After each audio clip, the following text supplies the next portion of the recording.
надеялись, что этот день настанет. И он настал. Город Певек будет городом атомщиков, городом локомотивом и будет лучшим городом заполярным на земле. С праздником вас! Счастья, удачи и успехов! Ура!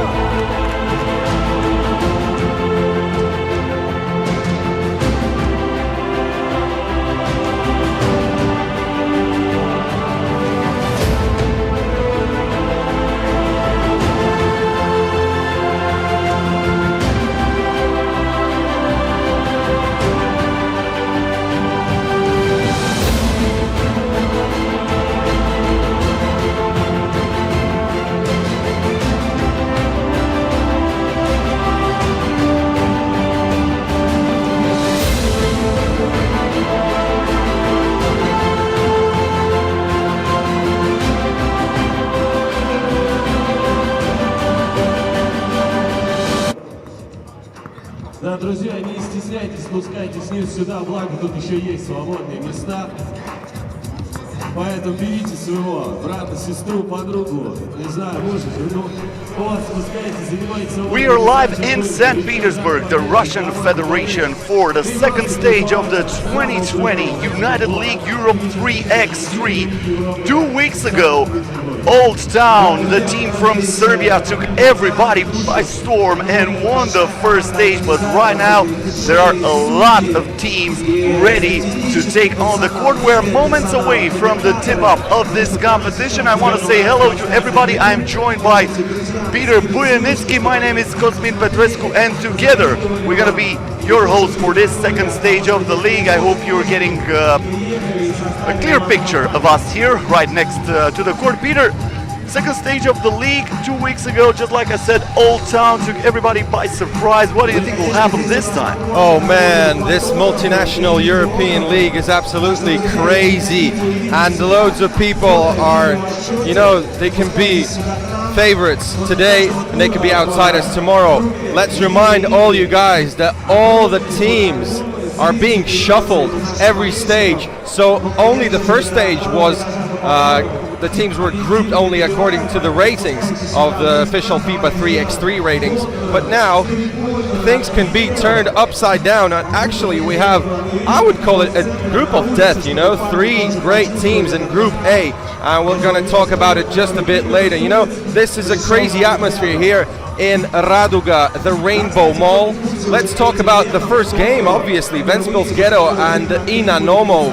This is Latvia versus Russia, and Armans Ginters, 85th in the world rankings, and actually one of the top players of the first stage. What do you think about this game, Cosmin? This is actually our referee. This is Simona Vinov, FIBA referee. Sorry, yeah, let's go back to that question.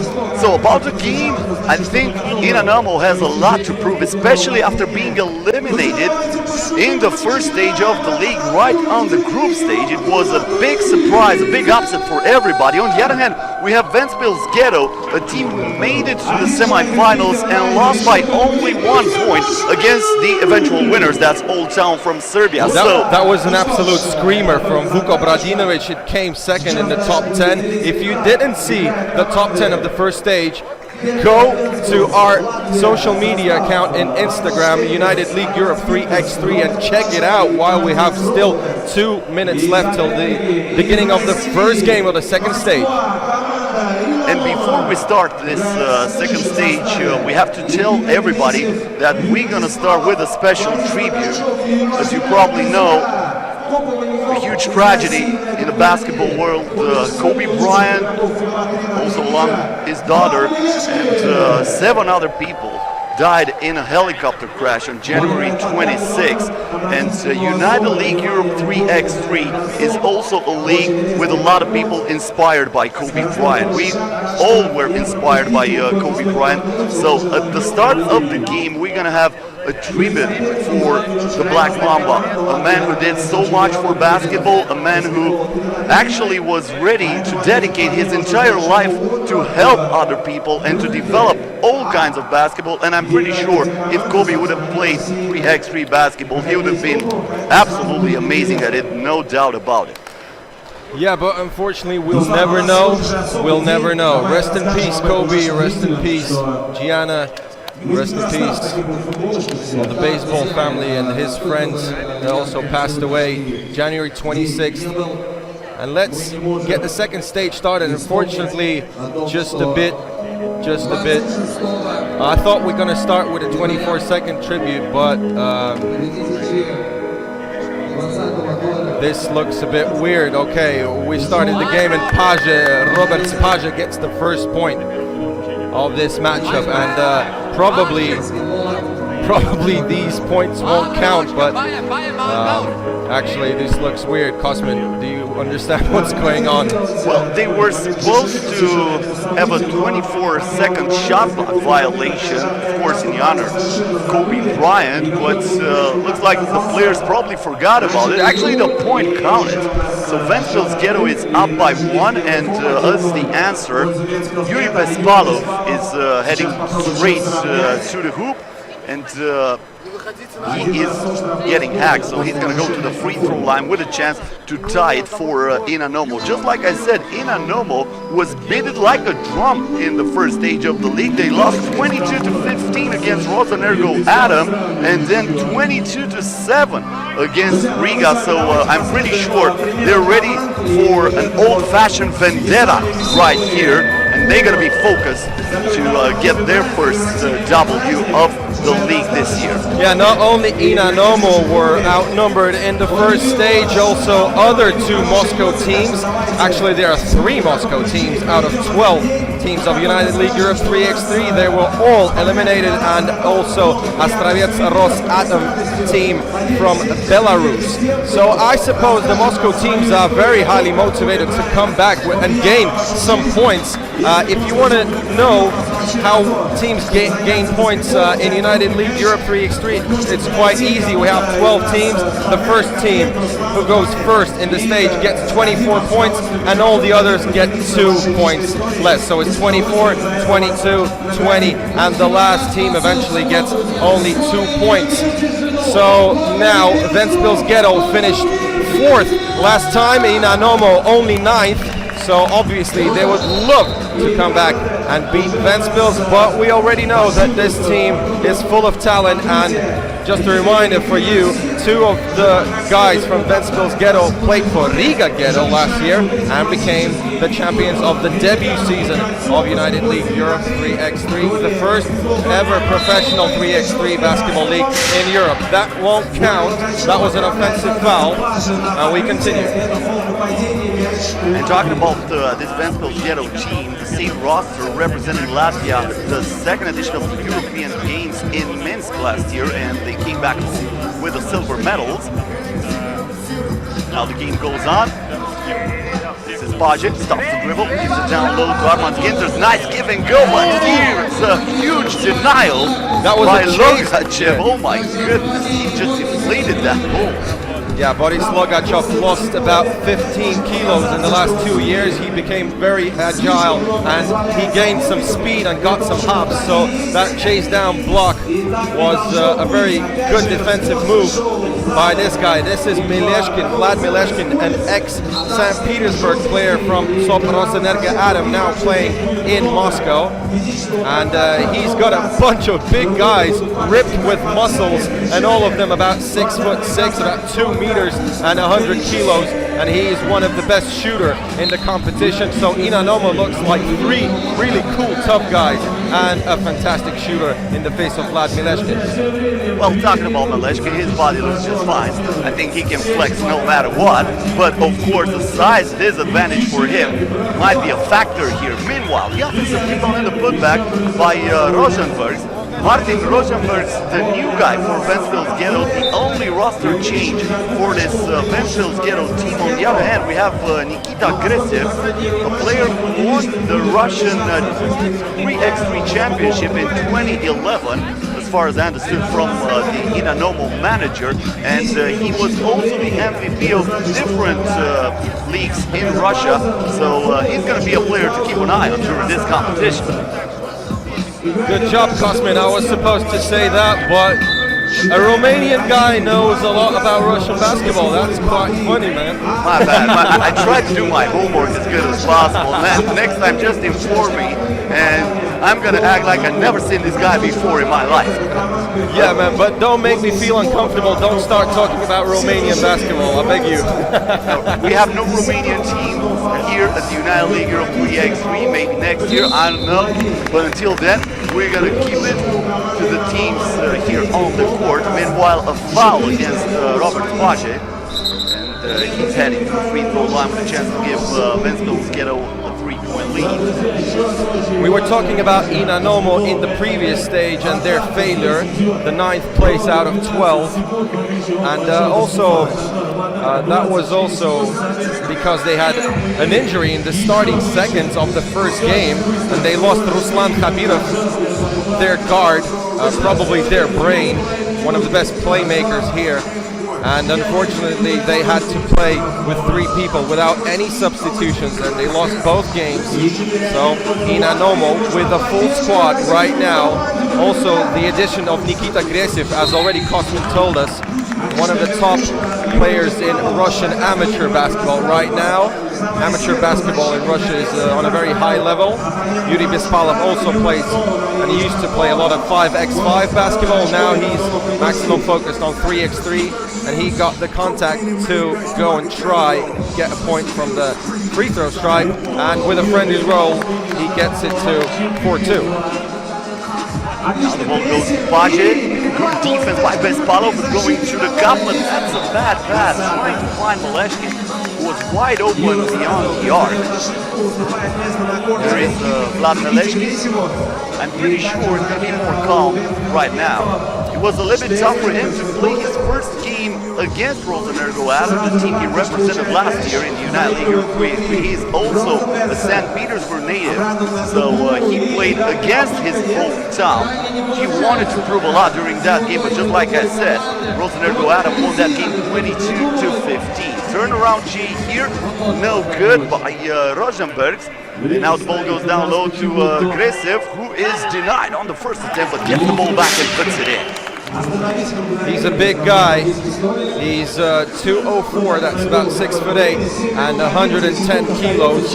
Very big and tough to play against Armand Ginters, and it looks like Ginters is getting injured in the first minutes of this game. It could be something connected to his finger, or maybe the space between the fingers. Obviously, he's settling down to get some rest, and to be honest, his face looks in a lot of pain right now. I hope he's gonna come back, and we wish health to all the players, and we hope nobody's gonna be out, especially in their first games like Ruslan Khabirov last stage. That was a very big disappointment for the Muscovites. There was an issue with backward here, but looks like everything is set for the game to resume.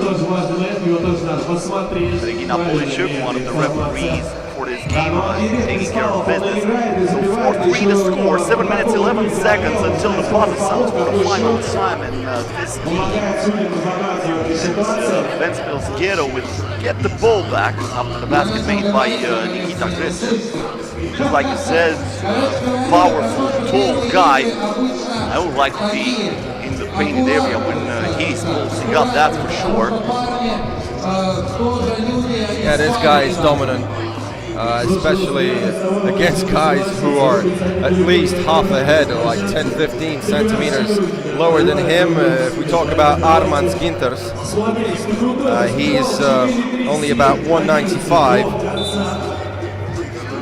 Yeah, 196 and 90 kilos. So, but we know that Armand Ginters is a fantastic defender, and now he got some ice on his right hand. And it seems like he's going to miss the remaining of this game. He's talking to his guys and saying that he's got a lot of pain, and explaining how he got that injury.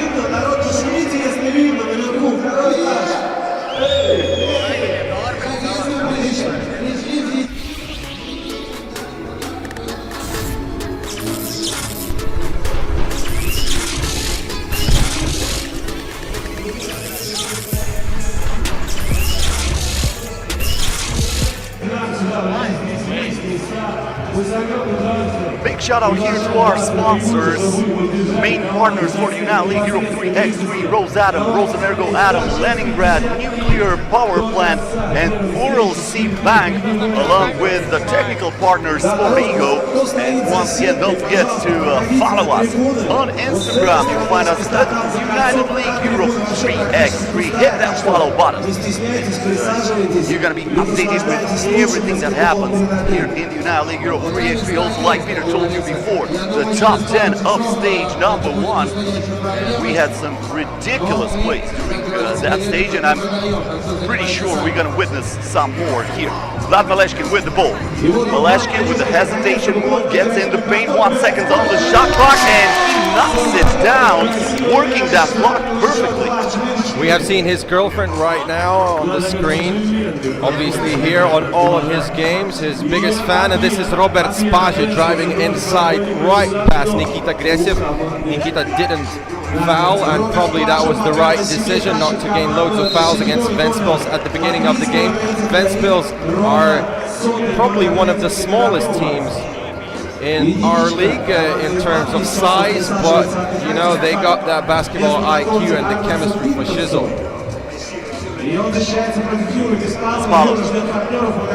Pulls the trigger, nothing but air on that shot. By the way, talking about Vlad Maleshkin's girlfriend, I'm pretty sure she is his biggest fan, but I'm not quite sure she was not happy he was eliminated in the first stage after the group stage, because that meant free Sunday. So, from her point of view, maybe that was better. I'm pretty sure Vlad Maleshkin was upset with that result, but judging only from her point of view, while Steinberg hits the two-pointer, she might be happy. Yeah, also in terms of Vlad changing his city, native of St. Petersburg, now living in Moscow, training with Inanomo. This is Robert Spajic, nobody around him, and he just forgives Inanomo with missing that distance shot. 7-4, Nikita Gresiv, again, against Armand Ginters. That could be a key matchup in this game, and Ginters obviously is going to foul a lot. That was a huge push by Ginters, who actually used both of his hands just to move Gresiv outside of the painted area. Clear foul there, and Gresiv is going to the free throw line, trying to cut into this lead. And he missed the free throw. Vespalov fights for the rebound, but Robert Spajic collects it in the end. Ball goes to Rosenberg, inside to Ginters. Ginters working in the post against Maleshkin. Tough hook shot, it rims out. Offensive rebound by Spajic, puts it up, still no good. Gets the ball back. The shot clock did not reset. He did not touch the rim there. Nice pass inside, the fake, the shot, and the finish by Armand Ginters. Great start by Ventspil, double timing Inanomo right now. 8-4, but this is Vlad Maleshkin coming back with that two-pointer. One of the best shooters of the league, just a reminder for you, and one of the top scorers of the first season of United League Europe, playing for top Rosenergo Adam from St. Petersburg. He was able to score absolute screamers from beyond the arc. He scored a few shots from the parking lot eventually, and obviously this is an offensive foul, and Regina Polishuk showing us with her signature gesture. Another offensive foul, and actually quite a lot of fouls in this game. Very physical matchup. Both teams want to win the first game. Maleshkin, pick and roll, and Lukachev throws it down with authority. Inanomo is down by only one now. And with that 3-0 run, Robert Spajic trying with the lefty, no good, but this is Rosenbergs on the rebound. Logachev working great in these two attempts, winning the defensive rebound. Now looking for a pass to Maleshkin. He's got only 4 seconds to complete that shot. He goes for the two, and that could have been a +1 leadership for Inanomo. Good box out by Rosenberg. This is Steinberg from way outside, and he comes up short. Ball goes out of bounds, and once again, Inanomo will have the rock with a chance to tie it or even take the lead with a double. 4 minutes, 11 seconds left. Logachev is checking out of the game. This is Yuri Vespalov. Vespalov to Maleshkin. Maleshkin is waiting for the screen from the over, stops the dribble, gives it down low to Grisa, but he got his pockets picked off. Page with the backdoor, and Ginters could have been an and one. He's asking for the foul, and obviously the refs are whistling, and we have a TV timeout.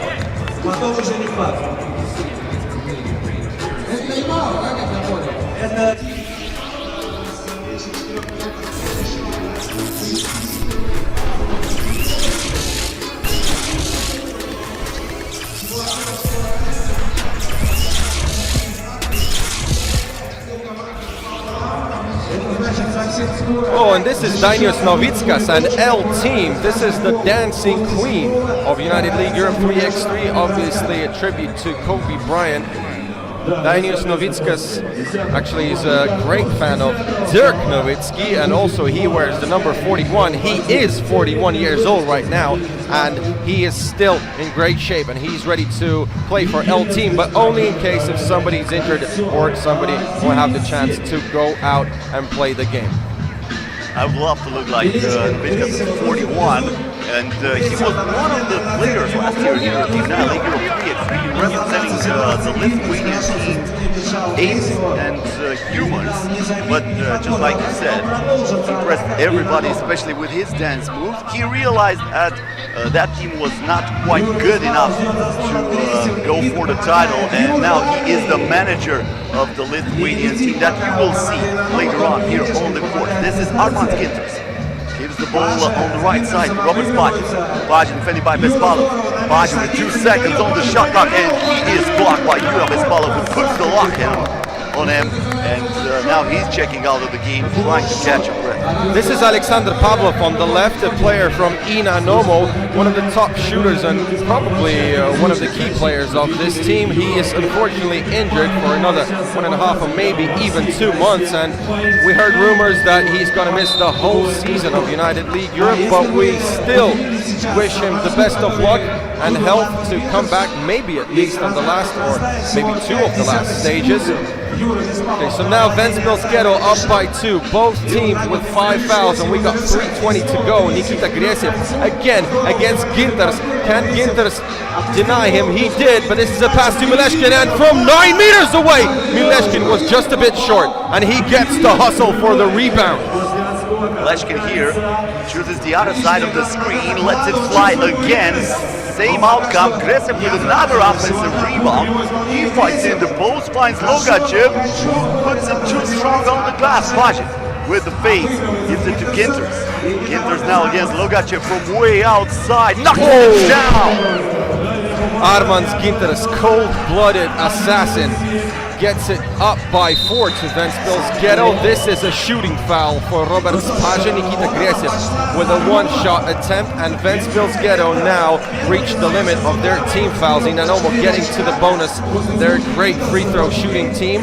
Half of the guys of their team are actually fitness instructors, PE teachers and all that stuff. They know how to take care of their bodies, and obviously they spend loads of time in the gym where they have a basketball rim and they shoot hundreds or maybe even thousands free throws. Jura Bespalov became an absolutely phenomenal free throw and 2-point shooter when only 1 or 2 years ago he was a pure lockdown defender and was the 4th attacking option on his team, but now he can do it all. And judging by the physicality of this team, I don't think they're taking as much care of their bodies while they're on the court. And here is Mileshkin, rims out with that shot from outside, as well as the offensive rebound, gives it inside. Decisive defended well by Martin Steinberg, who affected that shot well enough in order to make him miss. And this is Ginters from outside, not this time, and the ball comes out of bounds. It will be Inanomo's ball with 2 minutes and 3 seconds left. You also had a glimpse of Michael Hicks, one of the players from Energazdansk, representing Poland. They will play later on in more than 1 hour against Riga Ghetto, the winners of the first edition of the United League 3x3 last year. Oh, this is Boris Logachov with the assist from Bispalov. Inanomo down by 3. And actually, I think we didn't even mention the third team in Group A, and I was talking about it before we did the tribute to Kobe Bryant. We obviously forgot about it. Team NL is the third team in this group, and I called it the group of death. All 3 teams are capable of playing in the final of every stage of United League Europe, and I remind you that we have an absolute randomizer for every stage of United League Europe 3x3. This is Michael Hicks. Shout out, my boy. Yeah, Michael Hicks waiting for his turn to play.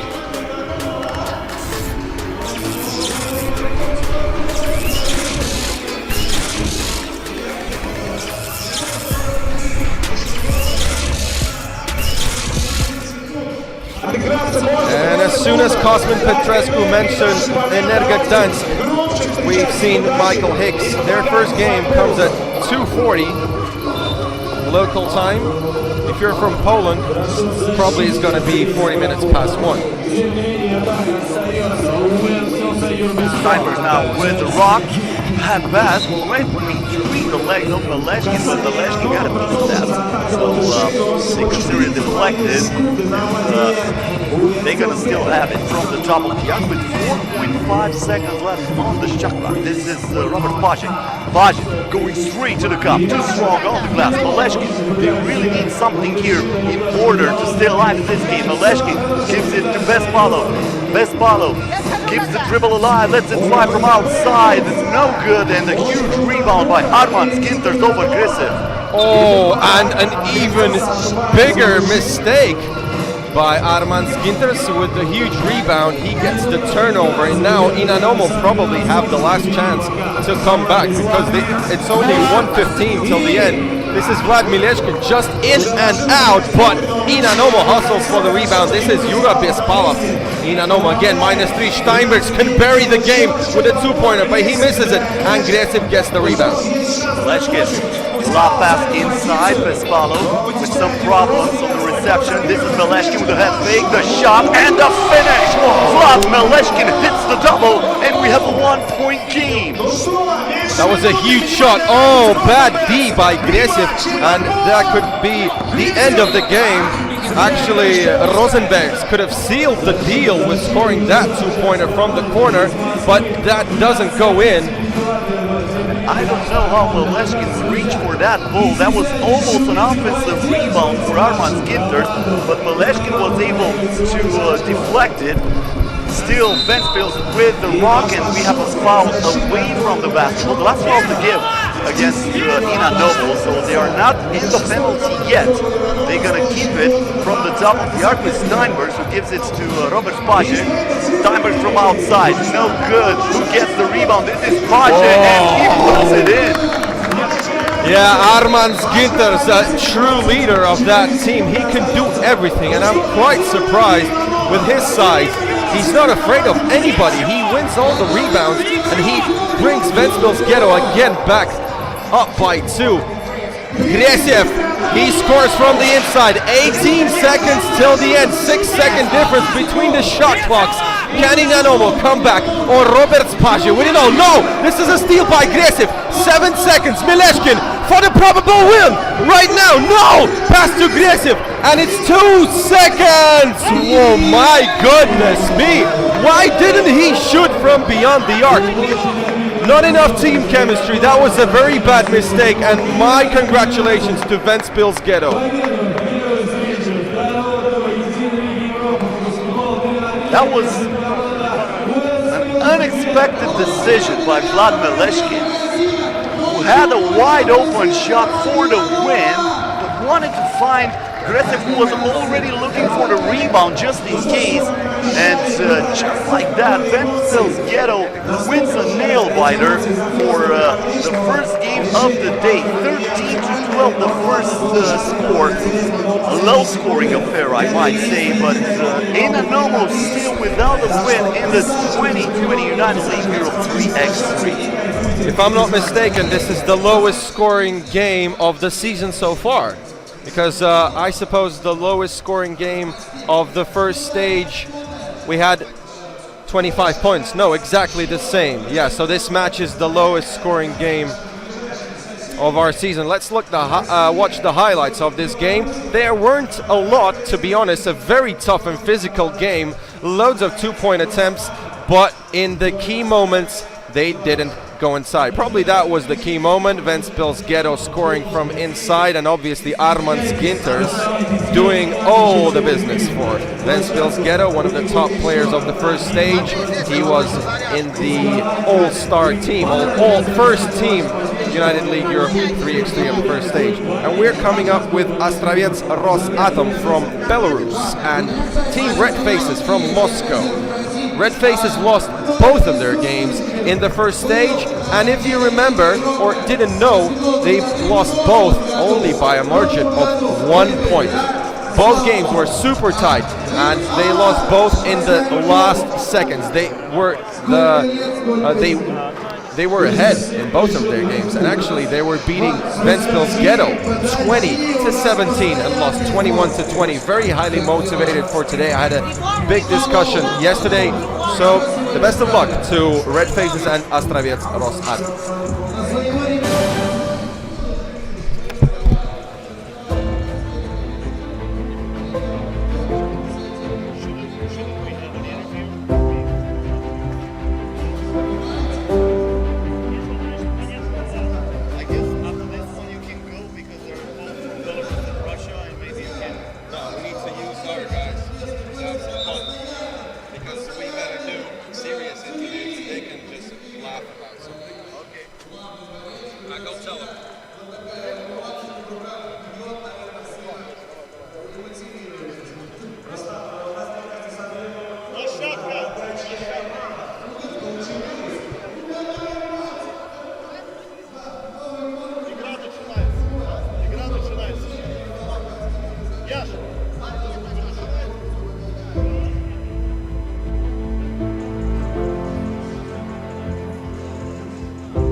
So we're getting ready for the second game of the day after a nail-biter between Ventspils Ghetto and Inanomo, ended 13-12. We're gonna move on to this game between Red Faces and Astraets Rosatom. As Peter told you before, Red Faces lost both of their games by only one. On the other hand, Astraets Atom, with the roster here on the screen, Kozlov, Ignatsiev, Zagar, also, and Bugaev, lost both of their games in the first stage of the United League Europe 3x3. So one of these teams will get the first W. On the other hand, Red Faces with the roster, Veselim, Vershkov, and Arutunian. Both teams part of B in this competition, just like we told you before.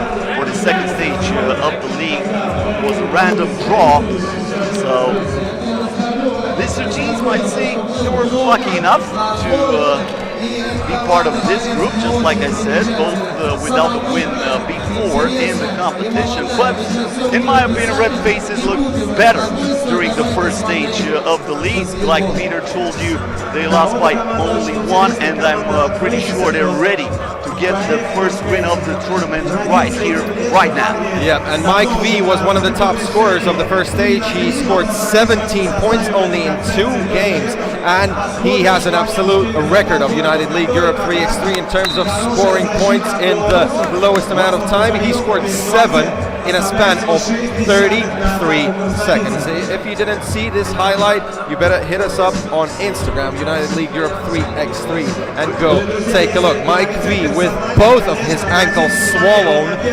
playing today. He is very highly motivated, and to be honest, all the doctors said that he better have a rest, but this is not the style of Mike V. What do the doctors know? He knows better, that's for sure. Here is Kuzu. Pass inside to Arutunian, and Mike V is there for the tip in. The ankles look just fine on that job. Huge vertical lead, and right there, It was Ignatiev with an air ball from the corner, and coming right back is Ivan Kuzub with the point for Red Faces. Yeah, Ivan Kuzub absolutely fantastic in the post. He got all the moves. This is a 3-second violation in favor of Red Faces. They're going to continue their attack right now. The same squad as last time. They also gained a guy called Maxim Shumkov, a very high-flying player, and also the participant of the slam dunk contest of the Students Basketball Association in Russia. And Mike V told me that this is the guy they need. They need a scorer, they need an aggressive dunker, because Mike V can do the lobs and he can do the dunking stuff. Again, a super high arcing shot from Mikhail Vershkov, and this is 4-0 on Red Faces.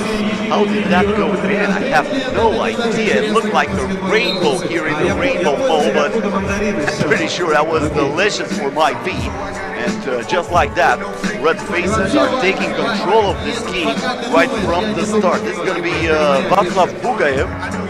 Gives the ball to Ignatiev, and we have a 12-second violation. He was not paying attention on the clock. That's a turnover against Astraets Rosenergo. We also see Pavel Satirov before, the manager of the team, who was telling me that he's the governor of basketball. Yeah. This is his nickname. Yeah, the governor of basketball from Belarus. He told me that he's a little bit upset that his best player is unable to be here for this stage of the United League Europe 3 because he has to represent his 5-on-5 team in the national championship, but he cannot wait for him to be available maybe next time 2 weeks from now. A miss from Artyom Kozlov. David Arutunian, the only Armenian guy in United League Europe 3x3, pass to Kuzub, and this flushes down 5-0. Astraets Rosatom with some trouble. They gained Gennady Zakhar, this guy who shoots and scores the first points for Astraets. Probably he has one of the biggest wingspans in United League Europe 3x3, a very furious attacking player, and he looks quite old, but he's only 27. Venchko gives the ball inside, and that's fouled by Ignatiev. Pushing him going there. I'm not sure Rosenergo is not happy with the start of this game as Ivan Kuzub receiving the rock right here. Kuzub trying to keep the dribble alive. That's not a foul against Astraets Rosenergo. Should be team foul number 4, if I'm right. Or maybe I'm not. Unfortunately for me, that's team foul number 2. The photographer right in front of the board made me think that Astraets Rosenergo was fouling way too much. And what a block here. The ceiling just went down as Yuri Ignatiev came all over his opponent. Oh my god, I'm not sure, but probably this could go straight forward to the highlights of United League Europe 3x3 second stage. In the first stage, only offensive plays made it to the top 10. Probably we could have some crazy blocks from the first 2 games in the next highlight reel. This is Kuzub. Red Faces up by 4. He goes inside, he gets the contact, but the ball did not touch the defender, so this is a turnover for Red Faces. Adam Kevich was on the screen, also part of Energodan's team. Was playing soon against Riga Ghetto from Latvia. The game resumes here with Václav Bugayev. Bugayev gives the ball to Ignatiev. Ignatiev gives the dribble alive, only 3 seconds left on the shot clock. He has to put it up, lost it for a second. They're going to give it back to Astraets Rosenergo, but only 1.7 ticks on the shot clock. And I love the way Mike V does these lightning strike steal attempts. Oh, what a shot by Artyom Kozlov! A buzzer beater. And he hit it. Let's go here. in a very important shot for Astraets, getting the 3rd point. Vershkov scoring the 6th point for Red Faces. Artem Kozlov, can he do 2 in a row? No, he banked in the previous shot but failed that one. And Mike V, again, he's very aggressive shooting from the 2-point line. What a sneaky play by Gennady Zakhar. He made the ball go out of bounds from Ivan Kuzuk.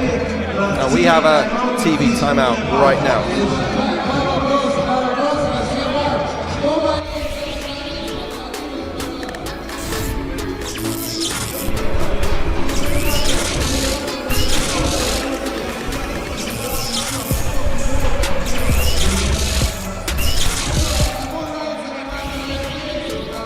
Ladies and gentlemen, Rosatom is the title partner of 3x3 United League Europe 3x3. We highly appreciate the contribution of Rosatom State Corporation to the development of basketball and the creation of all the necessary conditions for holding competitions at the highest level. We have no doubt that further cooperation will only flourish and develop new unique projects in the sports industry. The game resumes here with Václav Bugayev against Mike V. Bugayev gives the ball to Zahar, puts it up from outside. Rebound goes to Ivan Kuzuk. Kuzuk now finds Vershkov, lets it fly from outside, way too strong, and Artyom Godlov gets the rebound for his team, almost lost the ball. Mike V. They gotta keep it close from Rosatom. Mike V hustling for every possession as usual, even if that is not his player, he goes and tries to steal every ball. Now he's checking it to Mr. Václav Bugayov, who nearly made a 2-pointer with the assist attempt on Gennady Zakhar. Actually, Mike V made an alley-oop 2-pointer in the first stage. That made it to the top 10. Actually, that was the 10th place in our highlight reel. Actually, that ignited a comeback for his team in that game, but just like you said, unfortunately for Red Faces, they lost by only 1 in a dramatic fashion. Airball here, the rebound goes to Ignatiev. Ignatiev has to clear it out, gives it to Zahar. Zahar stops, back to Ignatiev. Shot back down to 3, tough shot by Zahar, but he gets the contact, even though it's Mike V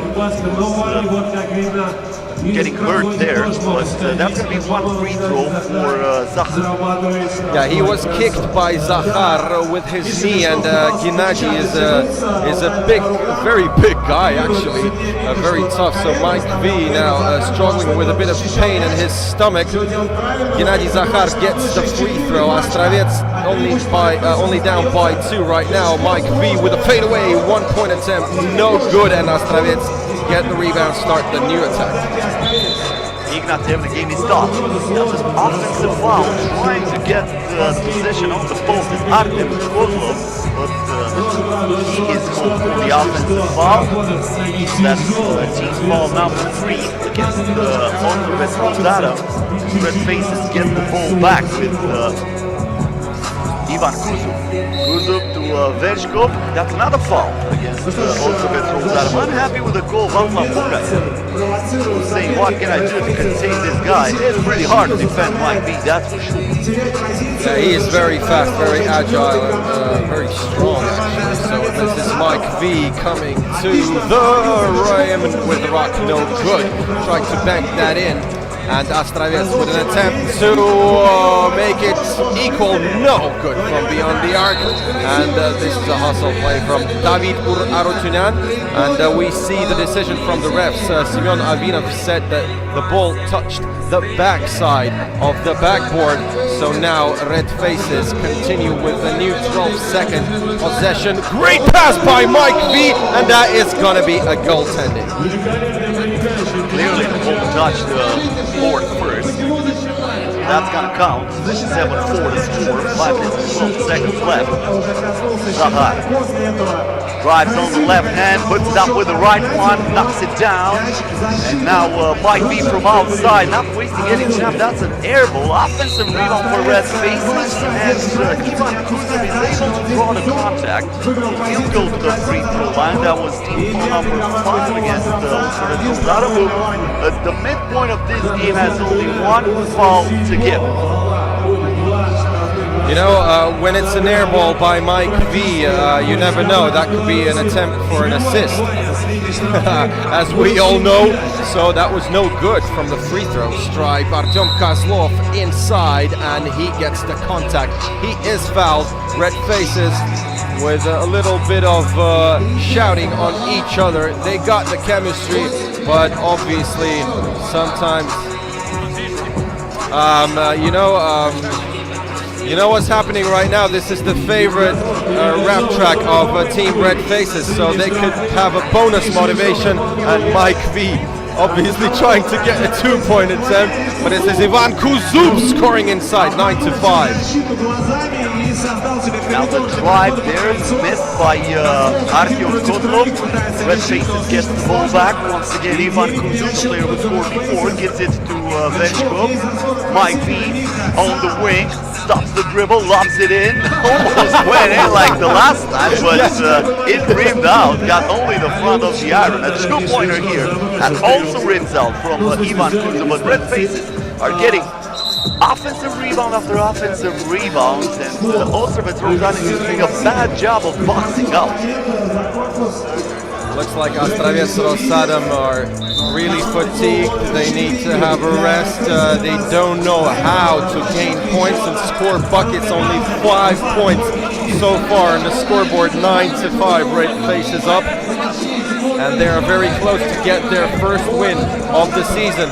Reminder for you, both teams lost both games in the first stage, so now this is a battle for the first points to go and try, maybe even win it all. Who knows? Because actually all 12 teams all around Europe here are really greatly matched up, so we cannot really talk about like pure favorites of the league. We talked about it last time, and you know what happened. Riga eliminated in the quarterfinals, so everything is possible. A 2-pointer here did not go in from Ignatiev. Red Faces now with the ball. This is Artyom to Mike V, and he was almost there for a huge throwdown. But I think Zahar got a piece of that, and they're going to get the ball back to Astraets Rosenergo as we have reached the second TV timeout of the game. We're going to be back after a message from our sponsors.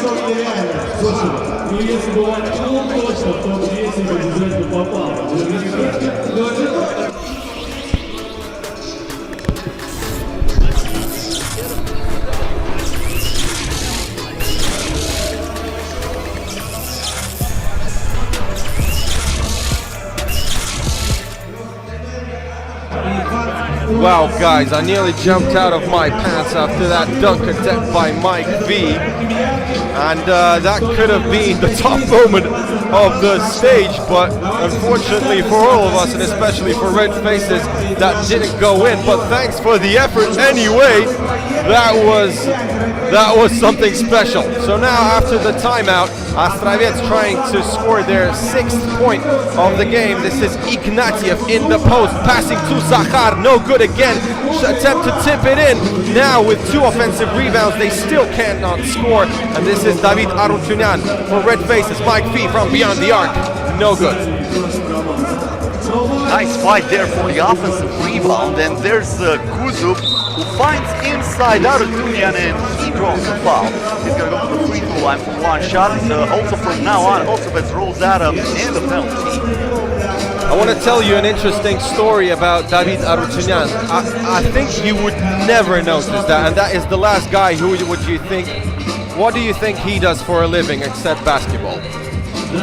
He is a physics teacher at school. He prepares kids for the exams, and he had a Skype lesson this morning at 8:30. Can you believe that? This is unbelievable.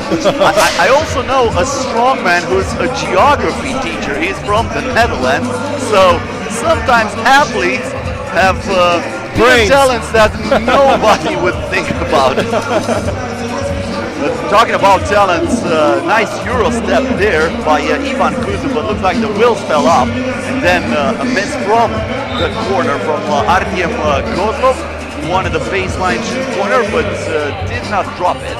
So the score stays 11-5, and Mike B is saying, I'm going to call a timeout. Let's calm down the things a little bit here. We have a 6-point lead, and we can hang on to it.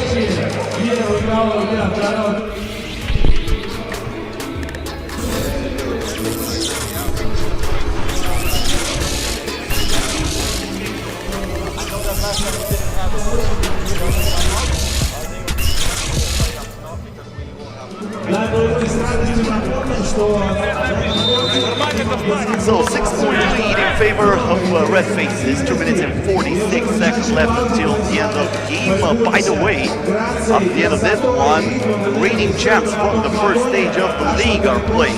Holds Town from Serbia will take on Decisive from the Russian Federation. Also a Moscow team eliminated after the group stage of the competition. Nice finish there by Václav Bugayev, avoiding the block and finishing with the right hand on the left side of the court.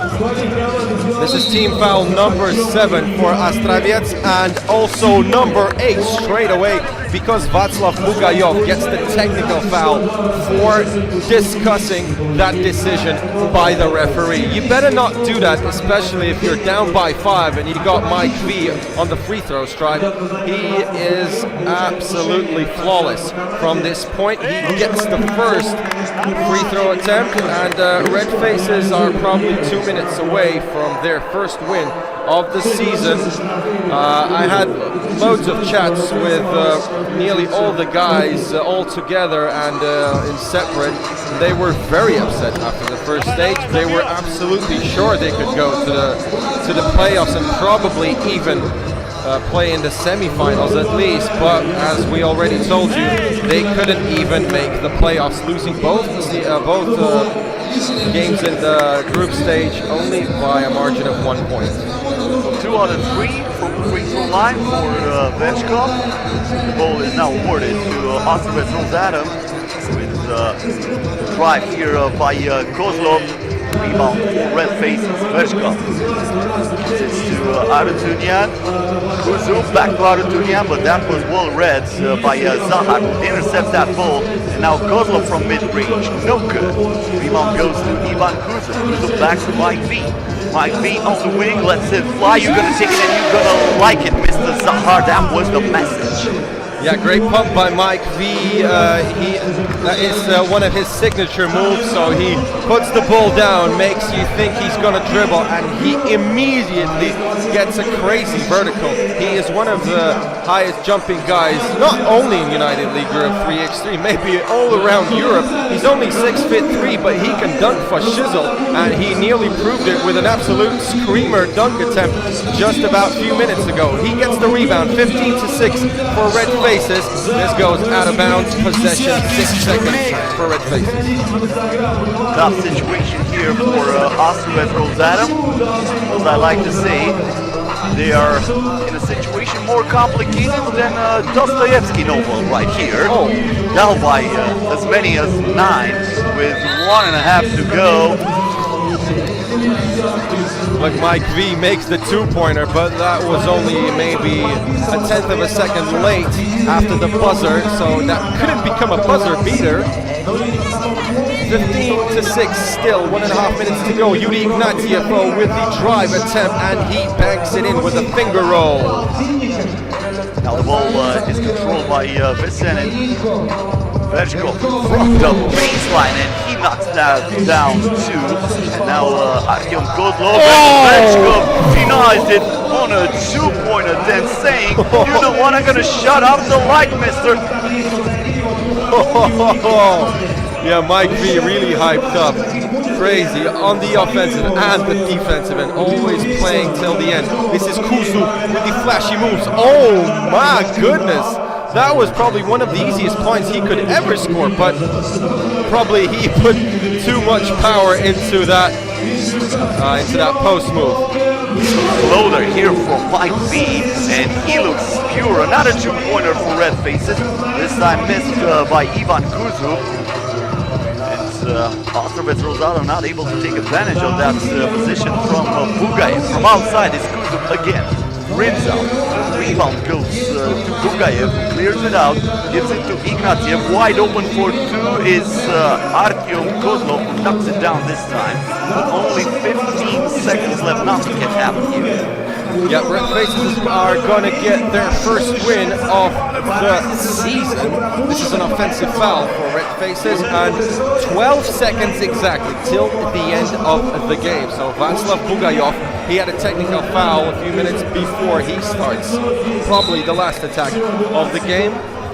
But this is a kickball violation by David Arutunian, so the second wave, the second attempt to attack and score by Astraets. Only 10 points in this game, and we're getting down to 3, 2, 1. And this is a shooting foul just at the end of the game. Ivan Kuzuk makes the foul, and Ignatiev is on the free throw stripe.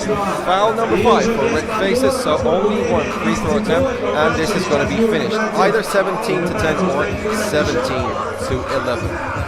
He makes the free throw, so 17 to 11 is the final score of the second game of the competition. Red Faces with the first win in the tournament after losing 2 games by only 1 point in the first stage of the United League Europe 3x3. This time they are able to take care of business, and we're gonna have Misha Vershkov soon enough on the interview to give us a few thoughts about this first W in the tournament. 17 to 11, the final score in favor of Red Faces.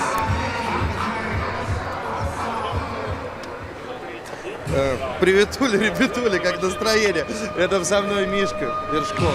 Привет. Ты сегодня, что сейчас делал-то? Как так можно-то?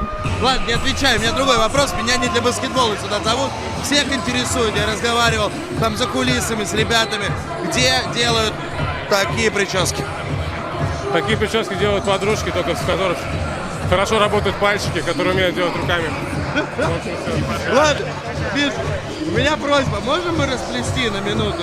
Нет, конечно. Нельзя? Это типа на счастье?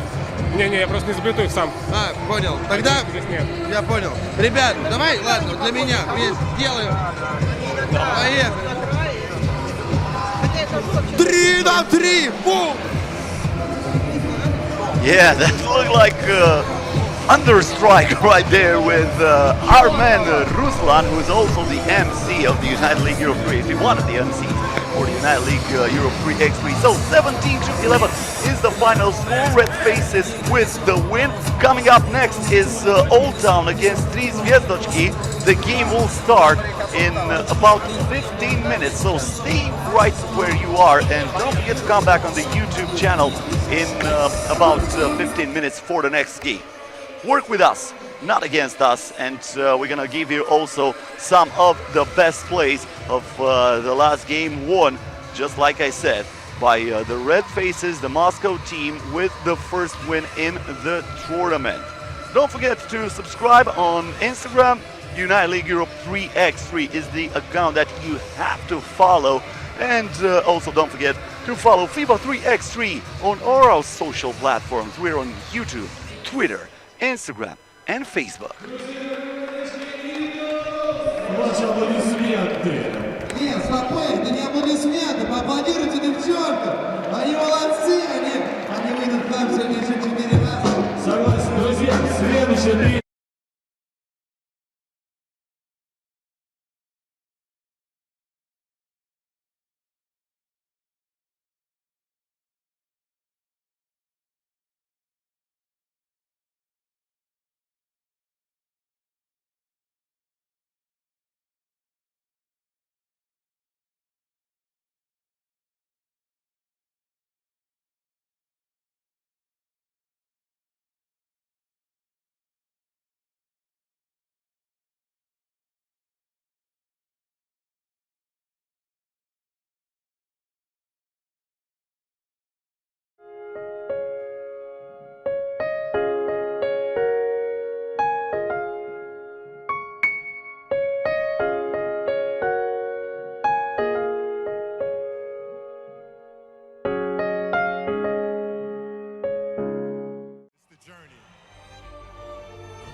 ticking like a metronome, and my thoughts keep telling me to get me home, but my balls keep telling me to let me out.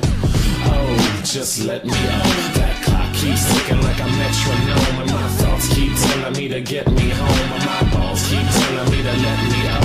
Fuck all that shit, just let me go. Owers and tastemakers, makers, no chaser. Gets the blood flowing like a fucking pacemaker. Cut the middleman and inhale the vapors. Madman, old 10-time drapers. Cut the jukebox on, make the woofers blow. We gon' sit here until all them heifers go. Holler at the tens and spend a little dough. Not on them, no, they can buy their own drinks. Make that work.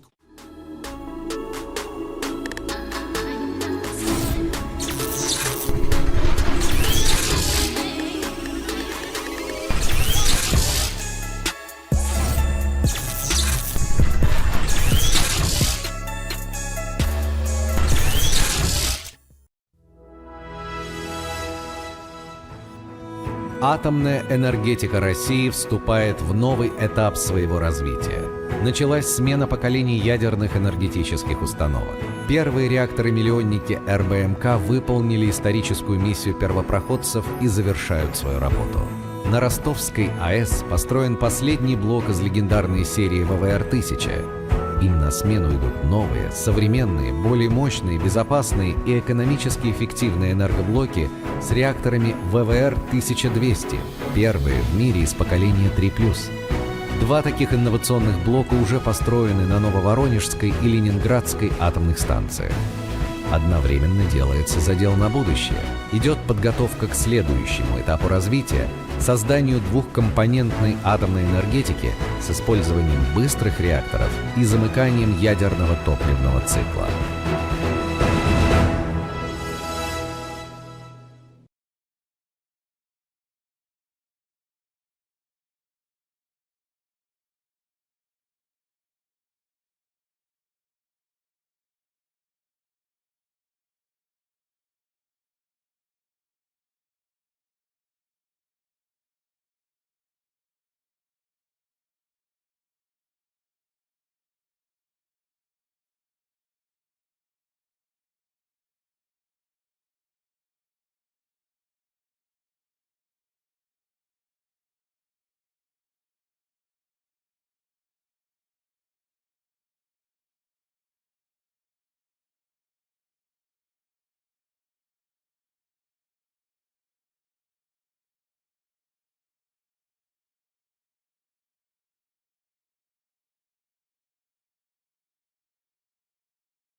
Хочешь — тратишь, хочешь — копишь, хочешь — платишь, хочешь — стопишь. Копишь — прибыль, тратишь — прибыль, тратишь — копишь — прибыль, прибыль. Из кэшбэка, из остатка зарабатываешь гладко. Уралсиб, карта прибыль, а на счете прибыль, прибыль. Карта Виза Прибыль от Уралсиб.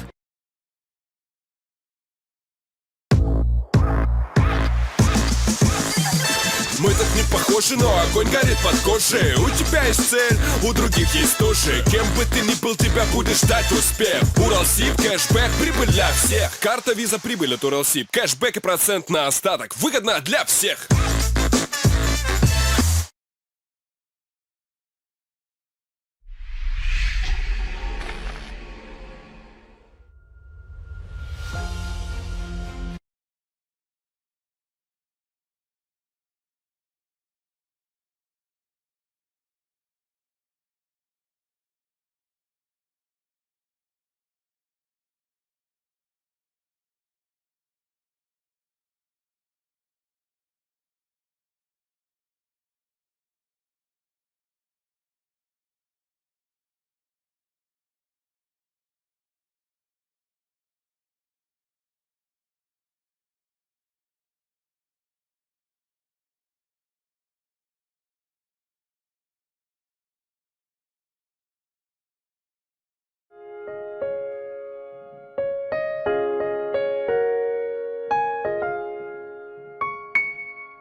The journey.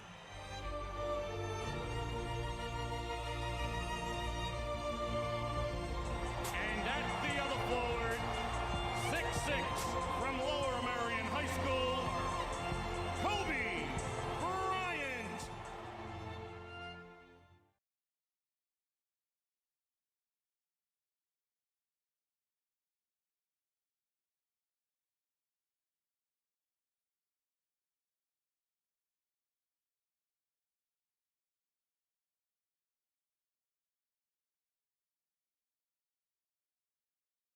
That clock keeps ticking like a metronome, and my thoughts keep telling me to get me home, but my balls keep telling me to let me out.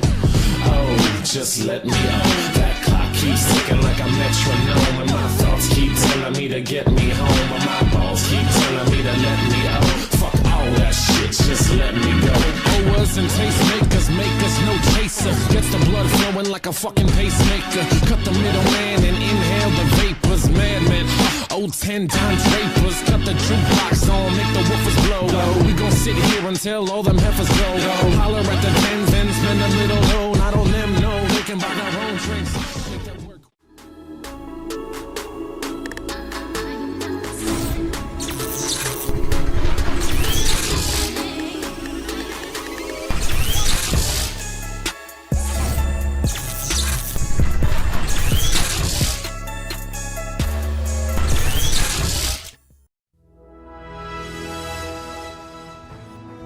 Атомная энергетика России вступает в новый этап своего развития.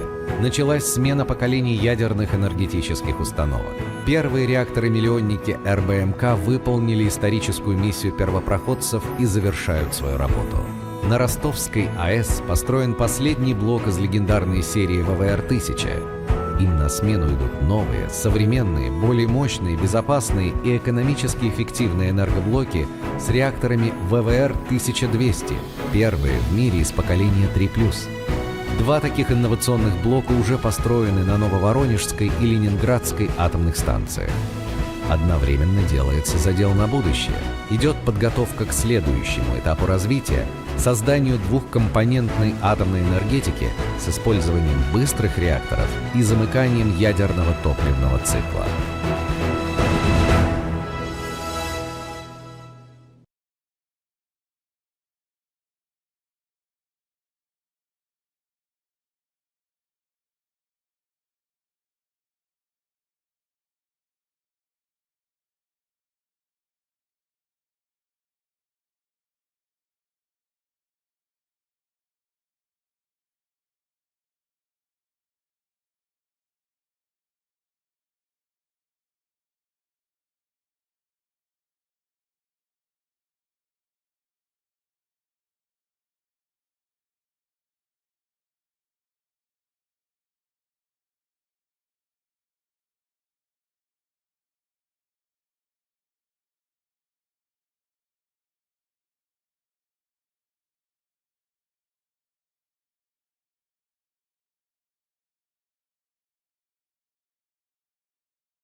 хочешь тратишь, хочешь копишь, хочешь платишь, хочешь стопишь, копишь прибыль, тратишь, тратишь.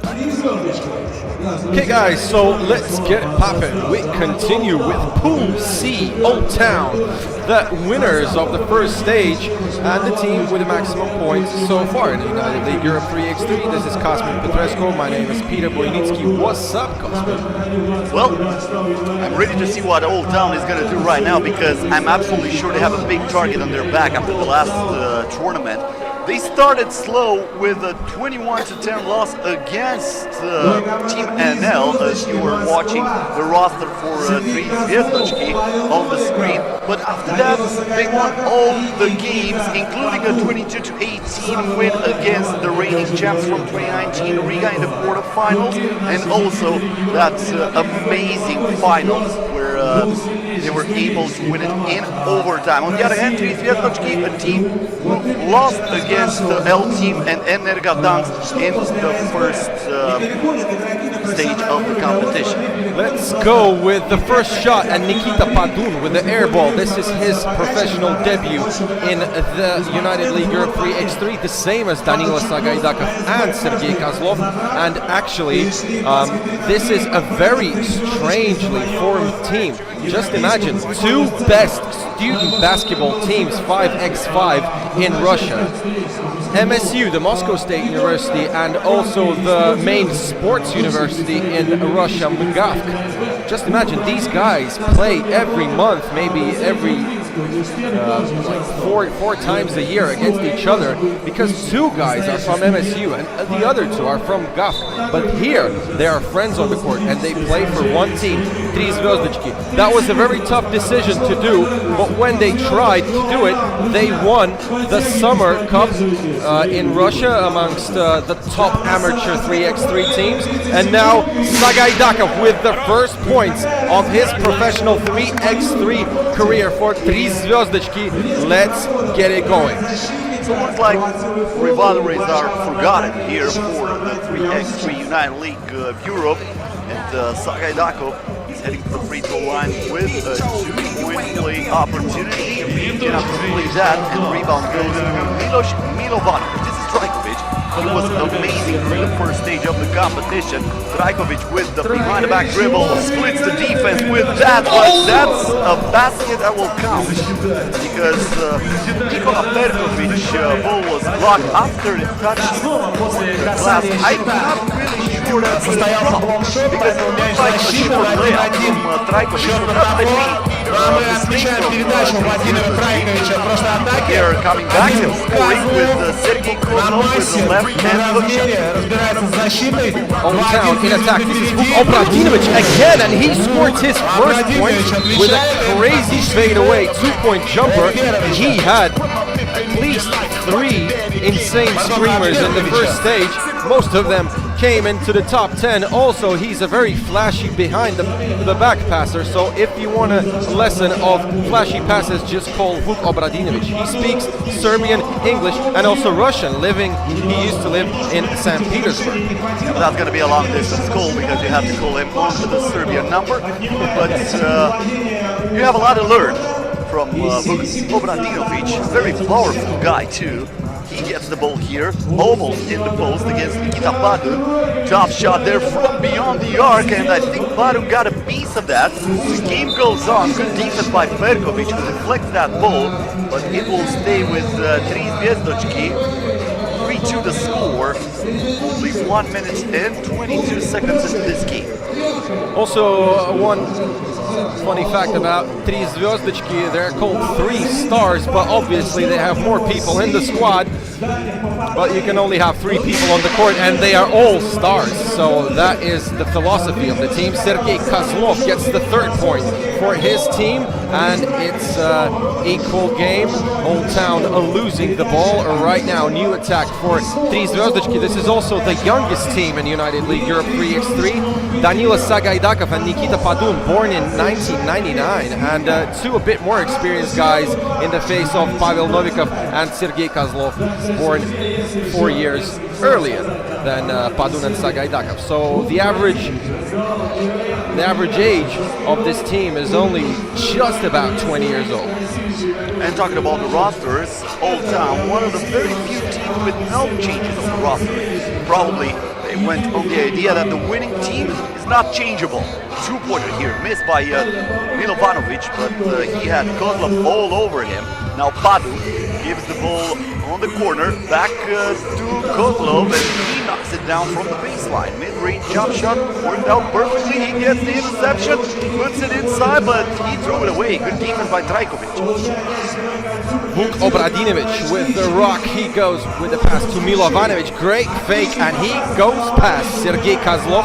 So 3 zvezdički coming up by 1. Nikita Padun looking for a 2-point attempt. No, this is a pass to Sagaidakov, and he was just a bit short. Sergei Kozlov working for the offensive rebound.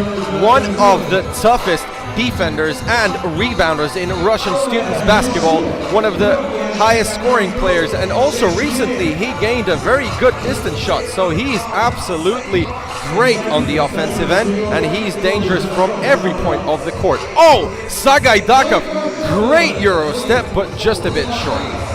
Obradinovic. That's an offensive foul, moving screen against Old Town. Team foul number 3 against the Serbian team, and we have reached the TV timeout. We'll be back.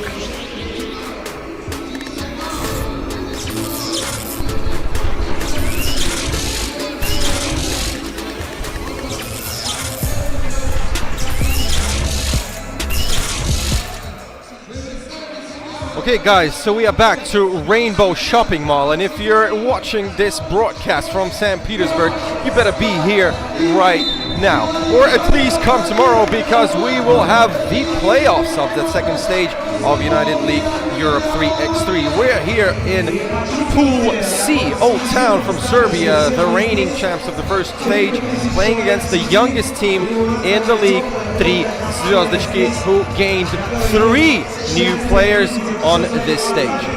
Or even 4, all the squad. This is an absolutely new squad this time. Bad tip in there from good position. Sergei Kozlov almost had a point, but did not focus on the finish. And now Vuk Obradinovic trying to draw the foul, and he forces Padun to play incorrect defense. So that's going to be against 3 zvezdički. Vuk Obradinovic will get the coconut back from the top of the arc. He lets it fly, comes up a little bit short. And now Nikita Padun from beyond the arc starts the drive, puts it inside. Nice kick out. Kozlov for 2. Bang! Yeah, he drops the 2-pointer. That is what I was talking about. Just maybe a few years ago, he was just a good post-up player on the D and on the offensive end. But now he has a very good 2-point shot with a great percentage, and he uses it wisely to put his team up. And this is Nikita Padun with the and 1, 9-4, 3 zvezdički. Even the kid that we had on the screen was shocked about that shot, saying like, oh man, that was amazing. How did you do that? With a lot of practice, of course, and a little bit of fortune. You have to add that to the mix, and that's a 2-point play. Nikita Padun able to hit from the free throw line too. Vuk Obradinovic clears the ball. They're trailing by 6 behind a back dribble that splits the defense, but he is fouled. That would have been one of the sickest moves in the 3x3 United League Europe history, I think. Whoa, that could have been really nasty, but just a bit short. I want to remind you guys, Old Town is the reigning champs of the first stage, and they're down by 6. And these guys are the newcomers of the league, and nobody in the world of 3x3 basketball knows anything about these guys. If you look at the ratings, only 2 people from the squad are in the top 1,000 of the world rankings.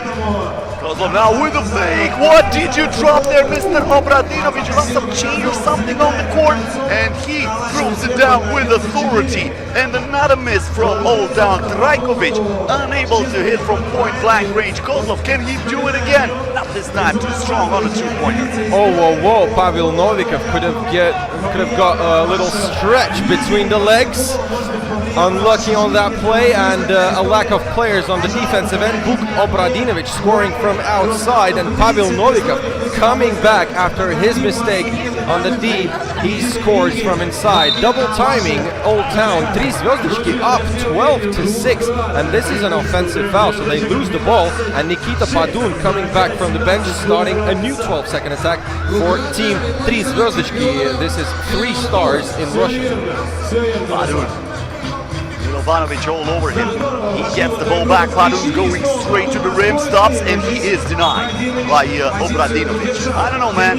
Maybe this Old Town team has a diesel engine, so probably it gets a little bit hard to get heated. As I told you before, they lost 21-10 for the first game of the competition 2 weeks ago. Meanwhile, Kozlov had nobody in the same neighborhood with him when he hit that from the paint, and they have a 7-point lead. This is Milovanovic going inside over Kozlov. He gets the offensive rebound, and he gets it just on time. 13-7, Old Town still down by a very big margin, but they still have the time to try and come back. This is a foul on Old Town, and this is team foul number 6, so they're just 1 foul away from the bonus. Padun from outside, Milovanovic blocks that, shaking and baking in the paint is Pavel Novikov, and Novikov hits that for a 14-7 3 Zvezdichki lead. That's another foul away from the basketball, and we have a timeout with 4 minutes and 31 seconds left.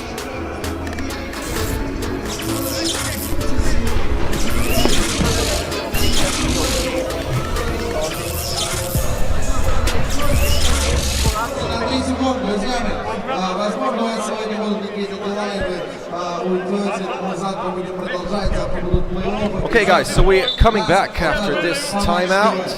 There was a timeout by Old Town, a misunderstanding right now on the court by the Serbian team. Milos Milovanovic too hyped up about this game and getting the offensive foul. To be honest, just maybe a little bit stupid from him pushing so strong his opponent in not a dangerous play. This is Sergei Kozlov now proving that he is actually an all-star candidate of United League Europe 3x3, scoring practically a half of the points for 3 Zvezdichki, and this is the MVP of the first stage. Vladimir Trajkovic scoring from inside. Nikita Padun, no good, and nobody on the offensive rebound, so he hustles it himself and gets the assist to Pavel Novikov. Milovanovic. No, my bad, that was Trajkovic finding Vuk Obradinovic, lets it fly from outside, comes up short, and the rebound goes to Nikita Padun, who clears the ball here, not wasting any time, trying to put it inside, intercepted by Old Town. Obradinovic looking for the contact, and he had Novikov in motion. That's an obvious foul against 3 Zvezdichki. Smart move by Vuk Obradinovic, who wanted nothing but the foul on that play. Vlade Trajko начинает, sorry for my Russian. This is Vuk Obradinovic to Milovanovic, and obviously he's gonna shoot with only 2 seconds till the end of the attack. No good this time. We remember a crazy 2-pointer and a foul from Vuk Obradinovic in the first stage. That went on number 5 on the highlight reel. So if you didn't see that, better hit us up on United League Europe 3x3 on Instagram. Now Sagaidakov going straight to the rim, and he finishes with a reverse layup. Missed from the corner by Vuk Obradinovic. Goes for 2, knocks it down, and that's another 2-pointer by 3 Zvezdichki, who are 2 points away of winning this game against Old Town. One-sided game so far. Keep in mind, Old Town lost 21-10 in the first stage of the league for the first game against Team NL. They're now in danger of losing even worse against 3 Zvezdichki, and it will be probably the biggest upset of the United League Europe 3x3 so far this season. You know what?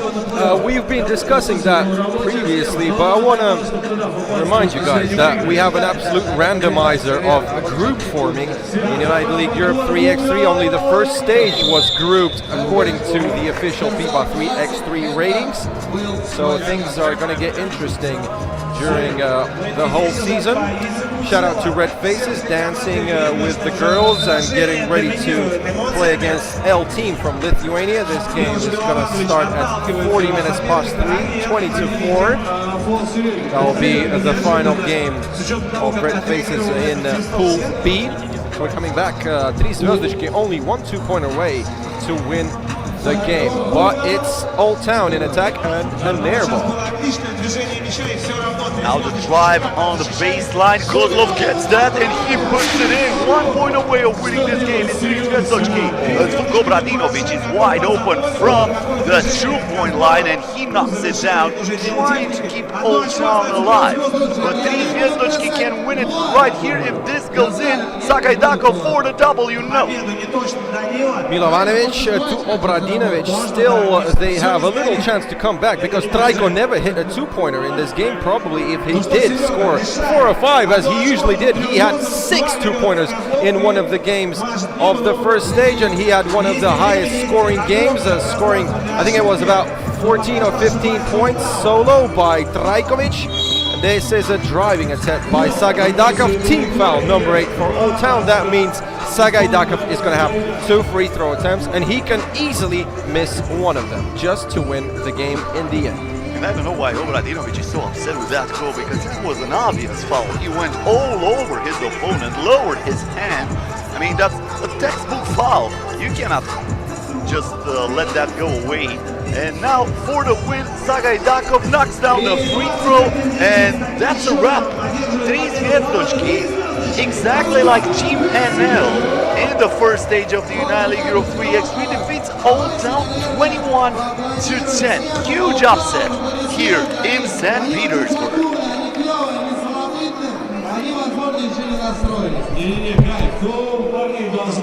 So coming up next, after this big surprise, it's going to be Riga Ghetto against Energa 3x3 Dance, Latvia versus Poland.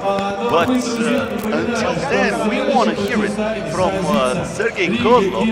Sergei Kozlov will be interviewed on the sidelines, and he's going to talk us about the game.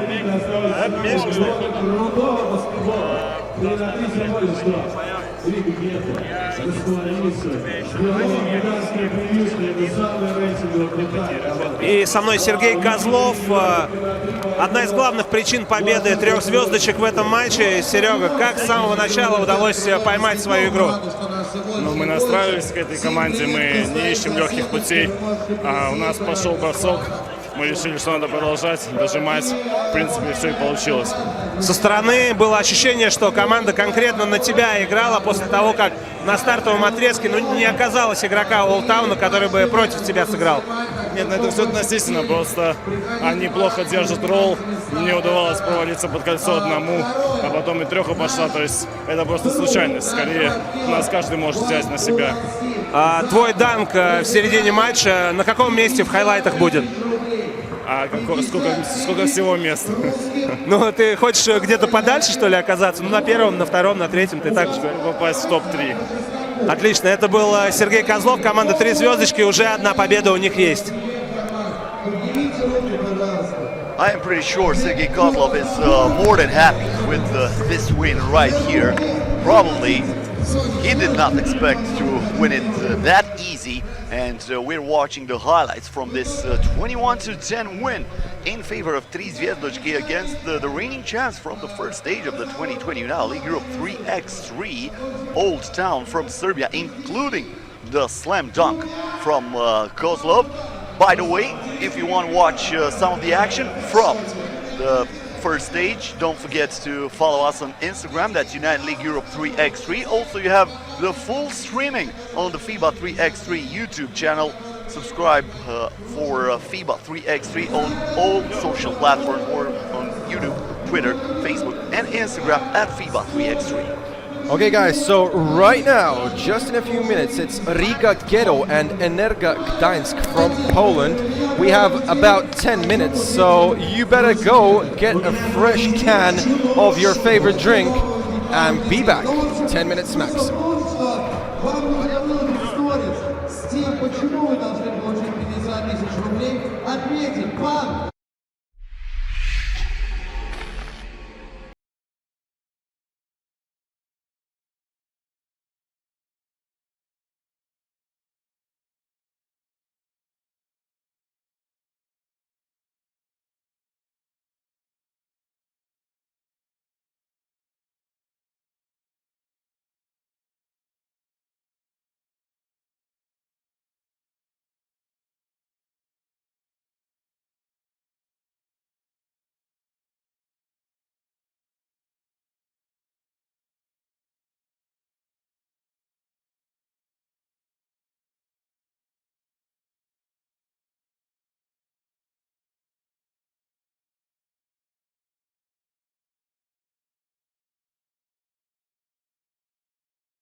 800.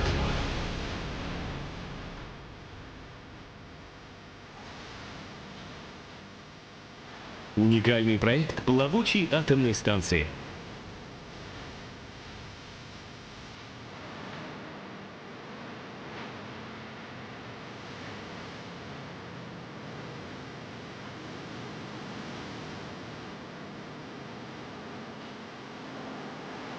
Крупнейшая генерирующая компания России по выработке электроэнергии.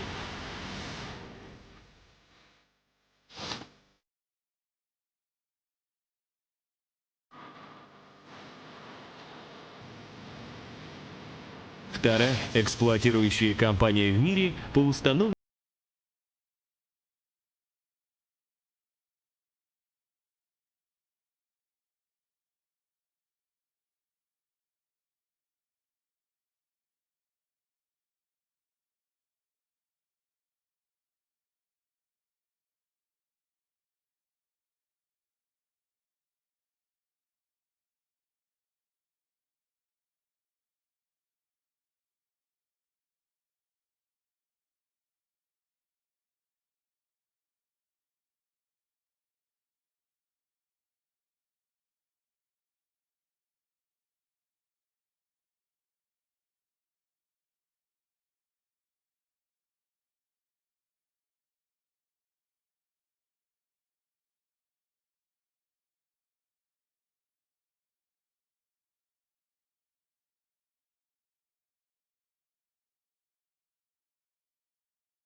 Почувствуйте, проникнитесь культурой, и потом вам For this second stage of the United League Group 3x3 is dedicated to Kobe Bryant, his daughter Gianna, and all the people who lost their lives in that terrible crash on January 26. All the players on the court, and we also are sporting this Kobe Bryant jerseys in the memory of one of the greatest basketball players in history. He will not be forgotten. Sport Eagle, the technical partner, provided us with this great jerseys as we are getting ready for the next game, Riga Ghetto versus Energodansk. You have the roster for Riga Ghetto on the screen. This is Energodansk from Poland. Yeah, guys, this is going to be a great matchup in Pool D, the fourth and the last group that is getting involved in the second stage of United League Europe 3x3. If you're supporting a Polish team, Energa Gdańsk, you must have noticed that there is no Piotr Niedźwiecki in the squad. The absolute monster in the paint, 2 meters 10 centimeters, and nearly 7-footer, weighing 125 kilos. He was crazy and very efficient in the first stage, probably one of the key players for the Polish team. There is no big man for Energa Gdańsk in this stage, but we should never forget about Michael Hicks, the leader of the Polish national team and obviously team Energa Gdańsk, one of the top scorers of the first stage, and probably they could change their style of play absolutely this time, because most of the focus was in the paint on Niedźwiecki, because there was an automatic mismatch against any team when Niedźwiecki was on the court. Now they have more shooters, they have more speed and more agility. Let's look what they can do against Riga Ghetto, one of the best teams in the world. And as you probably noticed from our graphics, probably the key matchup is between Carlos Lasmanis and Michael Hicks, two pure scorers here. Lasmanis and Hicks, two of the best scorers in the first day of stage number one, because after that, just like I said, Riga was eliminated by huge upsets. Old Town from Serbia was the team to eliminate Riga during the second day of the competition. Michael Hicks, we all know money. He is a scoring machine, and if he catches fire, he can score from all the angles, from all the spots on the court. Just like I said, sometimes he has more hot spots than Wi-Fi, and cannot wait for that duel here between Carlos Lasmanis and Michael Hicks, who is actually showing us right now his well-sculptured body. Both teams had black jerseys, so one of them has to change. That's why we're witnessing Michael Hicks like he's going to the beach. He's not going to any beach. He has business to take care of first. And if you didn't notice, Michael Hicks has got a tattoo on his back which says only one life to live. This is his philosophy.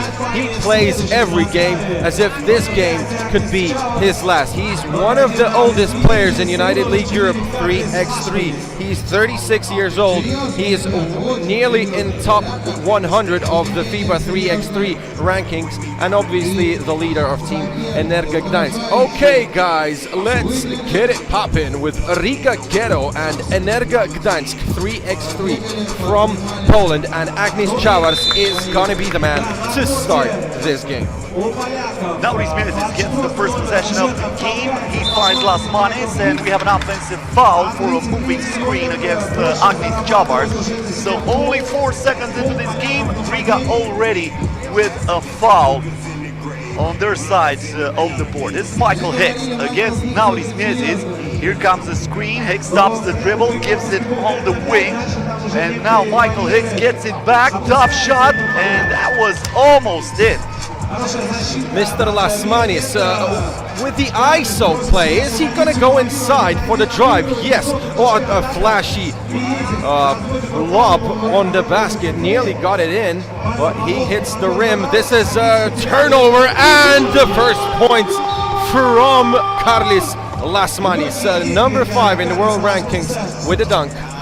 The assist coming from number 2 in the world rankings, Nauris Miesis. Batman and Robin in action early here in Raduga Mall.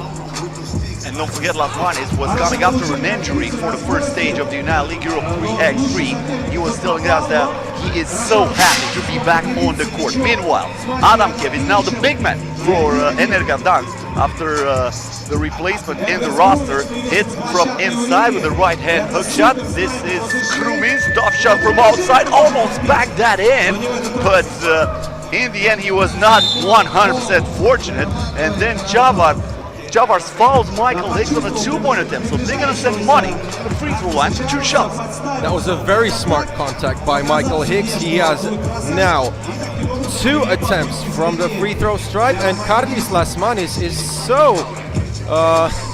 he's so easygoing that when he went to the bench, he took his phone maybe to check his Instagram photos.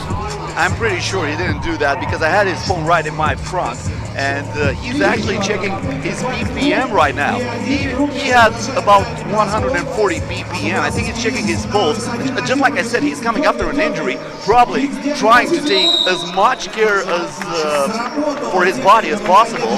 So I think that was he was checking. Or maybe he was checking the United League Europe 3x3 to see if that dunk before was already posted on our Instagram account. If you did not follow us, don't forget to follow us. That's United League Europe 3x3 on Instagram. Hit that follow button, fellas. Nauris Miesis with a 2-pointer and the money in the bank. An equal game. We are tied at 3.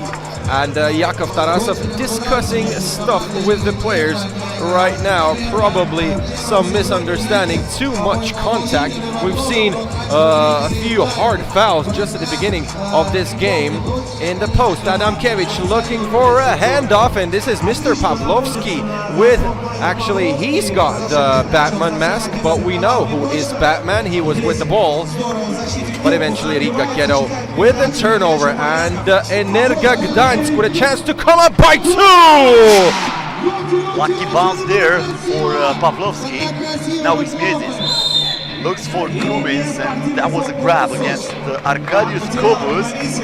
As you're watching, two of the players for Team NL. Team NL is ready to play after this against Inanomo, making their debut at the second stage of the United League Europe 3x3 after finishing second in the first stage of the league. So going to the free throw line for two shots is Edgars Krumins. That was an unsportsmanlike conduct, so that's why they're awarding Krumins with two free throws. As you probably know this, starting last season, FIBA changed the rule book, so for the first unsportsmanlike conduct you get two free throws, but that's it, not two free throws plus the ball. Starting with the second unsportsmanlike conduct, you also get the possession.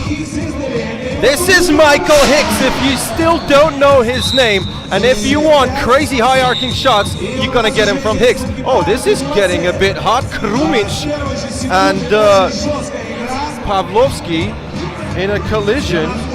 Sorry, that was Adamkiewicz, and that was nearly a fight just on the court.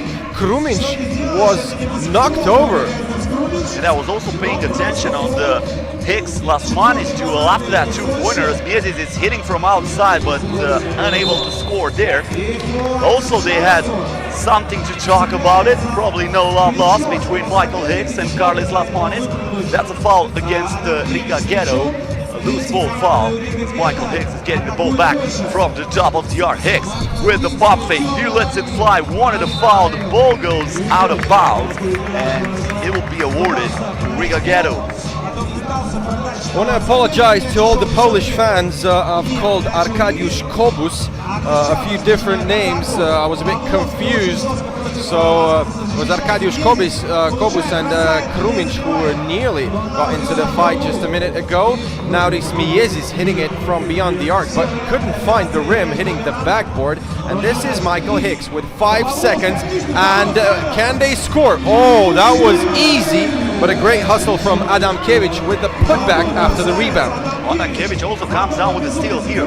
Michael Hicks, the bounce pass, but unable to receive that is Adamkiewicz. Michael Hicks a little bit frustrated after he almost dished a delicious meal for Adamkiewicz, but it looked like he wasn't hungry, so he's saying, I'm pretty much full right now, I don't want to be fed up.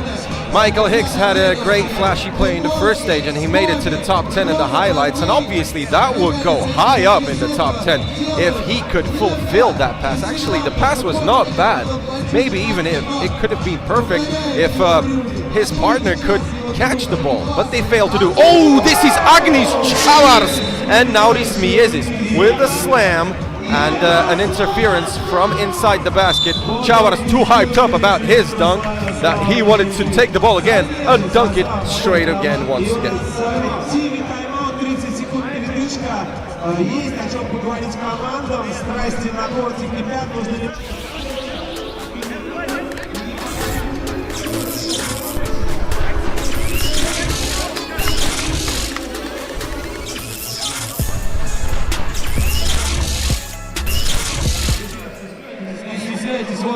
Yo guys, I want to shout out to FIBA 3x3. It's such a fruitful cooperation that we express our gratitude and say real thanks to FIBA 3x3. The World Basketball Federation makes a huge contribution to the development of a new Olympic sport, and we are confident that 3x3 basketball will find its target audience, and the United League Europe 3x3 project will take its place in the calendar of international competitions. We hope that our cooperation will only strengthen over time.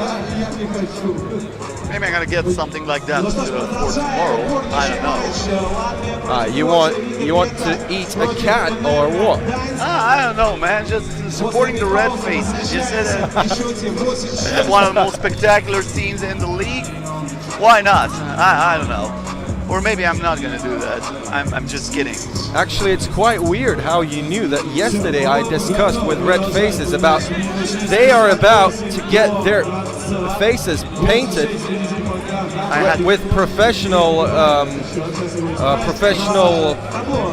colors how you call that stuff, on their face like they use it in cinemas, in films and movies, so that when you sweat you don't get your paint off the face. I thought it was going to be like Red Faces Oil on Canvas 2020 edition of the United League Europe 3x3. That might be something that you can sell for a ton of money. I don't know. I'm not really good with paintings and art like that. I don't want to get into that business. It's none of my business.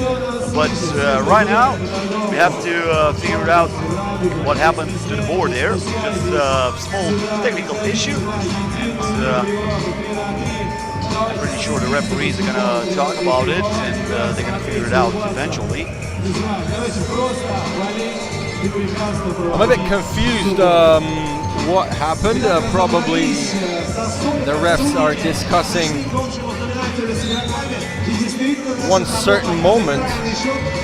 Anyway, Energia Gdańsk is up by 2 against Riga Ghetto.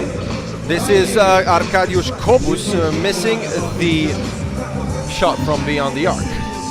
Now Lasmanis with a hand in his face, right between the eyes of Michael Hicks, who's saying, I was close but not close enough. Now Hicks, can he answer against Lasmanis, who's trying to put the lock on him? Michael Hicks, of course he does! Right back at you, my friend! Krumic, what a scoring run! 6 points in a span of 10 seconds. 2 distant shots from Riga and 1 from Energia Gdańsk. Now a crazy fadeaway by Michael Hicks. Too confident with his shot.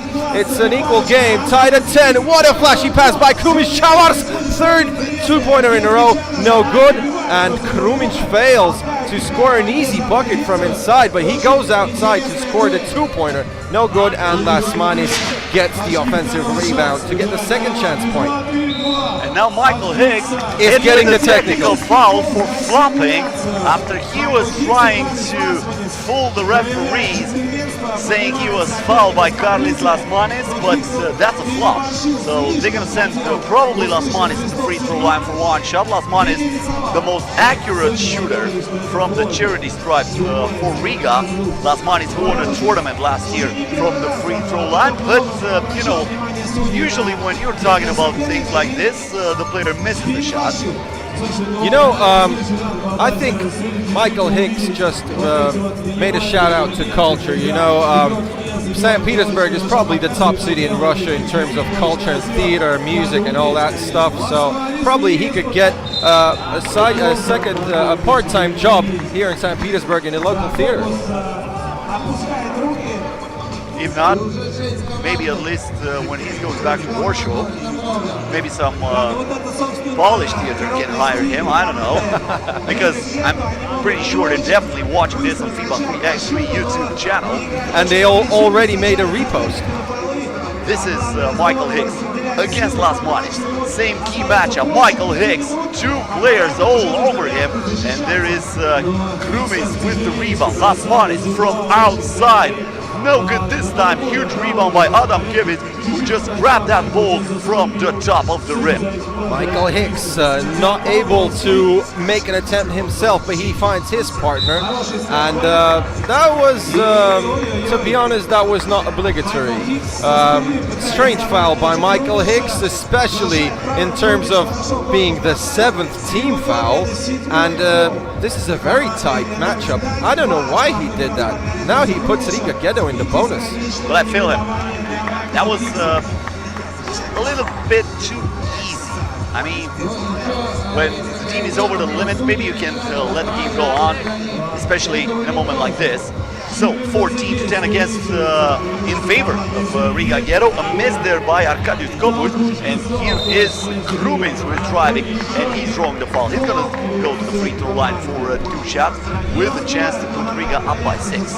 That was actually a bit funny moment in the previous attack. Arkadiusz Kobus is so tough that he went for that layup through the D, and also his partner from the team, so he was pushing his own teammate to make his way to the bucket, like, but no good. He's like ludicrous, I think, like, move, man, get out of the way.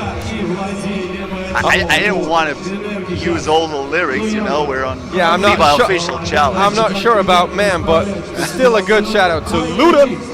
This is Michael Hicks. Actually, Ludacris is one of his favorite rappers. When I had a chat with him about his favorite music a few weeks ago, but he said his favorite rapper is Lil Weezy F Baby, Lil Wayne from New Orleans. 5 minutes left in this game. Michael Hicks through the screen, bounce pass inside, and the finish by Adam Kivitz. And he's gonna dunk that, but in the end he just laid that in. Lasmanis, step back J for two, rims out, and rebound goes to Kobos, who finds Adam Kivitz in the corner. I think if NBA 2K or NBA Live or anybody else will ever make United League Europe 3x3 basketball simulator, I think that Karlis Lasmanis deserves his own signature step back. He makes so lots of space that it's impossible to defend. And now a crazy one-leg challenge attempt from distance from Hicks. Riga Ghetto with a 6-1 run, and they're getting really close to win the game in the following maybe 1 or 2 minutes. Looks like that was a shot clock violation. They're going to award the ball to Energodansk. No, I think they changed the decision. So probably they're going to keep it with Riga and 3 seconds left on the shot clock. That's what the referees are indicating here. 3 seconds on the shot clock. The possession goes to Energodansk. That's not bad. So Michael Hicks, with plenty of time to act, puts it up. No good, and the ball rolls out of bounds.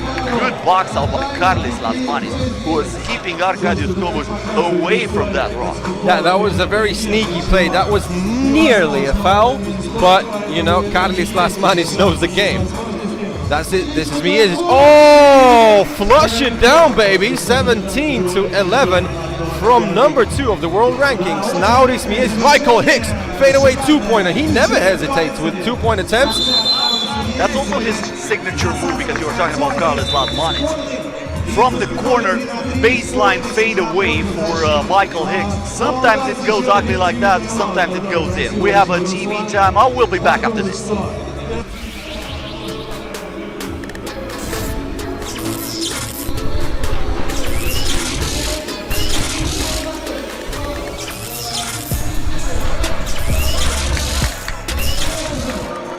Guys, we would like to make a shout out to Russian Basketball Federation, who's a partner of United League Europe 3x3, as well as our loyal partner in the development of not only 3x3 basketball as a new Olympic sport, but also the best ball game in the world. This is now Rizmiezis after the timeout against Michael Hicks. Rizmiezis with the shot clock down to 2. He splashes it in as Michael Hicks feeling frustrated. And now the behind the back pass inside to Pavlovsky. Pavlovsky kicks it out to Kobos, puts up the 2. No good. Pavlovsky with the offensive rebound. Fresh shot clock for Energodansk. The fake, and now Rizmiezis is acting like a professional thief. And this is the white flag. Yes, great flashy play by Krumic, but anyway, I could see Michael Hicks putting his hands down, and this is really a white flag for Energodansk. They could not find the chemistry in the last minutes. They cannot buy a bucket.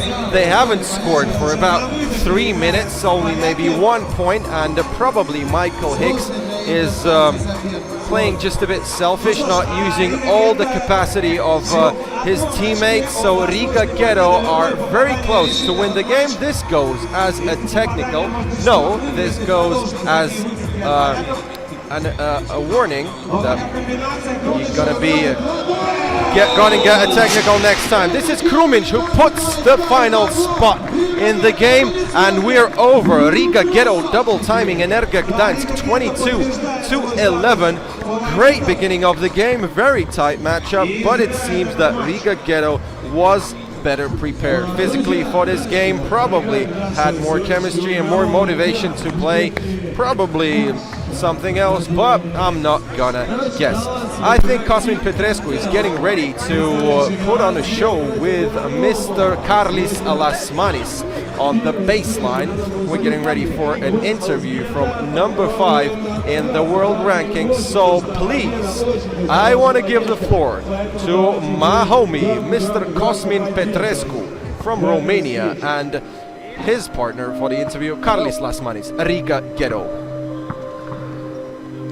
Karlis, you're coming after a stage where you were eliminated in the quarterfinals. Looked like you were playing right now definitely to win this tournament. How was it for you for this first game? So first game was kind of tough, you know, because you always have to prepare your body for the first game and mentality and mind, and it's not easy. And against that kind of team like Poland, you know, who can score from every position, so it was hard game. You're coming after an injury, but you had a key matchup against Michael Hicks, probably the best player for the Polish team.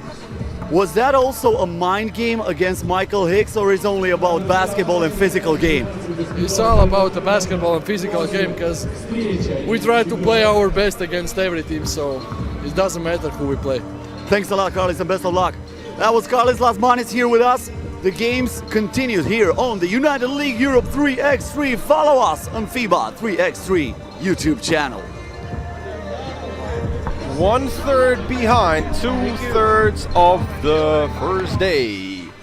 Still to go. 4 matches already finished in the second stage of United League Europe 3x3, and we can revise what happened. So Ventspils Ghetto started the game with Inanomo with a win 13-12. Then Astraets Rosatom took the floor with Red Faces 17-11. Red Faces' first win in the history of United League Europe 3x3. And then Old Town, the reigning champs of the first stage of United League Europe 3x3, lost to 3 Zvezdochki 21-10. And right now we've watched the game Riga Ghetto against Energa Gdańsk 3x3 from Poland, and Riga Ghetto was stronger 22-11, and probably one of the toughest matchups in theory of United League Europe 3x3 matchups is Team NL and Inanomo from Moscow. Inanomo, the Muscovites, lost their both games in the first stage, so they are willing to come back now with a full squad. 4 people here. Remind you that Ruslan Khabirov was injured in the first stage on the 25th of January, so Inanomo had to play 2 full games, only having 3 players. They were really exhausted. And Team NL coming here with new faces, but still great motivation. They were second, only losing in the final to Old Town in the first stage of United League Europe. So now we have a few minutes before the next game. Yep, we got 9 minutes to go, so please be back for Team NL and Inanomo, Pool A.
Уникальный проект плавучей атомной станции.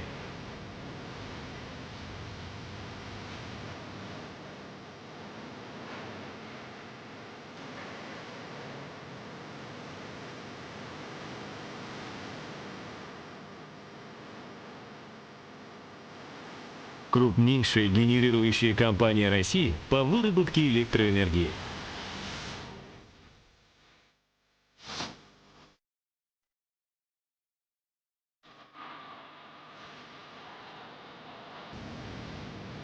Вторая эксплуатирующая компания в мире по установленной мощности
детского, юношеского, студенческого, массового Up next on the court, the runners-up of the first stage of the 2020 United League Europe 3x3. Team NL is ready to take on Inanomo. Inanomo already with a loss in the competition, and actually 3 games played, 3 losses so far in the 2020 United League Europe 3x3. As we are welcome you once again in our booth. I'm here with Peter Bujanitsky. I'm Cosmin Petrescu, and together we're trying to rock the mic for you guys to make it as interesting as possible. So, Team NL with a different roster right now, as you are watching it on the screen. Jesper Japse got injured. He has a hamstring injury, but guess who's back? Kasper Averik, the guy who won the MVP last year at the first stage of the United League Europe 3x3. Then he got injured, and he was a huge absence for this Team NL team in 2019. Look at the key matchup we're suggesting. So this is Dimio van der Horst and Yuri Bespalov. Yuri is on place 146 of the world rankings. Dimio van der Horst, number 21. And Team NL is one of the top teams according to the world rankings of the United League Europe 3x3. They won the very first stage in history of United League Europe last season, and they were close to doing it the first stage of the second season, but they lost in the final to Old Town from Serbia. Now, this is Group A, which I called the Group of Death. All 3 teams are really tough, so this is Team NL, Ventspils Ghetto, and Inanomo. And we already watched one game from this group. This was Ventspils Ghetto. They beat Inanomo 13-12. So if the Muscovite team, Inanomo, want to go through for the first time in their history of United League Europe 3x3, they need to beat Team NL. But that is gonna be a tough job to do. Arvid Slakter had the first possession of the ball. He's playing for the first time here at the United League Europe 3x3. He's shooting for the first time, and that's an air ball for him. The rebound went to Van Filsteren, but he was not able to put it up in time. The shot clock expires, and that's a turnover for Team NL. Vlad Maleshkin now with the ball, finds Yuri Bespalov. Bespalov against Tino van der Horst. Keeps the dribble alive for a second, puts it inside, and there is Krisev, who protects the ball perfectly with the left hand, but misses with the right one. Still no points in the game. Dimio van der Horst with this drive. He finds the contact against Griesev, and he scores from inside. Vlad Mileshkin, I hope he and his teammates had time to discuss their mistakes in the first game. If you didn't watch Inanomo against Ventspils Ghetto, that was an absolutely crazy ending to the game. Inanomo had a great chance to win it, or at least equal the game, but they made a very strange turnover. Just about 8 seconds till the end of the game. So they lost, and if they lose again, that will be a second in a row attempt. Upset for Inanomo, because they couldn't make the playoffs in the first stage. And just a note for you, these are twice champions of Russia of basketball 3x3. Averik on the court, bounce pass inside to Van Filsteren, who thought he had Van der Horst open in the feed. That was a bad pass. Now Bespalov, bounce pass to Logachev. Logachev shaking and baking in the post, and he gets the foul. He's going to go to the free throw line with a chance to put the first point on the board in favor of the Moscow team in Inanomo. 1 minute in this game. This might be a very physical game too, with tall, powerful players on the court. Just like I said, Jesper Japse, probably the most important player in Team NL roster, is injured for this stage, so he is not here in St. Pete. Foul away from the basketball here. Gonna go against Inanomo. Team foul number 3. This is a tough beginning to the game. Loads of stops. Only 1 minute inside this matchup, but we already had at least 8 whistles. This is Kasper Averik with an assist attempt, but this is no good. Yuri Bespalov, one of the best lockdown defenders in the business, gets the steal. Vlad Mileshkin with the turnover, and now Team NL with a chance to go up by 2, and this is Mr. Dimio van der Horst. Mileshkin bounce pass inside to Bespalov. Back to Meleshkin. The fake, the drive. He needs to find somebody. Bespalov, the shot clock down to 1. He puts it up, air ball, and that's a turnover against Inanomo. Yuri Bespalov wanted a foul, no call from the referees. And Team NL gets the coconut back with Kasper Averik controlling it from the top of the arc. He gets it back from Slakter. And the good defense there by Grisev. Grisev, by the way, is a former Red Bull King of the Rock champion in Kazan. He won that tournament in Kazan. So basically in the 1-against-1 situation, it's very tough to score against him. Look at that. He just denied Kasper Averik, telling him, you know what, we did not miss you here in St. Petersburg. Go back to Netherlands. I'm pretty sure he's not going to go back. He's going to look for revenge after that. Yeah, Nikita Griesev just killed a fly that was sitting on the ball that was supposed to go inside the bucket, but no chance, because Nikita Griesev has a great wingspan and he already gave us a few flashy block shots. Probably we'll see a few more. Oh, and that was a bit strange from Inanomo. Bespalov and Griesev were discussing that pass for a few seconds and Bespalov just passed it out of bounds. So this is a present for Sjoerd van Wilsteren, who starts the new attack for Team NL. On the corner, this is Van Wilsteren and he rises for the dunk. Team NL is up by 3. Vlad Meleshkin. Meleshkin against Van Wilsteren. Keeps the dribble alive, looks for the screen. Griesev, 1 second left on the shot clock. He will not finish in time. So that's another turnover against Inanomo, as the manager of Team NL looks pretty happy so far about his team performance. But still a long way to go, only 2 minutes and 20 seconds into this game. Yeah, great defense by Team NL so far, even with the absence of Jasper Jobse that you mentioned just a few minutes ago. Oh, what a pass by Averik, sweet dish! And straight into the hands of Arvin Slakter. This is a foul, and it goes on Boris Logachov. This is another foul on Inanomo. Team foul number 4. Team NL up by 4, and they have the possession. And Inanomo are in big trouble. And if they continue playing like that, they're not going to make it to the playoffs. The second stage in a row. Slakter here with the offensive rebound. Good job by Logachev. Even though he lost that ball, Logachev fought until the end and at least did not let Arvin Slakter to ride with that ball.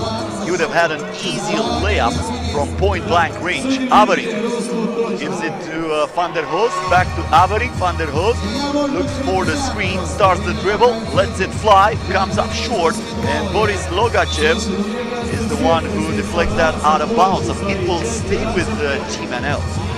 Sjoerd van Wilsteren coming back, and Arvin Slakter has some time to relax. Also Nikita Griesev, that block shot maestro of United League Europe 3x3. Back in the game. Dimio van der Horst, if you don't defend me, I'm gonna float a bucket inside and put my team up by 5. What a play by Meleshkin, and Nikita Griesev rocks the rim with his two-hand slam. But Team NL comes back with the same just in a flash of a second. Van der Hoos trying to take advantage of this mismatch. Every time when he is defended by Vlad Meleshkin, he's trying to post up, feeling that he is a little bit more powerful. He also has the height advantage, so we might see that many times. First TV time out of the game comes with 6 minutes and 38 seconds left. We'll be back after this.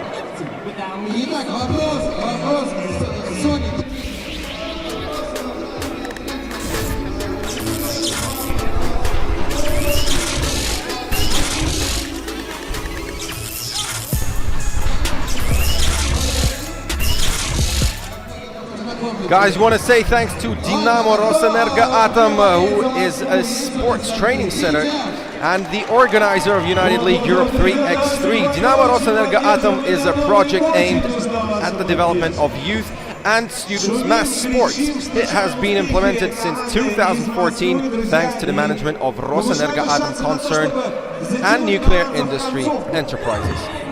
After the timeout, Decisive is muscling his way in the paint, and with the second effort, he is able to tip that ball in. Venils from the corner. The rebound goes to Yuri Vespalov.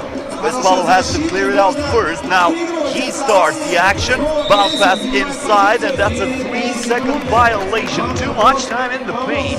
That's another turnover against Inanomo. Yeah, you get too excited when you go inside the bucket and look for that pass, but it won't come as soon as you want, so this 3-second violation is not a big surprise. Inanomo using the paint a lot, but they could have shot the ball actually a bit more often, especially using Vlad Mileshkin. So this is Dimio Vanderhorst scoring for Team NL, 8-3. Vespalov failing to drive and score, and after the rebound, this will not count. This is a foul before the active shooting, foul on the floor, so a new attack for Team Inanomo. Fresh 12 seconds. It's gonna be Yuri Vespalov. Still waiting for that block against Arvid Slakter. Mileshkin on the wing. No good from beyond the arc, and the ball goes out of bounds. Looks like it was touched last by Stuart van Vilsteren. So it will stay with Inanomo. Fresh shot block after the Vlad Mileshkin's miss from the 2-point range. Now Mileshkin looking for the foul, and Avery is a little bit too close and a little bit too aggressive. So that's going to be a foul against Team NL, not in the active shooter. Kasper Averink looking just a bit, I mean, if in terms of style of play, like Aron Roye. Two small guys, but really great defenders and absolutely fantastic shooters on this team. Logachov with a steal, but no good from distance, and this is a foul on the rebound. It goes to Stuart van Vilsteren, and this is a foul on Vlad Mileshkin. Team foul number 3 for Team NL. Inanomo has 1 foul more, but they have only 3 points. So now we continue. That was team foul number 4 for Team NL. I'm sorry, Mileshkin finding space to try and shoot. They better shoot at least once. This is Mileshkin with the drive, and no good once again. He lost his balance on the way to the hoop. So he was trying to make that up somehow, but unfortunately for him, it was a little bit too difficult. So it stays 8-3. Inanomo having a tough time to score. We almost reached the midpoint of this game, and they're only with 3 points on the board. In the post, bad shot there by Vanderhorst, who was trying once again to post up against Mileshkin. Decisive, and he cannot score with the first attempt. Good defense by Slakter, who picked his pocket, and now Avery from the baseline lets it fly. 8 ball to the corner pocket, not this time. Vespalov gets the rebound, and it's Mileshkin all alone. Makes Radogo Wall shout just a little bit, don't get sleepy, and Inanomo is coming back. I remind you that Mileshkin was born in St. Petersburg, and he has loads of fans right now here in the stands, so he better be fired up and try to hype up the crowd, because if Inanomo loses this game, I remind you, they'll be out of the tournament on the 2nd stage in a row. Dimio Vanderhorst with a free throw attempt right now. Inanomo getting closer and closer to the team foul limit. Talking about fans, the local team, Rosenergo Adam, gets to play in the competition 3 games from now. They're gonna make their debut here in the 2nd stage of the United League 3x3. That's a 2-pointer from Yuri Vespalov, and we have a game 9-7 in favor of Team NL. Vanderhorst against Logachev. Gets it back from Van Vilsteren. Vanderhorst keeps the dribble alive, intercepted by Vespalov. Decisive, and he went higher than the gas prices in Europe to dunk that for Inanomo. My goodness, I hope we have a spare rim, because Nikita Decisive is absolutely furious, nearly breaking it down. No good from distance from Team NL, and Inanomo hustling back with a great scoring run. Now Decisive just 1 point away to match the game. No good once again. Decisive actually is played against really hard and tough D from Team NL. But we have a TV timeout right now.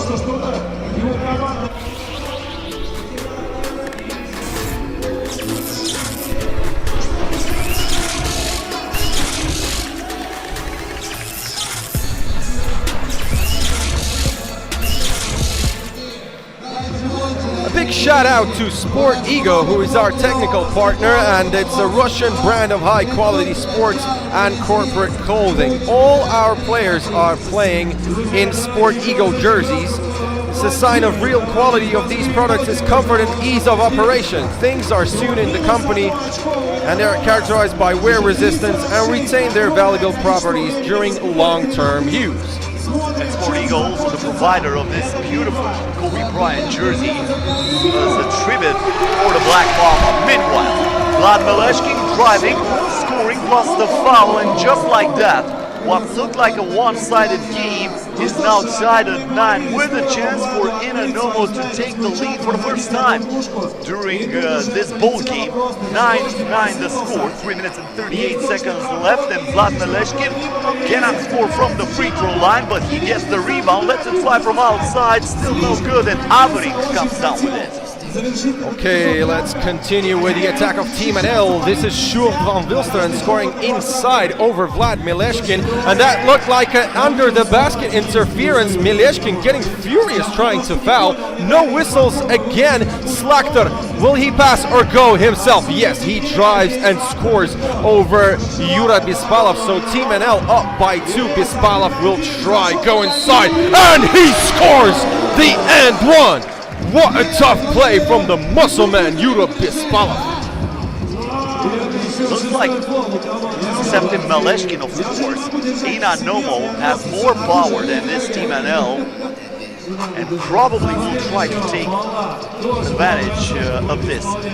Once again, Inanomo with a chance to tie the game. They were tied at 9. We also remind you that Team NL had a 5-point advantage the start of this game, and Bespalov cannot score from the free throw lines. That's the second miss in a row from the charity stripe for Inanomo, but Bespalov is playing good defense, lets it fly from outside, no good, but there is Logachev with a tip in. And we've got a tie game after that putback by Lagachev. 11-all, Van der Horst behind the back, looked actually like a travel, but no whistle anyway, so this is a Inanomo attack. Mileshkin firing for the lead, no! And this will fall out of bounds. The ball falls to the baseline, and we have a timeout for Inanomo.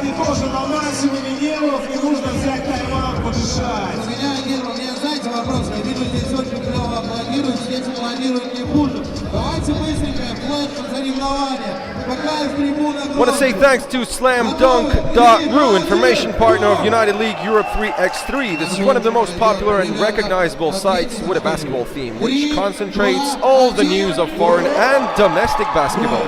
We thank the management of the portal for information support of the project and basketball in general. We thank our Instagram partners Rus Basketball and 20 Strong Basket for their information support, and also one of the most popular groups, We Love Basketball, as well as our partners in Vkontakte or VK. Averik after the timeout hits an air hole, and the ball goes back to Inanomo, who once again will have the chance to take the lead for the first time in this game. So, 7.5 minutes into this game, Inanomo did not lead yet, but they have a chance here as Mileshkin is asking for the screen. He takes the other way and he goes straight to the cup. Give me that coffee. It's never too late to get a lead. 8 minutes into this game, first time Inanomo up by 1, and this is Dimio van der Horst who loses the ball, and now Decisive, he's looking for a pass to Vlad Mileshkin. He's got 5 seconds, and I'm sure that this is an ISO for himself. He goes inside, no foul. That was one of the toughest collisions I've ever seen in 3x3 basketball, but still no whistle. Looked like bumping cars there on the 3-second area, but the game went on, no call, and now Team NL will get the ball back. I think that collision reminds me of Carmageddon, if you ever played that game. You're old enough to play that game, Cosmin, maybe in the end of the 90s. I don't remember anything.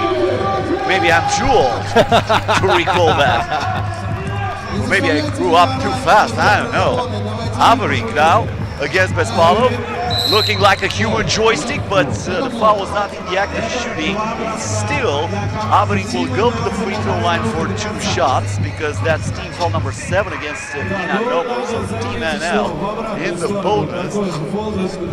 Kasper Averik, as I said, the MVP of the first ever United League Europe 3x3 stage back in 2019. The only stage that was held in the Galleria Hall right downtown in St. Petersburg. After that, we moved here in this beautiful Raduga Mall, still in St. Petersburg, and I'm pretty sure everybody is pleased with the court, with the standings, and with the quality of the games. 1-point ball game here, Team NL up in front, and looks like that's a foul against Team NL, so Gressel will head to the free throw line for 2 shots. And now this is getting really hot. If you recall the first game, Venils Ghetto beat Inanomo exactly in the same numbers, 13-12. But here we still have 1.5 minutes. All the games with Inanomo are super tough. And remember, I was talking about the group of death. This one really is a tough group. So only 1 game left in Pool A, and it's going to be Venils Ghetto against Team NL at 5:30. But if Inanomo loses right now, they are going to lose the chance to qualify. And if they win, this is going to be a crazy roundabout, and everything is going to be decided in the points difference.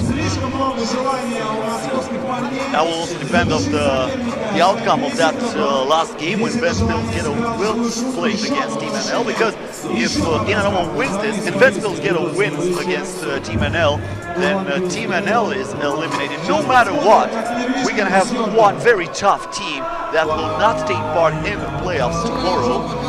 But this is what United League Europe 3x3 is all about. This is what the organizer wanted for this year. To have groups like this, to have days like this, that every single game will be very important. 2 shots there made by Servan Filster and a 2-pointer scored by Europa League. And once again we have a lead change here.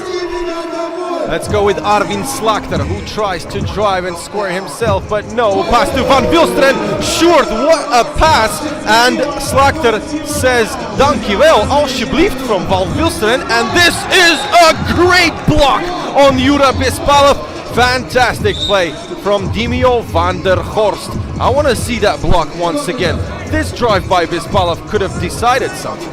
And also he showed him the finger, like, not on my watch, mister.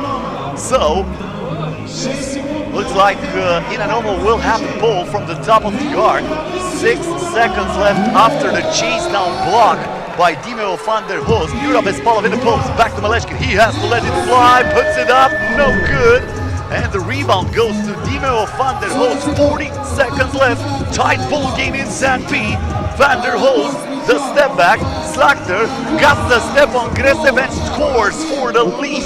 And now we have only 30 seconds till the end of the game. Probably only 3 attacks if nobody fouls. Bispalov driving inside. He needs to shoot right now, and he scores for the tight game. 17-17. They won't be in a hurry. This is Van der Horst for Averik. If he gets the 2-point, it will be nearly impossible to come back, but he goes with a fadeaway, and now Inanomo with a chance to win it all in this game. Can we do it? Maleshkin, no foul, and is that going to be the first overtime of the second stage? Yep. Yes, it will. First OT in the second stage of the 2020 United League Europe 3x3 for this huge game between Team NL and Inanomo. Both teams with plenty of chances at the end, but none of them able to hit. Probably Kasper Averik had the clearest shot of them all because he was wide open on the baseline. So, overtime, first team to score 2 points wins this game. High stakes here, as we told you before. If Inanomo loses this, they are eliminated. If they win, they have to wait for the outcome of Venils against Team NL game. So, Inanomo with the first possession of the overtime. This is Logachev. Meleshkin for the win. Knocks it down. She is the Terminator. Hasta la vista, baby. 19-17. And Inanomo still has a pulse in the second stage of the United League Europe 3x3. It took only a few seconds for Vlad Meleshkin to rise to the occasion and sink that ball into the net for a 19-17 dramatic win in favor of Inanomo. So the Muscovites are still alive in the tournament as my fellow Peter Bujanitsky is down on the sideline next to Vlad Meleshkin, the hero of this game. Peter? Ребят, Влад Мелешкин рядом со мной. Влад, не буду тебя долго отвлекать. Ты находишься дома. Вы проиграли оба матча в первом туре. И я уверен абсолютно, что хотели доказать всем, на что вы способны сейчас. Вы были буквально на миллиметре от второго вылета подряд. Просто поделись эмоциями. Но у нас непростая ситуация сейчас в команде. Мы имеем 2 травмы, поэтому задействовали состав, в котором ни разу не играли. Плюс я вообще новый игрок в команде. Парни пытаются подстроиться под меня, я под них. Пытаемся найти свою игру. Сейчас показываем уже намного лучше и красивее баскетбол, чем на первом туре. Влад, спасибо тебе огромное за твое время. Удачи в плей-офф, возможно, но за него еще надо будет побороться. Спасибо большое Владу. Ребят, у нас небольшая пауза, и мы идем дальше. Ice in his veins, that's for sure. Vlad Meleshkin, the hero of the game. So, here are the standings. Inanomo with a win and a loss. They played both of their games, so now they have to wait for the Venils Ghetto against Team NL in order to see if they advance or not. The easiest way to advance is if Venils Ghetto win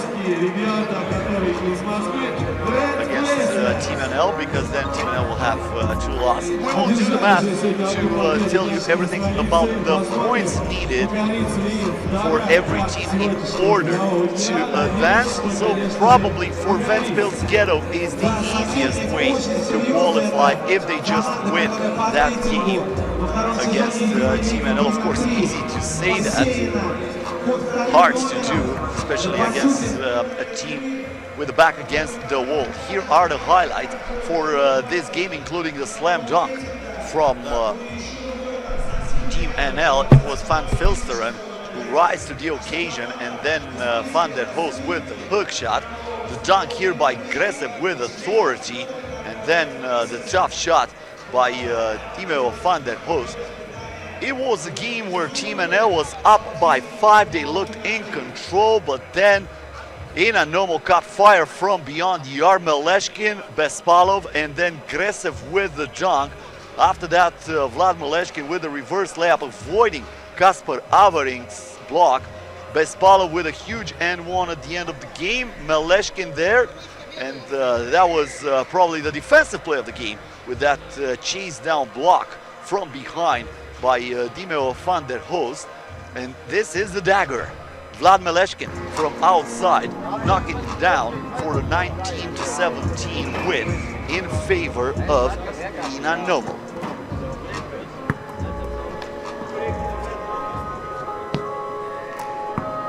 So up next on the court, L team representing Lithuania will play against Red Faces.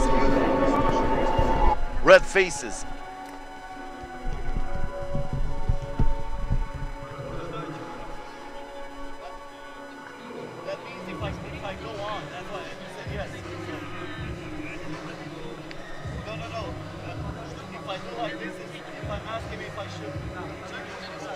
That clock keeps ticking like a metronome, and my thoughts keep telling me to get me home, but my balls keep telling me to let me out. Oh, just let me out. That clock keeps ticking like a metronome, and my thoughts keep telling me to get me home, but my balls keep telling me to let me out. Fuck all that shit, just let me go. Owers and tastemakers make us no chaser. Gets the blood flowing like a fucking pacemaker. Cut the middleman and inhale the vapors. Madman, old 10-time drapers. Cut the jukebox on, make the woofers blow. We gon' sit here until all them heifers go. Holler at the 10s and spend a little load. Not on them, no, they can buy their own drinks.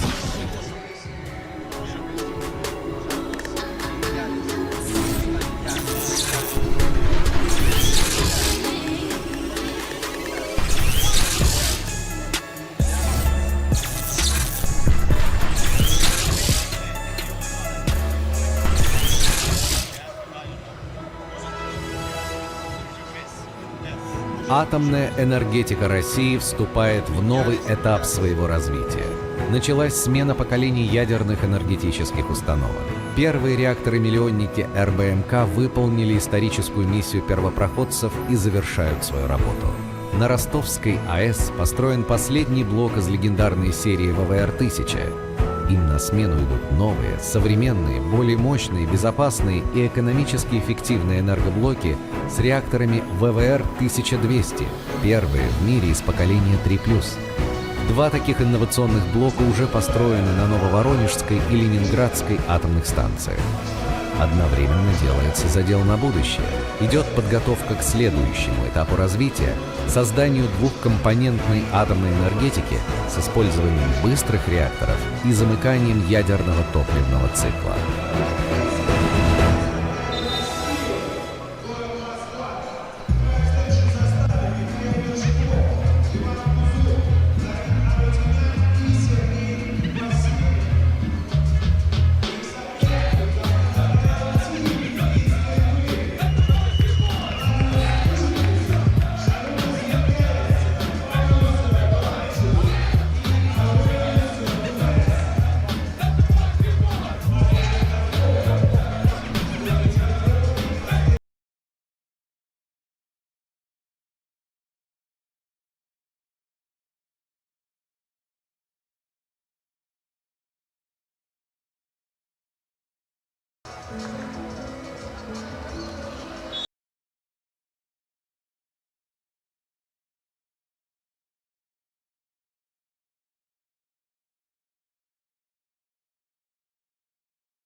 Up next, LT3X3 representing Lithuania will take on Red Faces representing the Russian Federation. Red Faces with the first win in the tournament after defeating Rosenergo a few games ago. Once again, we want to welcome you to our booth. Petersburg, next to me, I am Coach Astraets, and together we're going to be with you all day long here for the second stage of the United League Europa League X3. This is the roster for L team.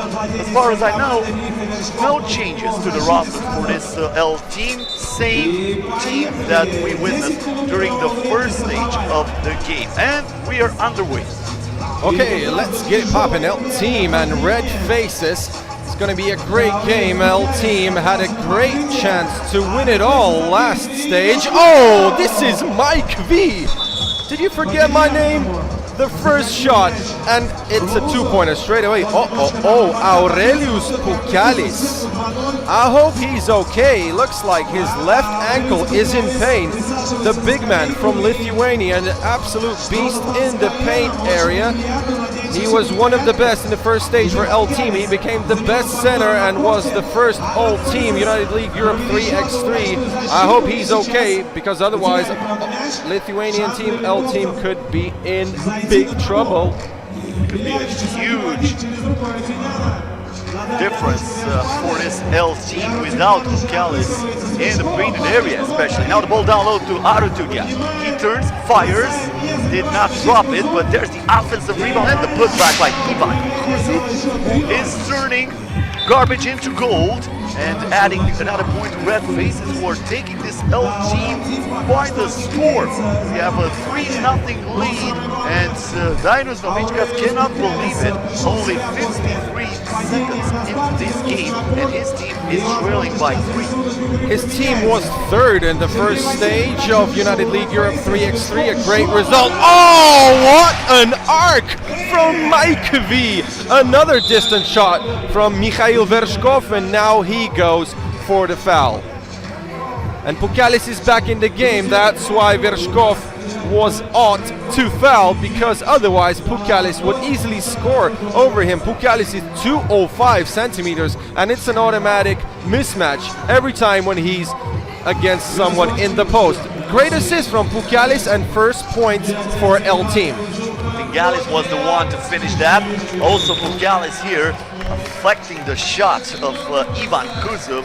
It's very hard to score when he is contesting your shot.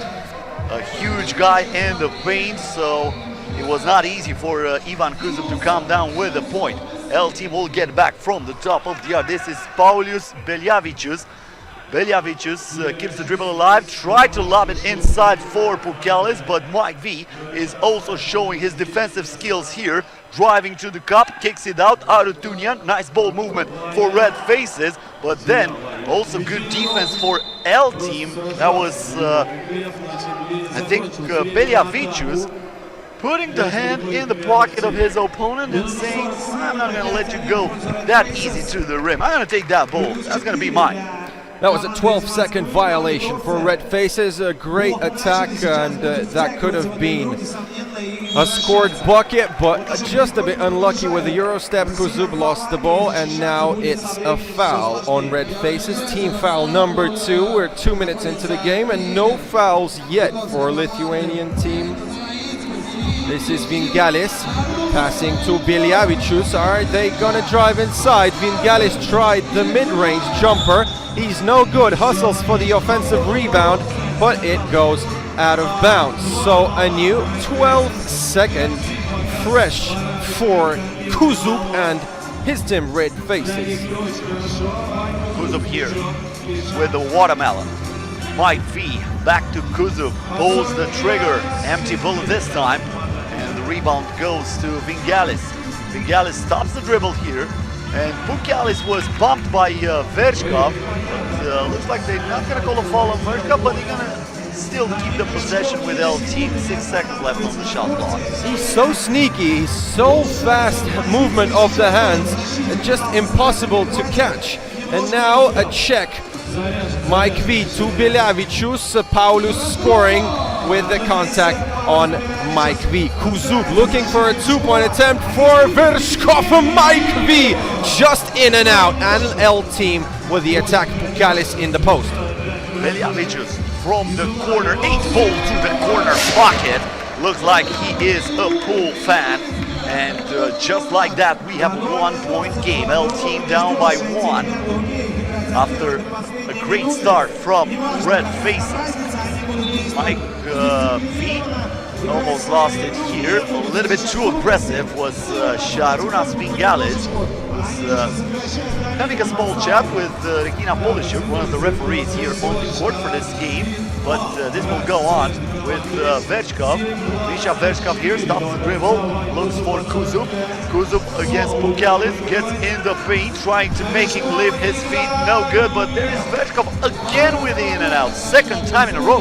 Yeah, he's so close all the time. He looks like an automatic rifle from beyond the arc, but just a bit short. And Venils uses these 2 misses and makes his own 2-pointer to put L Team up by 1.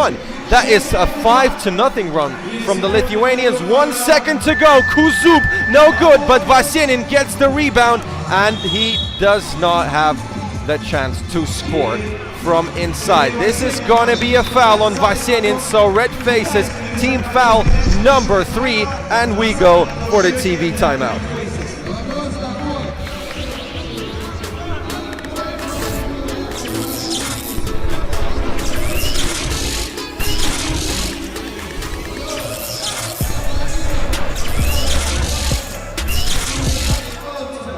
Guys, it is 75 years of nuclear power in Russia, and Leningrad Nuclear Power Plant is a branch of Rosenergo Atom Concern, GSC, part of Rosatom's electric power division. It is located in the city of Sosnovy Bor, 40 kilometers west of St. Petersburg. The Leningrad Nuclear Power Plant provides more than 50% of the energy consumption of St. Petersburg and Leningrad region, thanks to LNPP, Leningrad Power Plant. Game resumes here, another 2-pointer from the corner, but this time Beljavicius did not score. Pukalis with the offensive rebound, and Mike V fouled his opponent. He thought he had the rejection, but they called for a foul. So that will send Marius Ujupis at the free throw line for one shot. Vershkov was not unhappy with the call. I mean, he said, okay, that's on me. So probably got some piece of the hand on that play too. Yo, man, I want a time machine right now just to come back and see that once again. Oh, I can't wait to see the highlights in the end of the game, because that, to be honest, could have been a clean block, but we'll never know until we see it once again. This is Aurelius Pukalis, the big man and the top center of stage number 1, scoring from inside. Mike V with another 2-point attempt. I think he can make more 2-point attempts than a whole team on this stage. Very furious from beyond the arc, and now a mid-range jumper from Ujupis. Vershkov wants to play some ISO ball, lets it fly, almost backed that in. Ujupis with the rebound, and he was grabbed from behind as he was trying to clear that ball out. David Arutunian is the one called for the foul. Maybe team foul number 4 against the Red Faces. L team yet to foul in this game. Might be an important aspect of this ball game, but we will approach the buzzer, the alley-oop here, but Pukalis was denied once again. Great block by Zenit. This is Kuzuk from beyond the arc, and he goes for the bucket. 8-7. Look, L team hasn't fouled yet, and they're playing one of the most furious scoring teams. That could have been a block from Kuzuk, very close for the lead. No! Please turn on the conditioning system. I mean, turn it off, man. It's getting too cold and windy here, and Kuzuk not able to hit the rim. We go for a timeout for Red Faces. Once again, a big shout out to the main partners of the United League Europe 3x3. That's Rosenergo Atom, Leningrad Nuclear Power Plant, and Ural Sib. Not gonna forget the technical partner Sport Ego, the provider with all the jerseys for the players and the staff. Great organization here in St. Petersburg, and if you want to find out more, don't forget to follow us on our Instagram account. That's United League Europe 3x3. Hit that follow button to be updated with everything that happens here in St. Pete. Okay, let's get it popping after the timeout for Red Faces. They had problems with scoring buckets recently. Now they're getting a foul, and this one goes for Mike V. He does not think that was a foul, so he still continues to discuss that issue with Ivan Bakhtaev, one of the referees for this game.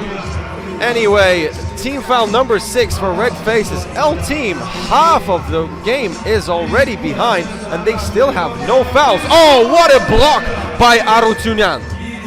Looks like during this game, everybody is blocking everybody.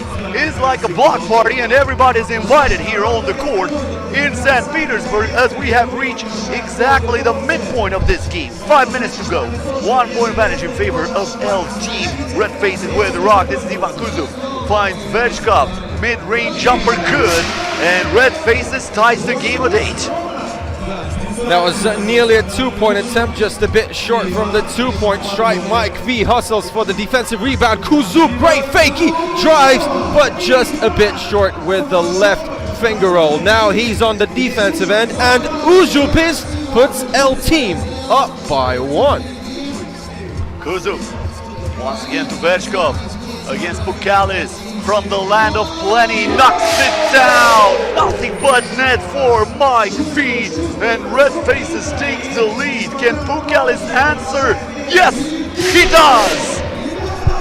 Oh my God, we need some refrigerators for these guys. They're getting too hot on the court, and I think we need to put our shirts quite soon. This is getting crazy, man.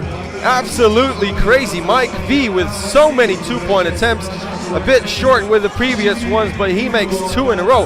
Don't forget, this guy was able to score 7 points, 7 consecutive points in 33 seconds last stage here in Radogomol. Another 2-pointer, and this is for L team. They're up by 3. Oh man, they're more heated up than a Leningrad nuclear power plant reactor. As we have reached the second TV timeout of the game, we're gonna be still here with you because probably the refs forgot about this TV timeout, and I can understand them. The way they're playing, you might forget about the TV timeout. Right here, a foul on a 2-point attempt. This is probably the only way to cool them off. Foul them, but that's usually not a good thing, especially against Vechkov, who's a very accurate free throw shooter. Yeah, it could have been a team plan for L team not to foul in the starting 5 minutes, because Mike V never gets tired and he will never stop shooting. And if you give that guy some space, he's gonna kill you with his distance shot. He's perfect from the free throw strike, but actually he missed the first one, so I'm sorry, not really perfect.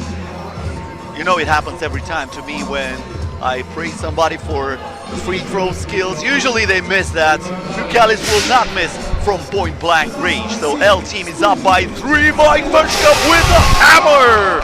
Are you kidding me? He just turned on the jet, but Pukalis answered with a dunk of his own. Mike V for 2, short. Stop! This is getting insane, guys. 3.5 minutes still left, and probably this is the best game so far of the whole season.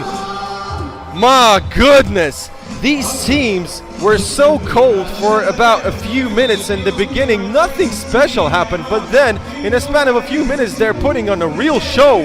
Man, another TV timeout right now.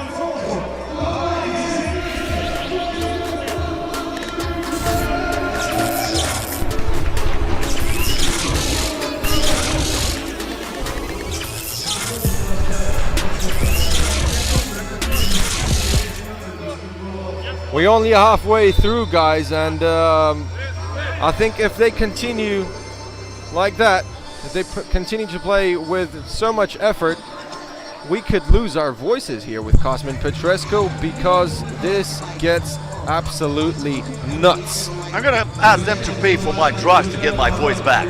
Definitely. Look at that! Oh my goodness, I think Pukalis sent that to Vladivostok with that block. Are you kidding me? This is a highlight machine here, this game.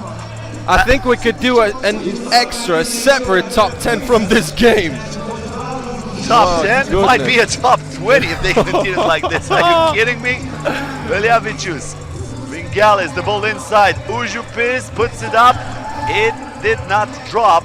Novichkas was asking for the foul from the bleachers. Yeah, obviously he could not hear me, but I would recommend him to be a bit more quiet, because his team can get a technical foul, and we remember Red Faces are pretty good at shooting free throws. Also, don't forget, you're not allowed to coach in 3x3. If the referees are seeing the players talking to the coach, you are hit with a technical foul, so yeah.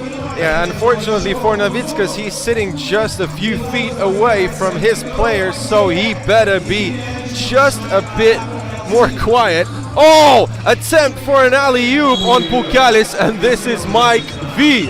Oh, and things are getting hot here on the court, and you know, I'm not surprised, because these two teams are putting on a show. They're fighting for each point, and now they're discussing this exact moment. Pukalis with a smart play. Mike V coming down from the crazy vertical. Obviously, he would touch Pukalis, and I don't know why Pukalis was so upset with that, because Mike V really looked like he wanted just to keep Pukalis safe, you know, not to hurt him. And that was not really a good foul, because Red Faces are over the limit, so Pukalis is now in the Jersey stripe for 2 shots, makes the first one. And he'll have the chance to put his team up by 5. Don't forget, Red Faces were up by as many as 4 when we started this game. They were up 5-1. Pukalis hits both of his free throws. Mike V from the corner, short. Yeah, and things could get really interesting here in Pool B. I remind you that L Team and Red Faces play with Astraets Rosatom from Belarus, Red Faces beat Astraets 17-11, and if they lose now, it's gonna be quite weird roundabout. Oh, Uzup is going for the dunk, but not in my house, says David Arutyunyan. What a crazy game, full of highlights. And you know, if Red Faces could come back, that could be one of the best games I've ever seen in my life. And you know what? I don't want to be that kind of guy, but can we ask them to play again after this game? Can we ask them to play another game? I don't know, maybe just an exhibition game. I was talking about the time machine. Yeah, I think you agree. This was awesome. And by far the best game of the tournament. Talking about spectacular plays, because of course the last game with the Maleshkin two-pointer in the overtime was also an amazing game. Vershko from the corner knocks it down. Of course he is still heated up, and Red Faces still have a pulse. Uzup here in the paint, knocks it down, and they're only 1 point away of winning this game at 21. Yeah, this is a match point, nearly impossible for Red Faces to come back, but everything is possible in 3x3 basketball. Still 2 minutes till the end of the game, and Aurelius Pukialis again becoming an absolute hero in the endings of any game, using his size and his skills in the post. Mike V with a chance to score from 2. It's Kuzub and it's good! Only -4. Is it possible to come back? Do you believe in it? L team can win it right here. The pass inside and the finish by Šarūnas Vingalis, who is wrapping up this game 21-16 for one of the most spectacular games in the United League Europe 3x3 history. Yeah, absolutely crazy game, absolutely astonishing performance from both teams. Yeah, I would like to salute all the players for that effort. Oh, and yeah, you should see that.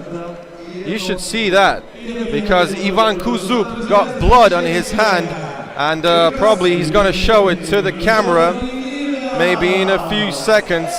That was such a tough game. One of the craziest games I've ever seen here at the United League Europe 3x3. How was it there on the court? A lot of blocks, a lot of two-pointers, spectacular plays. Where did you get all that energy from? Well, we started very bad because we felt like sleeping. I don't know what's the problem, but half of the game we were sleeping. So we wanted to energize more. Then in second half we started to play. Yeah, you were down by as many as 4 when this game started. When was that moment when you said, you know what, we're gonna push that button and we're gonna put it into another gear? Maybe after first timeout, I think that's the main spot. Yeah. All right, thanks a lot and best of luck for the next games. That was it.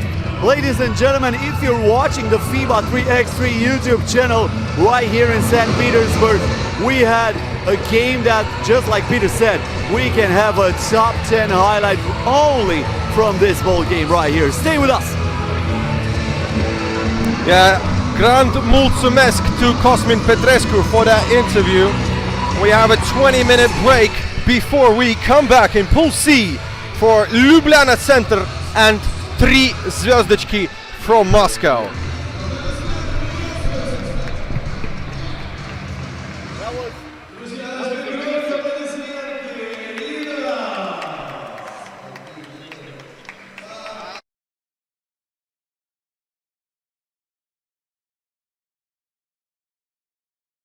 Руслан Морозов будет показывать какие-то движухи. Ничего показывать не буду. У нас дети.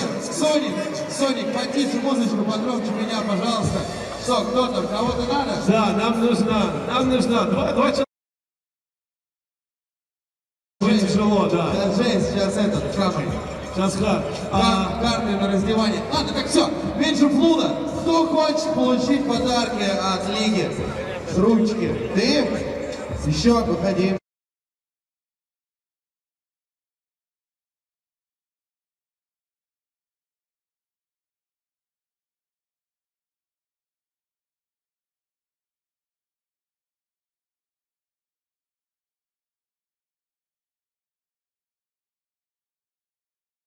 It's the journey.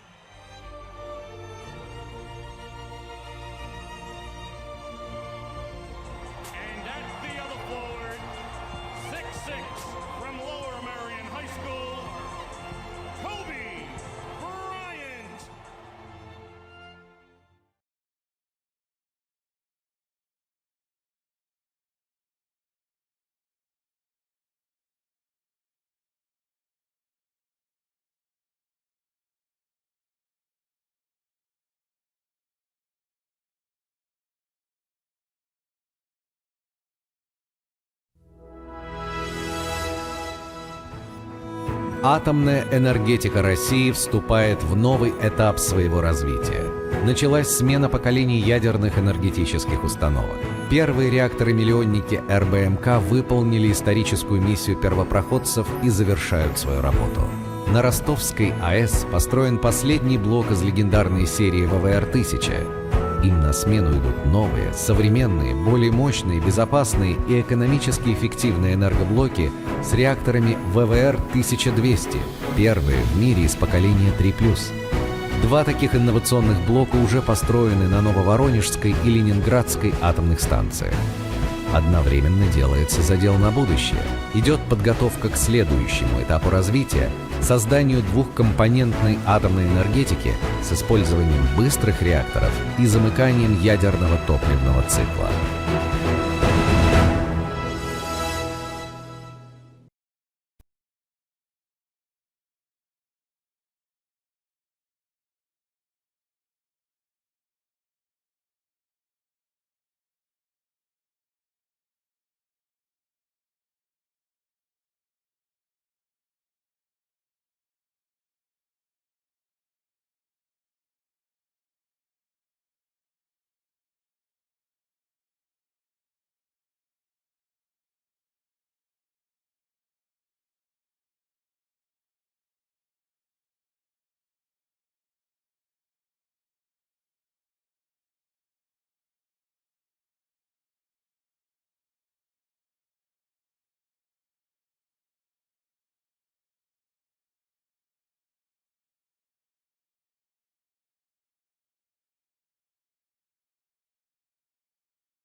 Хочешь — тратишь, хочешь — копишь, хочешь — платишь, хочешь — стопишь. Копишь — прибыль, тратишь — прибыль, тратишь — копишь — прибыль, прибыль. Из кэшбэка, из остатка зарабатываешь гладко. Уралсиб, карта прибыль, а на счете прибыль, прибыль.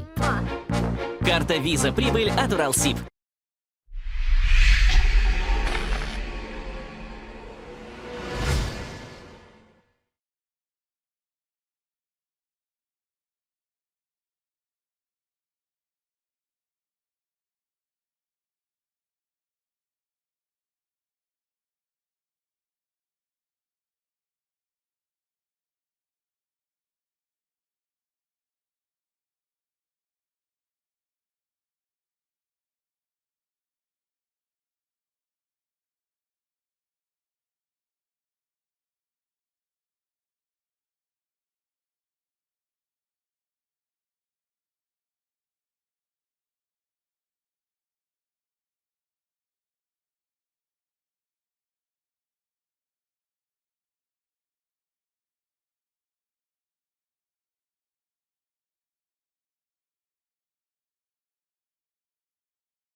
похожи, но огонь горит под кожей. У тебя есть цель, у других есть тоже. Кем бы ты ни был, тебя будет ждать успех. Уралсиб, кэшбэк, прибыль для всех. Карта виза, прибыль от Уралсиб. Кэшбэк и процент на остаток. Выгодно для всех.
Надеялись, что этот день настанет. И он настал. Город-певек будет городом-атомщиков, городом-локомотивом и будет лучшим городом заполярным на земле. С праздником вас! Счастья, удачи и успехов!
Ljubljana Center versus 3 Zvezdochki is coming up next in the United League Europe 3x3. We're liking that Bon Jovi song.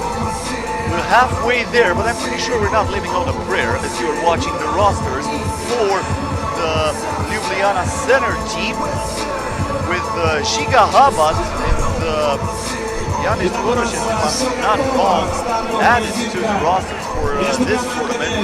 I might be, I think Koroshin was there for the first stage. On the other hand, Zvezdochki already playing for the second time today here in the United League Group 3x3. Once again, we are kind of welcoming you to our booth.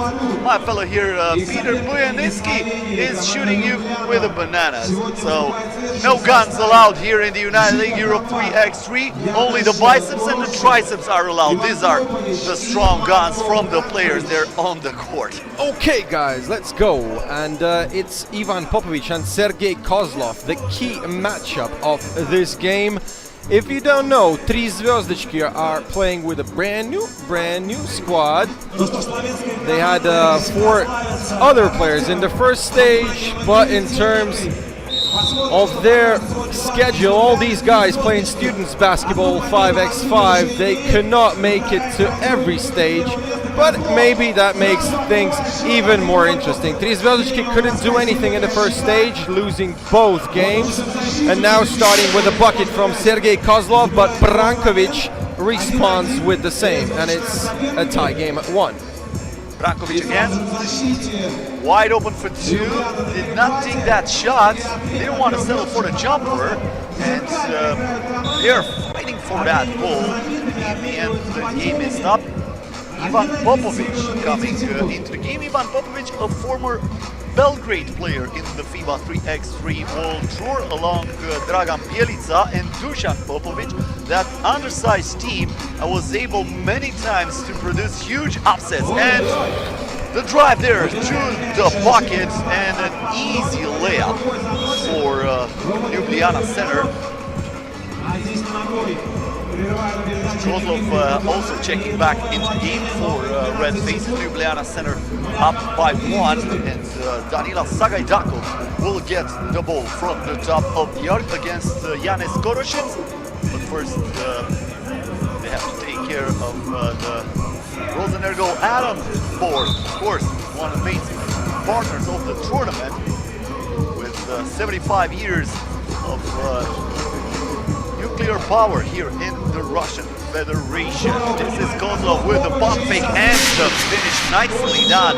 Old school move there by Kozlov, sent his opponent to the footboard on the first floor, and then he finished that from mid-range. Yeah, great play from Sergei Kozlov. Loads of weapons in his arsenal, except bananas, because that's my signature weapon. And some Travis Scott here in Radega Mall, maybe getting the players a bit more hyped up. Ljubljana Zenit going up by 1. This is Kozlov to Sagajdakov, trying to drive. Only 3 seconds left for him. No good, and the rebound goes to Ljubljana, but they still lose the ball, so it's a new attack for Tri Zvezdochki. Can Sagajdakov buy a bucket? And no good once again. I was thinking about that weapon of yours. I was thinking, where's mine? But I realized that I've already eaten my bananas, so I was greedy today. Or maybe I was hungry. You probably are hungry for 3x3 basketball. We're gonna satisfy your hunger here on the FIBA 3x3 YouTube channel. We had a monster game just moments ago, full of great plays. And I'm pretty sure we're going to have some more later on. The turnaround chain by Kozlov missed. He gets the ball back. Now he will try it from outside. Same outcome. And the offensive rebound goes to Nikita Padun. Another chance for Tri Zvezdochki. 3rd in a row. Can they get something out of this? Yes, they do. Kozlov from underneath the basket. That wasn't a 2-point attempt from Padun. That became an assist to Kozlov, and now we are tied at 3. Brankovic, very tough shot from beyond the arc, and Nikita Padun winning the rebound once again. The shortest guy on the court, under 190 centimeters, one of the top point guards in Russian students basketball, and he is going to start the new attack for Tri Zvezdochki right now with 2 minutes into this game, trying to play a pick and roll with Kozlov, falling down and gifting the ball to Ljubljana center. you throw some part of that banana on the court because it looks slippery for him. Come on, man. You have to help the players, not work against them. But looks like they're gonna get the ball back, so no harm done. Tied at 3. This is Padun, finds Kozlov. Kozlov with the nice ball movement, gets it back inside, and he finishes easily from the paint. Oh, they forgot wide open Koroshin, but Koroshin did not settle for the jump shot, even though he was wide open for 2. Maybe now. He lets it fly, no good. Padun with smart D, but now he should have got that defensive rebound. But Yanis Koroshets hustled for the offensive board to try and make a new attack for his team, but on his way down, he threw the ball out of bounds. So Tri Zvezdički once again with the possession. It's Padun for Sagaidakov, handing off for Padun again. Sagaidakov, few steps and a tomahawk slam from Mr. Sagaidakov. Ivan Popovic answering with a reverse layup, saying that that's going to count for more. I'm going to start dunking too, but until then, I'm going to make it on my own. And now we have a foul. I don't think that was the act of shooting, so probably they're going to award the ball from the top of the arc for Tri Zvezdički. And looks like, yes, Sagaidakov will get it against Shigahama. Sagaidakov trying to drive straight to the rim. It's a good defense by Shigahama, keeping him away from the bucket. And now 9 seconds left on the shot clock. Back to Kozlov. Kozlov behind the back, good dribble, and he gets into the traffic and finds the easy, breezy shot. Oh, Giga Chabad blocked by Sergei Kozlov. No chance on that drive. And now it's Kozlov trying to find an offensive opportunity for Novikov. Good pass, but Sagaidakov, I think he was already thinking about getting the rebound and not accepting that pass. We go for our first TV timeout.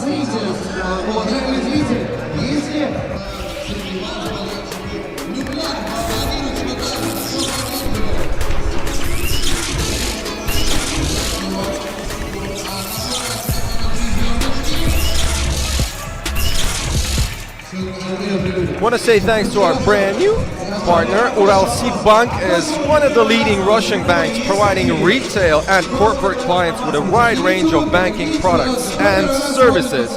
The bank's integrated regional network of sales of financial products and services is represented in 7 federal districts and 46 regions. No good with a drive from Branko Popovic, the only Serbian guy on the Slovenian team. Obviously understanding each other, speaking pretty much the same language. That was a foul on Pavel Novikov, and he hit his back. Could that be serious? Looks like he should be okay, but still he gets some rest and gives the floor to Nikita Padun, who will start this attack with the help of Sergei Kozlov. Straight away the pass and the money from inside. Especially without Koroshin on the court, Kozlov is taking advantage every single time of his size advantage. Now Ivan Popovic with a tough shot. That looked like the Dirk Nowitzki fadeaway of 1 foot, but the answer for Tri Zvezdički comes from outside of the arc. That's the 2-pointer. Popovic behind the back pass to Brankovic. Brankovic stops, pops, and drops. Great bucket by Brankovic. Padun, can he make 2 in a row from distance? No good this time. And the rebound for Ivan Popovic. 101, an ISO for him. Nope, Brankovic is with the help. He couldn't make the bucket, but he gets the rebound. And unfortunately for Ljubljana center, he falls out of bounds, and this is a turnover. So Tri Zvezdički will start again up front with Nikita Padun. As usual, Nikita Padun, on je Papadun, that means he gets buckets, but if you don't understand Russian, it's okay. You have enough time to learn it. Sounds perfect to me. I mean, I'm not going to argue with that.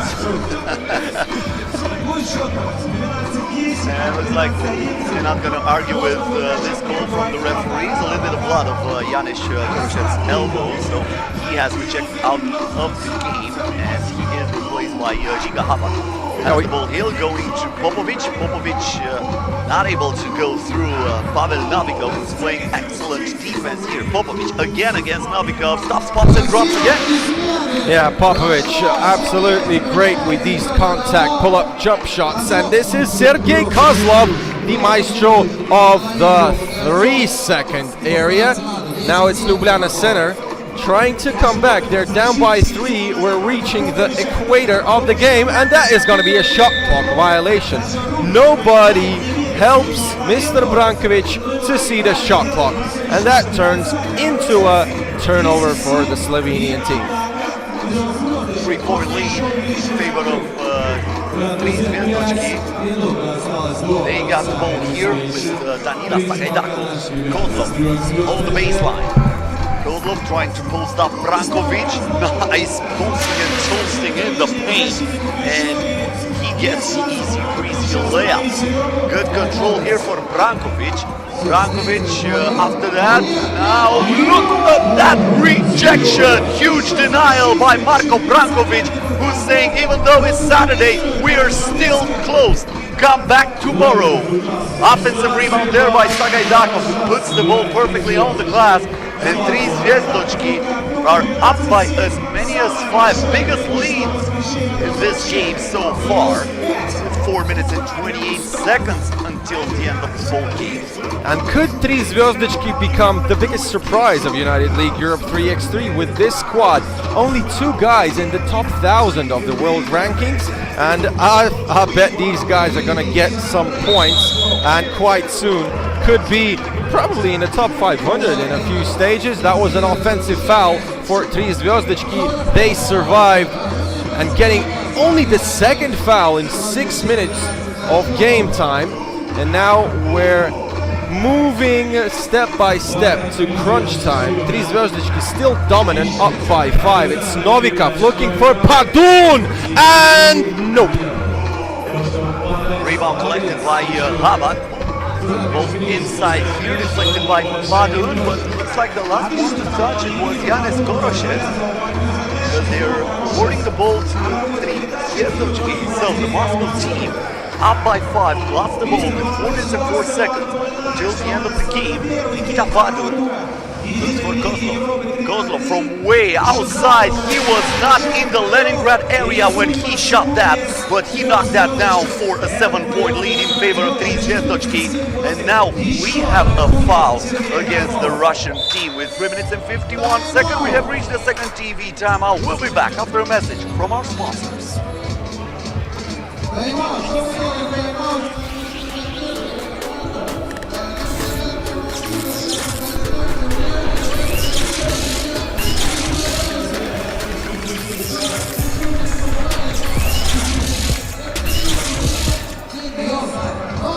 I want to say thanks to Rosenergo Atom and Dinamo Rosenergo Atom, which is a sports training center, who is the organizer of United League Europe 3x3. Dinamo Rosenergo Atom is a project aimed at the development of youth and student mass sports.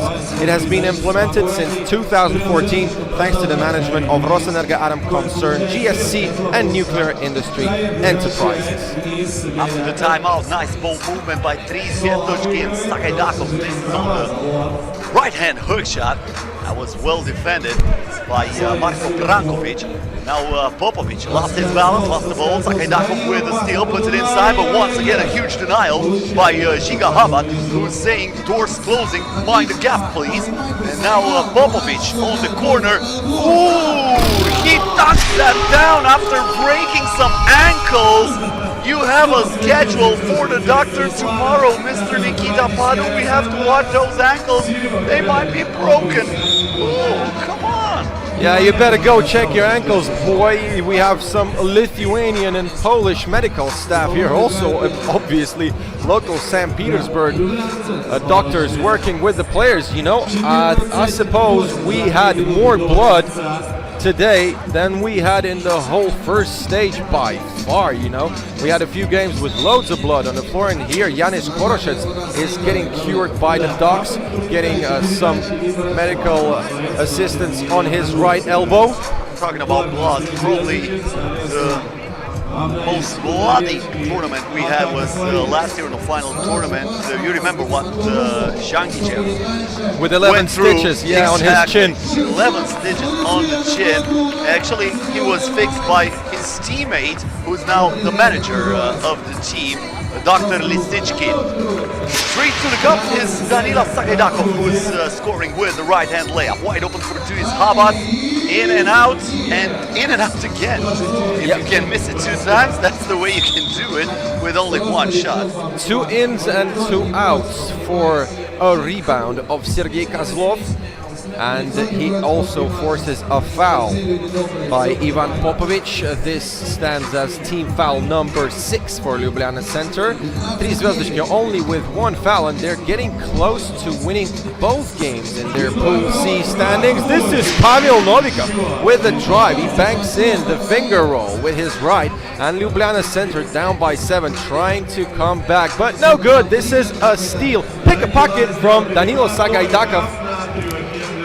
Novikov pass to Sagaidakov. Oh, flashy play, but not so good for Brankovic, who is playing great D. Brankovic with the touch pass inside and the reverse layup. Finished nicely there by Yanis Koroshev. Now the ball outside. Novikov thought about it. Gives it to Pavel, settles for the jumper, gets back the rebound, and he lays it in. No box out whatsoever for 3x3 Ljubljana Center, and they are punished for that. It seems that Ljubljana Center is very fatigued and they don't have enough stamina to finish this game. Padun, fresh as always, could have made it +9 for Tri Zvezdički, but no good. No look pass. Novikov with the rock. Oh, behind the back, and I suppose he got a few lessons from Vuko Bradinovic. And now a foul from Pavel Novikov, who won with this just moments ago.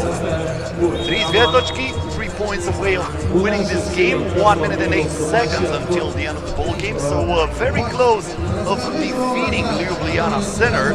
Just like you said, Peter, Tri Zvezdički might be the biggest surprise of this first day in the United League Europe 3x3. We reminded this is stop number 2. The first one took place 2 weeks ago. They defeated Hometown from Serbia, actually the reigning champs, 21-10.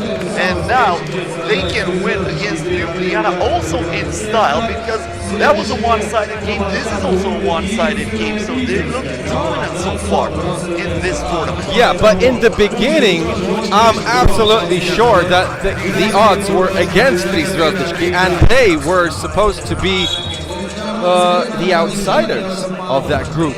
But all the things went upside down, vice versa. Tri Zvezdički absolutely dominant in the Pool C standings, and I'm quite sure they're gonna get through with the first place in their group. So it's the last minute, already on the go. Novikov, very fancy play, but just a bit short, hitting it to bank inside.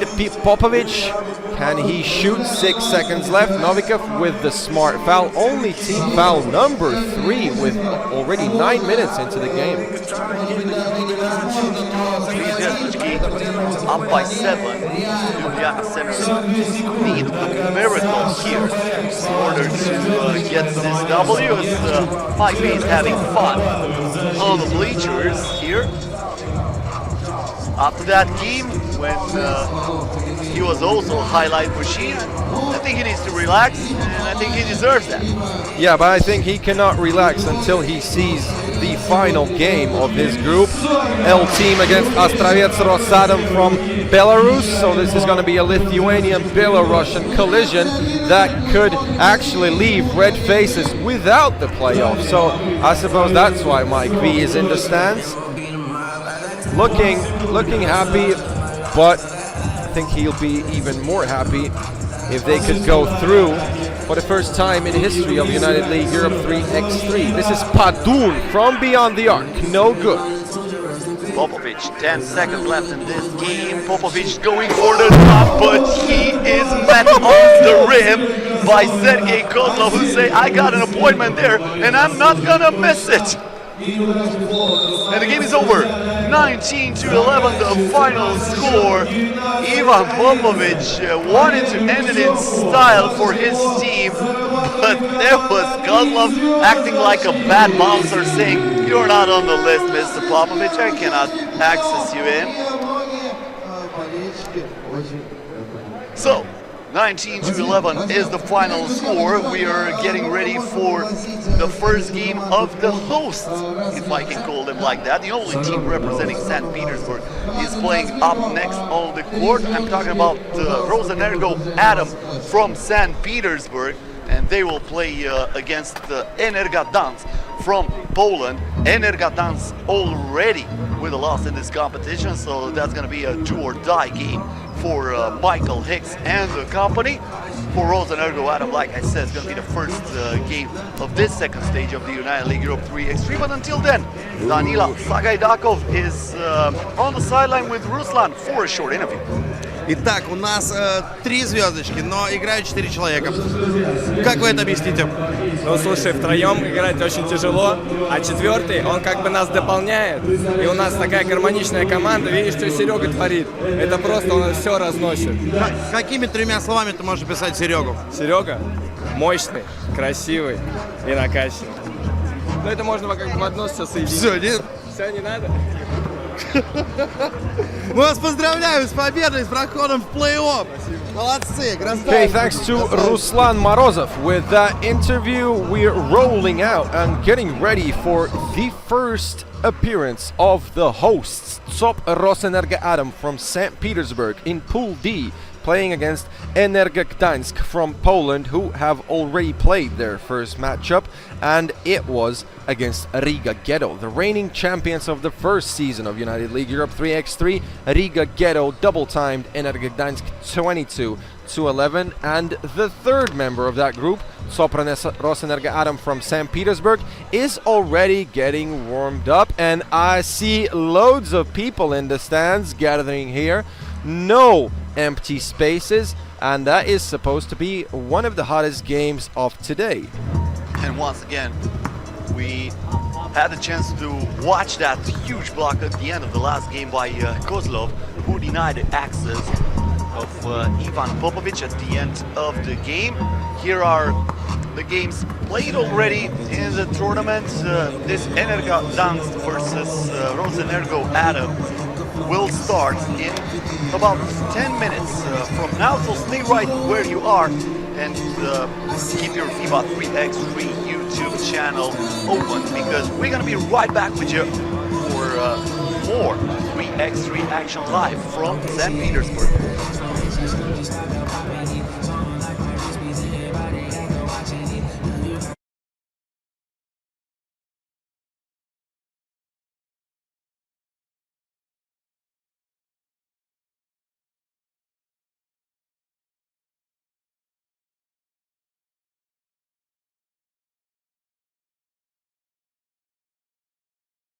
The journey.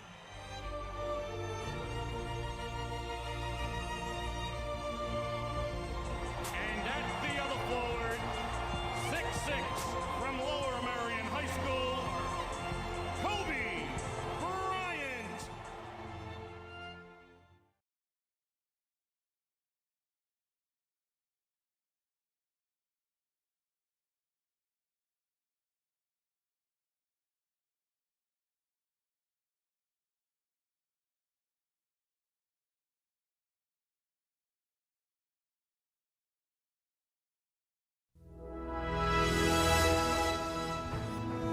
Атомная энергетика России вступает в новый этап своего развития. Началась смена поколений ядерных энергетических установок. Первые реакторы-миллионники РБМК выполнили историческую миссию первопроходцев и завершают свою работу. На Ростовской АЭС построен последний блок из легендарной серии ВВР-1000. Им на смену идут новые, современные, более мощные, безопасные и экономически эффективные энергоблоки с реакторами ВВР-1200, первые в мире из поколения 3+. Два таких инновационных блока уже построены на Нововоронежской и Ленинградской атомных станциях. Одновременно делается задел на будущее.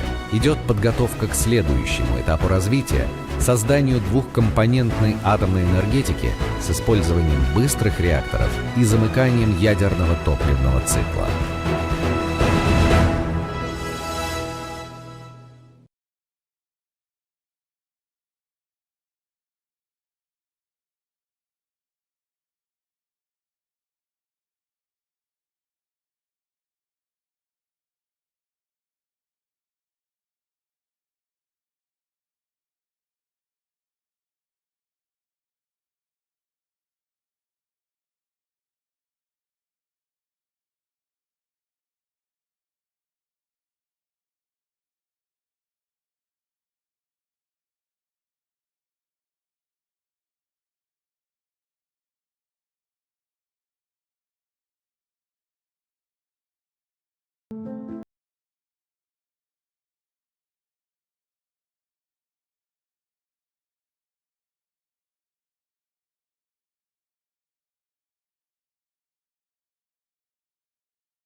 Хочешь — тратишь, хочешь — копишь, хочешь — платишь, хочешь — стопишь, копишь — прибыль, тратишь — прибыль, тратишь — копишь — прибыль, прибыль. Из кэшбэка, из остатка зарабатываешь гладко. Уралсиб, карта прибыль, а на счете прибыль, прибыль.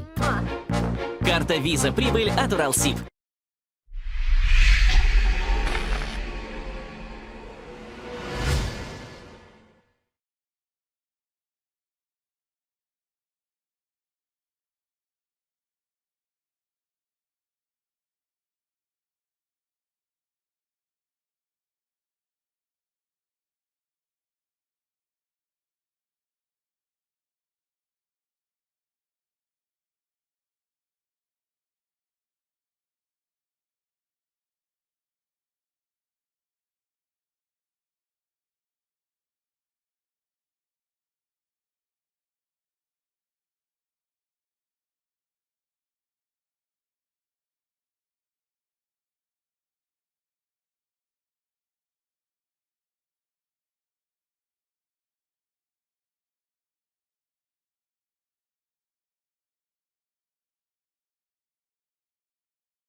Но, а так питерской команды. Это первое выступление сегодня, так что давайте вместе поддержим и дадим им почувствовать, что это домашний корт.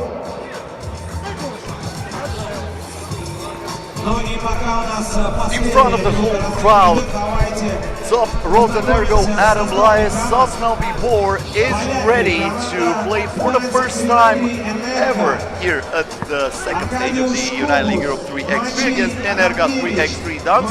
As you probably witnessed, my fellow Peter Bryant is still here having fun with the food. Actually, he was trying to get some energy. Since the last game, yeah, as soon as I finished the bananas, got a soup.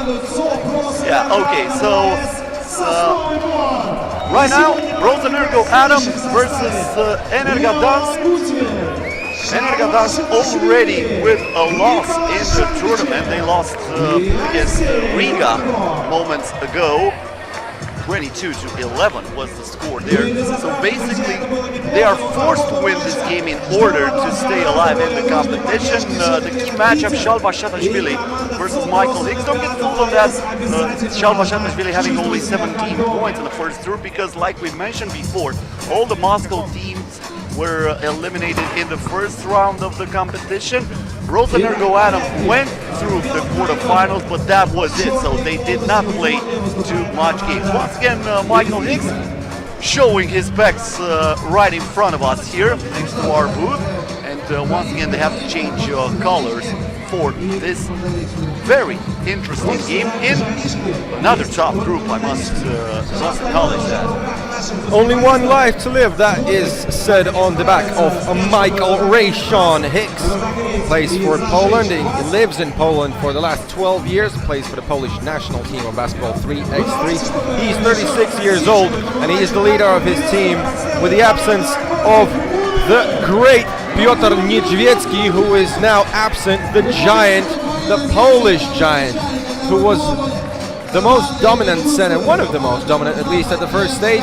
Now, different style of play, and if you've seen the game against Riga Ghetto, it seemed that Energa Gdańsk were out of stamina at the end, and to be honest, it was a white flag waving from Michael Hicks. He stopped defending. The Polish team understood that there is no point to try and beat the Riga team. So let's get it poppin'. Sopran Rosenergo Adam, the latest team to step on the court today, had loads of sleep after yesterday's night. It was Friday, just a reminder, as all Fridays in St. Petersburg are big fun. This is Alex Toparkov under the rim, hustling for, oh, that could have been flashy. That was an attempt of hitting the bucket, lying on the floor with only 2 seconds to go. No good, and still no points in the game, but it's only 19 seconds in the start. That would have been a play of the day, no doubt about it. Michael Hicks against Shangichev. The pick and roll, Pavlovsky stops, pops, and drops. Shangichev did not fight on that fake, but still Pavlovsky had a good position next to the rim in order to finish that. Shangichev wants to answer from outside. Hits an air ball. The ball rolls out of bounds. We're going to have the first substitutions in this game. Adam Kevitz and Shatashvili checking on the court. And Michael Hicks starting the new attack of Energa Gdańsk. He will try to pick and roll, but no roll when you can do it all alone. Banks the shot in, and 2-0. Energa Gdańsk up, beating the host. Oh, step back by Shell. And if we had United League Europe in a basketball simulator on PlayStation or Xbox, I think Shatashvili would deserve his own signature step back, as well as Lasmanis or other guys we discussed today. That Michael Hicks fade away corner three-pointer. Yeah, Billy had. That's a good idea for you guys. 2K Sports, maybe you could try make an effort, and we'll have a new great game. Toporkov misses on a two-point attempt. Adam Kevitz with rebound, and then good defense by Shatashvili, who sees that ball. This is Shangichev, kicks it out. Shatashvili wide open for two. It rims out, and rebound goes to Michael Hicks. Screen by Adam Kevitz. Hicks hits the dribble live against Shangichev, who fouls him, and that's going to be Team foul number 1 for top Rosenergo Adam Sosnovi board. That's the full name of the team representing St. Petersburg in this tournament. Yeah, a little tough collision here between Shangichev and Hicks. Shangichev always acts like a crazy dog, you know, like a bulldog who already bitten you and he will never let you go. This is Adamkiewicz with the hook buzzer beater, and it's 3-0 run by Energa Gdańsk. Short with the 2-pointer, Leo Lagutin with the offensive board, and top Rosenerga Adam with the first bucket right now. This is Shalva Shatashvili. Michael Hicks from outside. Toporkov soars for the rebound. Lagutin, Shatashvili. Shatashvili, hesitation move, too strong on the glass, looking for the foul. The game goes on, and now Michael Hicks clears the ball. The shot clock down to 4. Nice pass inside, splitting the defense and finding wide open Pavel Pavlovsky for the easy, breezy layup. This is Alex Toporkov driving, finding the contact and hitting the bucket. And talking about signature fadeaways from beyond the arc, please welcome Michael Hicks. 6'2" Energa Gdańsk. What about some post moves from Shatashvili? No time to do it because this is a foul, and it goes to Maciej Adamkiewicz. Shatashvili will have the coconut from the top of the arc here against Adamkiewicz. Shatashvili back, gets the ball back from Shangichev, and we have a foul against the Polish team. That could be team foul number 2, even though Kobus is a little bit unhappy with the goal, saying he defended that clearly. Now look at Shatashvili. Looks like a human joystick, but unfortunately for him, cannot hit from way outside. Yeah, and he looked really focused on that step back shot. He was quite close to get it. No good from Kobus. And now it's Shangichev trying to drive the ball out. Leo Lagutin with great torso movement, and he boxes out Adamkiewicz. Maciej didn't have the chance to reach the ball. That goes out of bounds, and top Rosenerga Adam is having a timeout. No, it's a TV timeout, so let's have a pause altogether.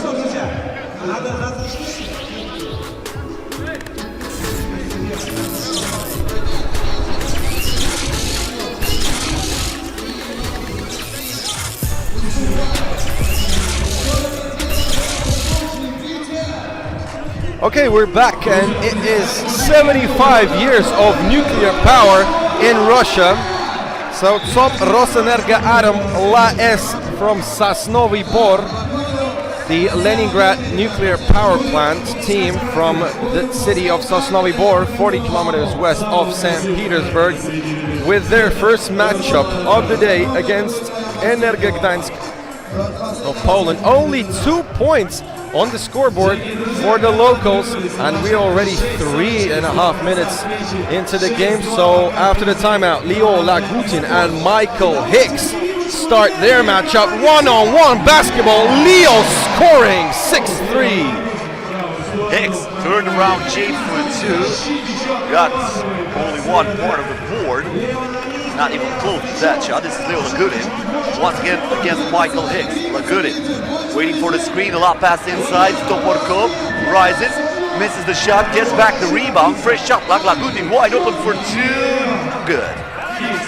And Michael Hicks gets the rebound. No hurry now. He shows his partner that he needs a screen, but he goes to the left and tries to score the distance shot.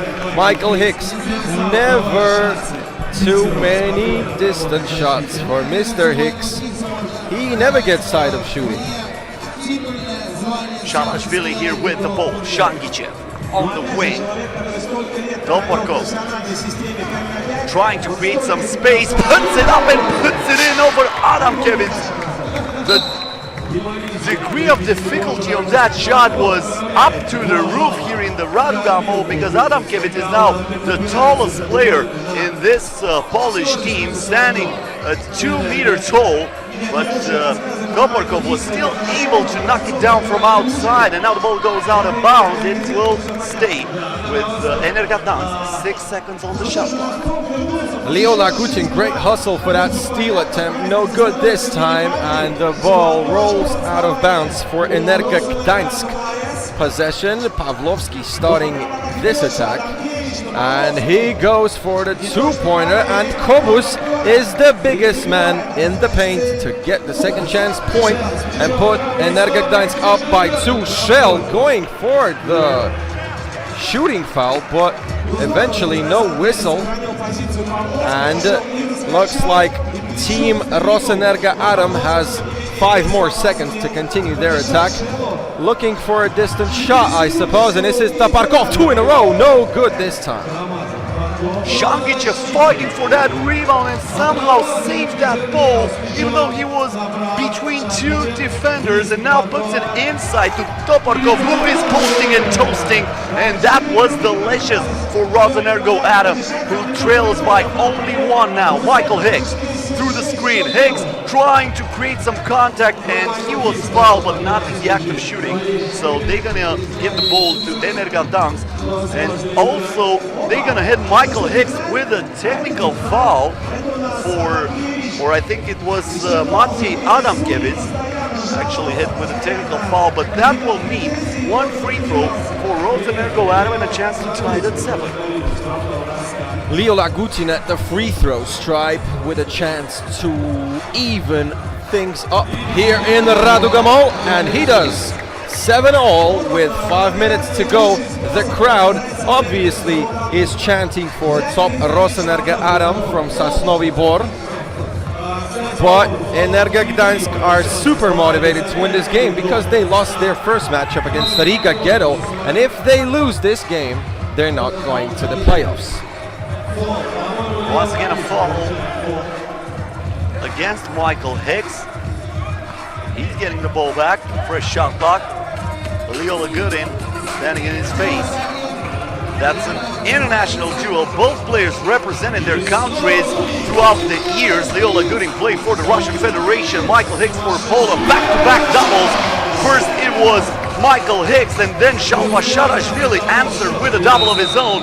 And now Sharashvili is called for a foul as he was trying to defend that entry pass against Mati Adamkiewicz. In terms of fouls, this is team foul number 5 for the local St. Petersburg Rosenergo Atom, and Energa Gdansk still with 3 team fouls.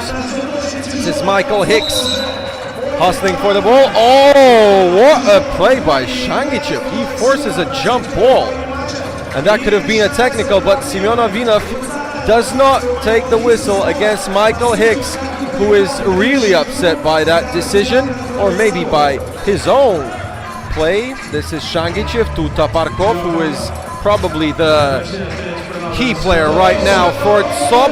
Shell, no good, but he gets the rebound and he is fouled, but not in the active shooting. Team foul number 4 for the Polish team. Arkadiusz Kobus asking for some additional explanation. After this foul was called against him, Leo Lagutin will have it against Michael Hicks. This is Lagutin here. Nikolai Shangichev. Back to Toparkov.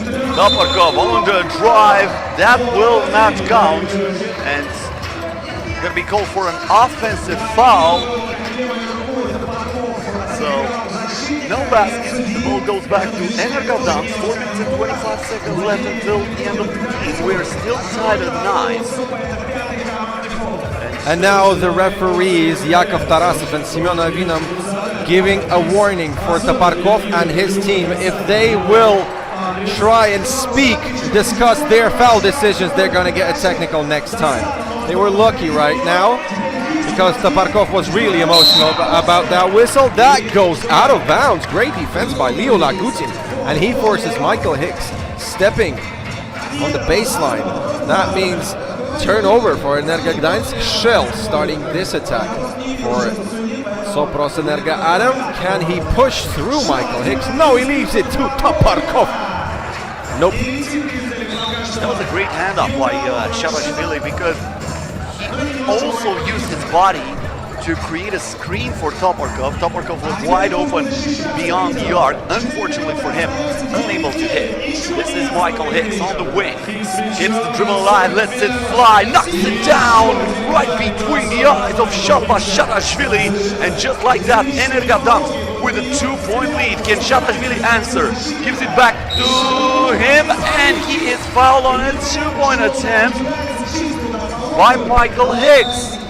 So Shatashvili can tie the game from the charity stripe after the TV timeout. Short message from our local partners, and we'll be back.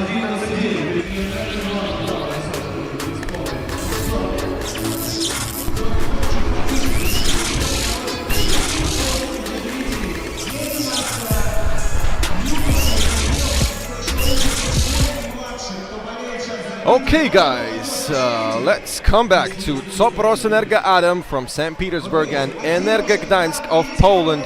This is Pool D, game number 2, and the last one is gonna stand last of today's stage at 7 p.m. Riga Ghetto and Top Rosenergo Adam.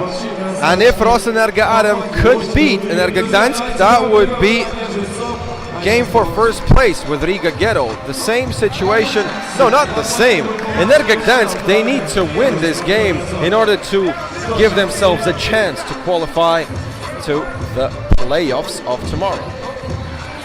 Shatashvili splits the pair. Adamkiewicz with the rebound.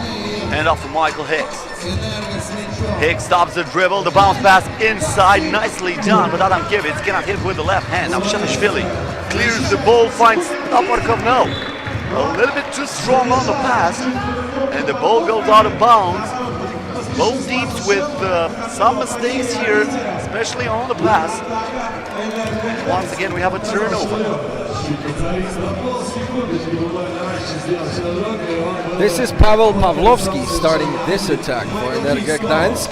Michael Hicks, what can he do? He's trapped by Shatashvili, trying to nutmeg his opponent, and an absolute screamer from beyond the arc. What is that going to be? That is a shot clock violation by Michael Hicks. Just a bit short releasing the ball, but still a great effort. Thanks for that. Very good defense by Rosenergo Adam. Shatashvili gets the ball back against Michael Hicks. Leo Lagudi back to Shatashvili. Shatashvili lets it fly. It rims out. Can he get the rebound? No, there is Pavel Pavlovsky, this is his nickname. Pablo with the rebound. Now Michael Hicks behind the back pass. Pablo on the drive. No good. And nice contest there by Leo Lagudi, who affected that shot. Nice pass to the referee table. And I hope the soup is alive. Otherwise they're going to act like the soup Nazi and they're going to say, no soup for you. Come back next year, or maybe 2 weeks from now for the second stage of the United League Europe 3x3, for the third stage. My bad, that's my bad. Nikolai Shangichev, he went for the pass. It's still a live ball. Toporkov, no good. And the rebound for Mr. Kobus, who finds Hicks. Michael, is that a defensive foul? Yes, it is, and it goes to Nikolai Shangichev. So now Energa Gdańsk is only one step away of the bonus. That was team foul number 6 on Top Rosenergo Adam, and we have 2:25 till the end of the game. One of the lowest scoring games, the lowest scoring game of today was Ventspils Ghetto and Inanomo 13-12. Let's see if these guys can score more than the first game of the second stage.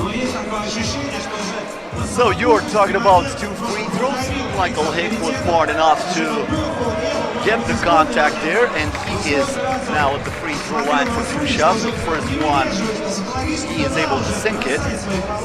One more chance for him to make it a 3-point game. And Michael Hicks knocks it down, 13-10.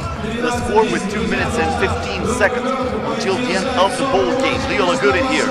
The lob pass inside to Shatashvili. The shot clock down to 1. He has to put it up. Did not touch the ball. There is Leo Lagudin who finds the ladder and tips that ball in. One of the hardest and probably the top. Oh my goodness. My God, Leo Lagudin with a great play, but then Michael Hicks scoring from the coffee shop on the right side of the court. I don't think he was on the same planet with us when he attempted that shot. I think he was on Mars, Jupiter, I don't know. Not good at astrology, but still. This is Shangichev here against Pavlovsky. The ball inside, Shatashvili. Kicks it out to Toparkov. The fake, the shot, almost went in. And Michael Hicks again.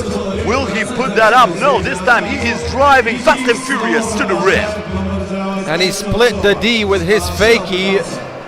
Both defenders just went left and right. Shangichev, it's -4 for Top Rosenergo. Adams still have a chance to come back, but there is only 80 seconds on the shot clock. Pavlovsky, yes, and this makes Energa Gdańsk up by 6. Nearly impossible for Top Rosenergo to come back, but who knows?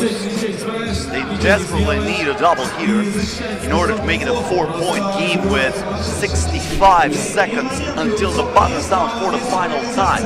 It will be Shatashvili against Michael Hicks. Here is Shatashvili. The head fake, now he drives. Hicks will not deny that, knowing that a one-pointer is not helping Rosenergo Adam too much. And now he controls the ball. Michael Hicks looks for Pavlovsky, but that's a bad pass. Intercepted by Lagudin, lets it fly, no good. And now it's a chance for Kobus. Yes, he scores, and it's a 6-point margin. Toparkov, he made a few good shots tonight from the 2-point strike. This is Shatashvili, the cold-blooded sniper, who is always ready to hit the hardest shot of the night. Now pushing Michael Hicks on the back, and this goes as a foul on Top Rosenergo, team foul number 8, and Michael Hicks can win it all if he makes both free throws. Not the smartest decision. There were only 4 seconds on the shot clock, and Michael Hicks was on the corner of the court. You still had time to defend and get the ball back, and now Michael Hicks on the free throw line scores the first one, and if he knocks down the second one, the game is over.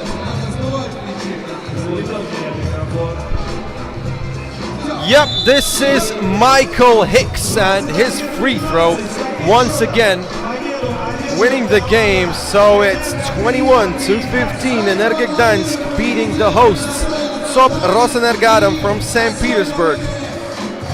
So now things are getting interesting in this group. This is Pool D.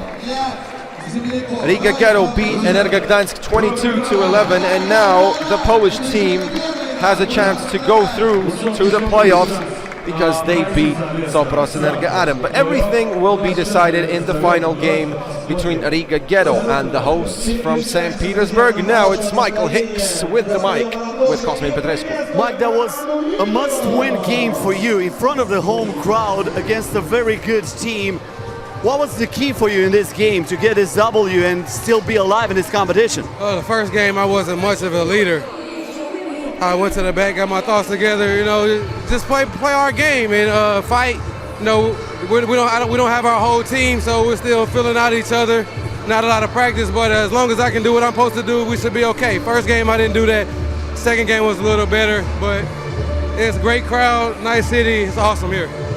What about the absence of the tall guy from your team? He was huge underneath the basket. How do you manage to supply his absence here on the court? We're missing a couple, my Zamoyski from the World Championship team, this tall guy, so we just have to do it together. That's the only way to do it. All right, thanks a lot, and best of luck for the next games, man. Thank you. That was Michael Hicks saying thank you in Russian. So Energa Gdańsk still pretty much alive in the competition, but they will have to wait for the outcome of the last game between Riga and their opponents Rosenergo Adam to see if they are qualified for the playoffs or not. A very big mulțumesc to my homie Cosmin Petrescu for that interview with Michael Hicks. Let's watch the highlights of Rosenergo Adam and Energa Gdansk 21-15. The Polish team won, giving themselves a chance to qualify to the playoffs. We have nearly a 20-minute break right now, and we're coming back to Pool A at 5:30. Venils Ghetto playing against Team NL, and that is gonna be a thriller.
Мы так не похожи, но огонь горит под кожей. У тебя есть цель, у других есть тоже. Кем бы ты ни был, тебя будет ждать успех. Уралсиб, кэшбэк, прибыль для всех. Карта, виза, прибыль от Уралсиб. Кэшбэк и процент на остаток. Выгодно для всех.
надеялись, что этот день настанет.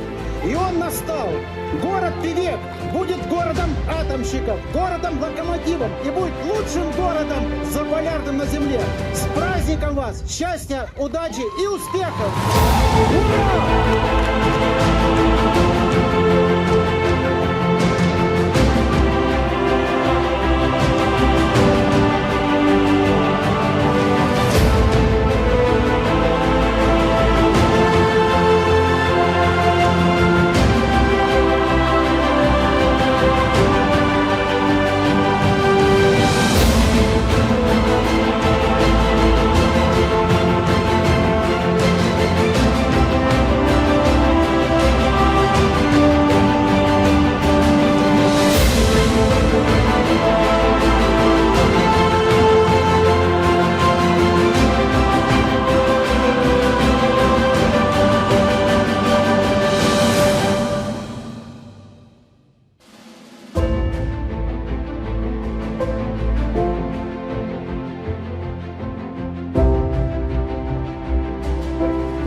БН-800.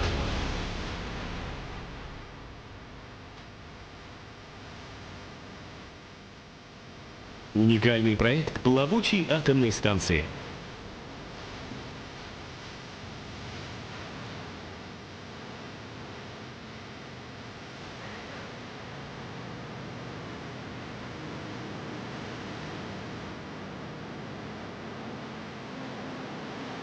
Крупнейшая генерирующая компания России по выработке электроэнергии.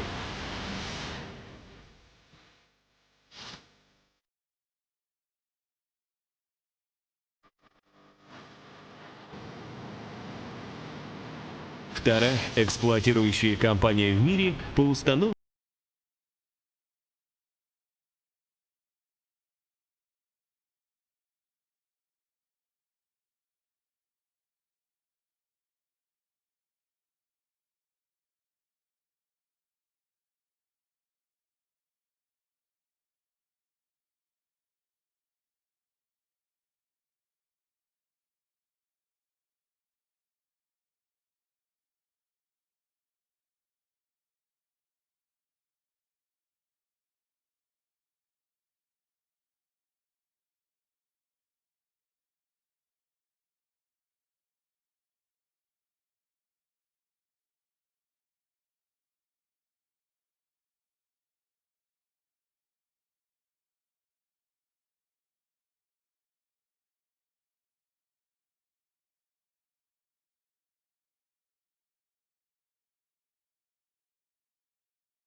Journey.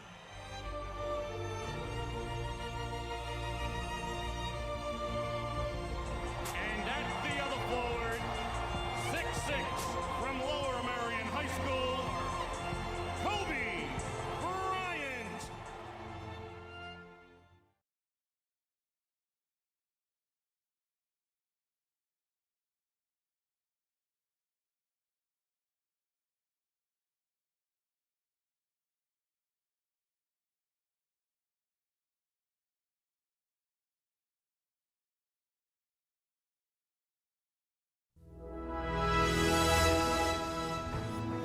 Атомная энергетика России вступает в новый этап своего развития. Началась смена поколений ядерных энергетических установок. Первые реакторы-миллионники РБМК выполнили историческую миссию первопроходцев и завершают свою работу. На Ростовской АЭС построен последний блок из легендарной серии ВВР-1000. Им на смену идут новые, современные, более мощные, безопасные и экономически эффективные энергоблоки с реакторами ВВР-1200, первые в мире из поколения 3+. Два таких инновационных блока уже построены на Нововоронежской и Ленинградской атомных станциях. Одновременно делается задел на будущее. Идет подготовка к следующему этапу развития – созданию двухкомпонентной атомной энергетики с использованием быстрых реакторов и замыканием ядерного топливного цикла.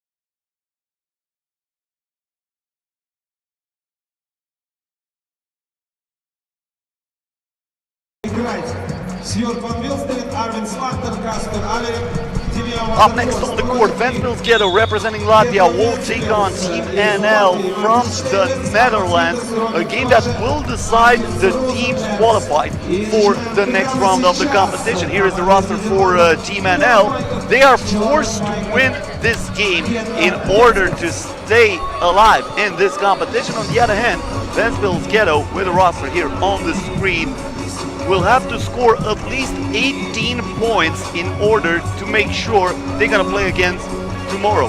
If they score 18 points, they can even lose this game and they will qualify alongside Team NL. If they score less than 18 points and they lose, then Team NL and Inanomo will qualify for the playoffs tomorrow. Karlis Lasmanis and Mr.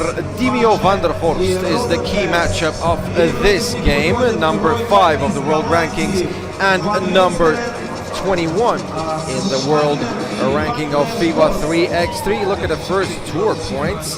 Dimio van der Horst scoring 35 and Lasmanis with 24. Just reminder for you, Team NL played in the final of the first stage and Venils Ghetto were knocked out in the semis. So this is Pool A, Venils Ghetto and Inanomo. Now, obviously, chanting and willing Team NL to lose because they are one of the heavy favorites of the championship and also the finalists of the first stage. So now Team NL needs to win and live up to the expectations of most of the people. So we are starting here with Team NL going up by 1. Steinberg, crazy 2-point attempt, and he was just inches away of getting that 2-pointer. Roberts Page. 1-0 after that drive from Roberts. Van Vilsteren hand off to Slachter. Ball back inside Van Vilsteren, and just like that, Team NL is back up by 1. This is Page back to Steinberg. Steinberg here with a crossover, stops the dribble, gives the ball to the wing, and the 2-point attempt this time missed by Rosenberg, but they get back the rebound, so another possession in favor of Venils. Rosenberg, off-balance shot from outside, not even close. And this is Sjoerd van Wilsteren getting the rebound, but straight away they go with the foul. And the foul on Venils Ghetto, the first foul of this matchup. Dimio van der Horst not willing to go inside himself, waiting for Averink. And can he go inside and score? No, he goes for the pull-up jumper. No good, hits the rim. And now it's 1-on-1 against Armans Ginters. They lost loads of time trying to get the ball from the floor, and this matchup of Ginters and Averink ends with a foul. First foul for Team NL, firstly for Averink, one of the shortest guys in the tournament, but also one of the high flyers, making flashy dunks before the game, that training routine and the warm-up, but we are still waiting for an in-game dunk for Averink. He goes for the bucket, and this is a foul in the active shooting from Roberts Page. Now it's Kasper Averink's time to go to the free throw stripe and get some points for Team NL. That lost to Inanomo 19-17 with the absolute screamer from Vlad Mileshkin, ex-player of top Rosenergo Adam, now playing for Inanomo. He's a local guy, St. Petersburg born, and that shot was absolutely crazy. So this makes things very interesting in the group of death. Pool A, Venils, Team NL, and Inanomo. That was a foul in the active shooting on Armans Ginters. It looked like a 2-point attempt, so Ginters will have 2 free throws. Exactly. Ivan Bakhtiyev and Simeon Avinov are the referees of this game. So let's wait for Armans Ginters. Hitting the first free throw. Nope, no good. Unfriendly roll, as we say. Wasted opportunity here for Ginters to take the lead, and he wastes the opportunity of tying the game at 2 also. And then we have a foul Team NL will get the ball. That was a team foul against Ventspils Ghetto. Team foul number 3 against the Latvian team. Avery starts to dribble. Good defense there by Martin Steinberg. Once again, I remind you, Kasper Avery was the MVP of the first stage of the United League Europe 3x3 last year when Team NL took everybody by surprise and won that first stage. And now we have a foul away from the basketball committed by the guy that I was talking about, Kasper Avery. He got injured after that, and his absence was well felt by this Team NL team last year. And now he's back in St. Petersburg after he missed the first stage of the league. Meanwhile, the score by Martin Rosenberg from underneath the basket. Here is the offensive rebound, but the putback is no good from Van Vilsteren. That's a 2-point attempt from Rosenbergs. Continuing talking about Team NL, yes, they were the champions of the first stage last season, but eventually they finished 5th out of 8 teams. Now, Sjoerd Van Vilsteren scoring from the inside. Now he is on the defensive end. And that looked like another team foul for Team NL, but that is a 3-second violation for Ventspils Ghetto. That's why we have Team NL possession 3 minutes into the game, and it's quite a low-scoring matchup. Both teams playing very tough D, and that is an illegal screen by Demio van der Horst. He's not happy with the call, but looked like a moving screen, and that was a point of emphasis from the International Federation, starting with the last season, especially for this moving screens, grabbing and pushing. Fast and furious straight to the cup is Armand Ginter, who's finding an open lane and finishes that with a right-handed layup. And once again, a foul away from the rock. That's going to be team foul number 4 against Ventspils Ghetto. So both teams with 2 fouls to give. Only 2 fouls to give, I might say. Only 3 minutes into this game. Yeah, more fouls than scored points in this matchup, and I am not surprised. Great defense by Steinbergs, but then they couldn't manage to pick a right defender for Slakter, and he could not make the distance shot. Now it's Steinbergs' turn from 8 meters. No good. Also, Sjoerd Van Vilsteren changing lanes and scoring the 4th point of Team NL. Probably the most happy team about this low-scoring affair here on the court is Inanomo, because, as I said, meanwhile, a point from underneath the basket from Armand Ginters. Inanomo needs to qualify if Ventspils Ghetto does not score 18 points, or if, of course, Team NL wins this game. But now looks like we have another foul away from the basketball. That was a bit of wrestling. You know, the focus was on the other side of the court, but if you could see live what was happening, it was a 2 against 2 game, and just Ginters spent about 10 seconds on the floor playing against Mr. Arvin Slakter. So they were just rolling over each other, and thanks to them we did not see a fight and no extra technical fouls. But obviously this thing gets the teams heated up. Oh, Ginters falling down. Averink winning the rebound, the shortest guy on the court, only 183, winning the rebound against Armand Ginters. So it's Demio van der Horst to Averink, and splash! 7-4, Team NL up by 3.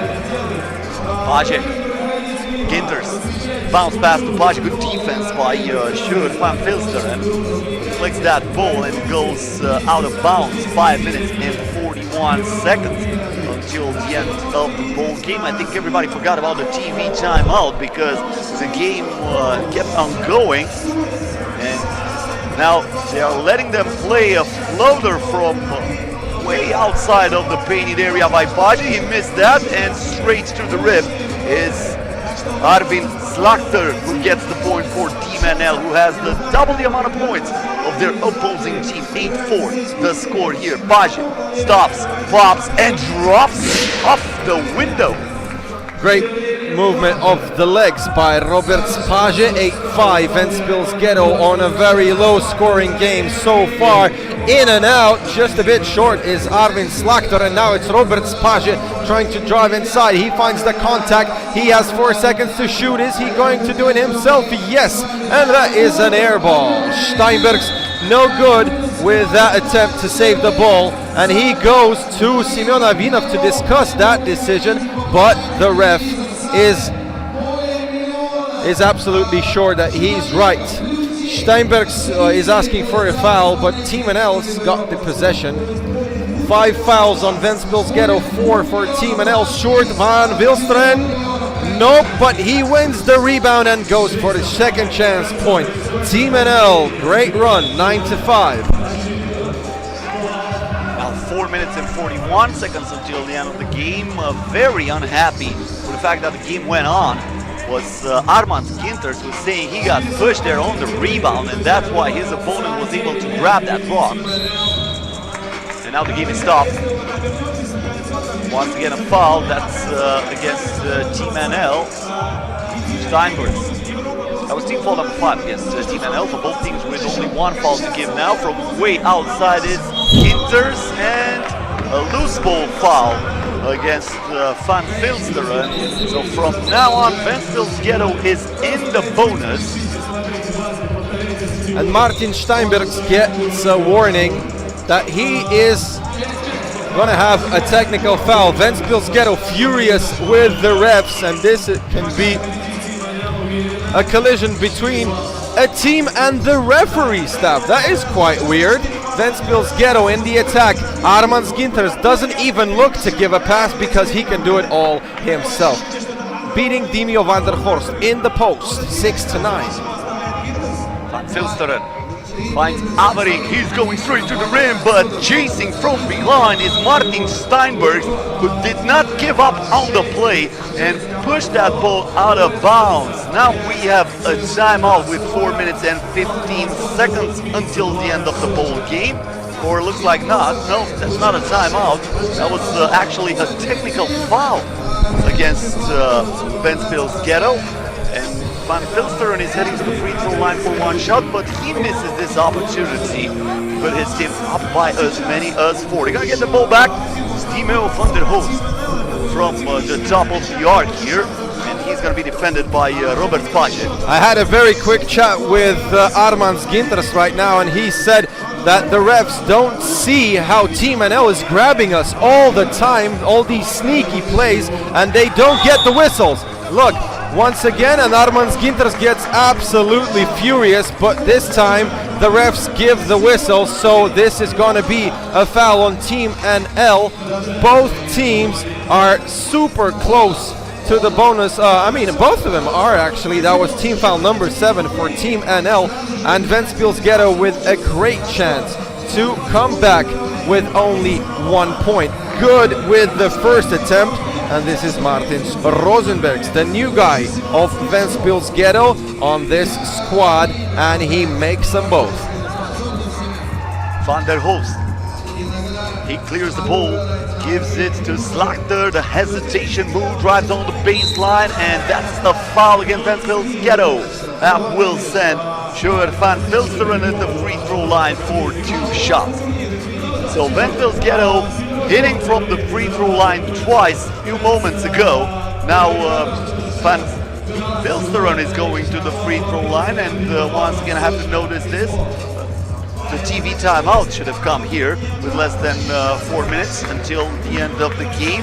But looks like they're saying, you know what, this is a low-scoring game, no TV timeout, keep on playing. We want to see something more spectacular than that in order to let the television put the sponsors on the screen. In my opinion, this is by far the toughest game today.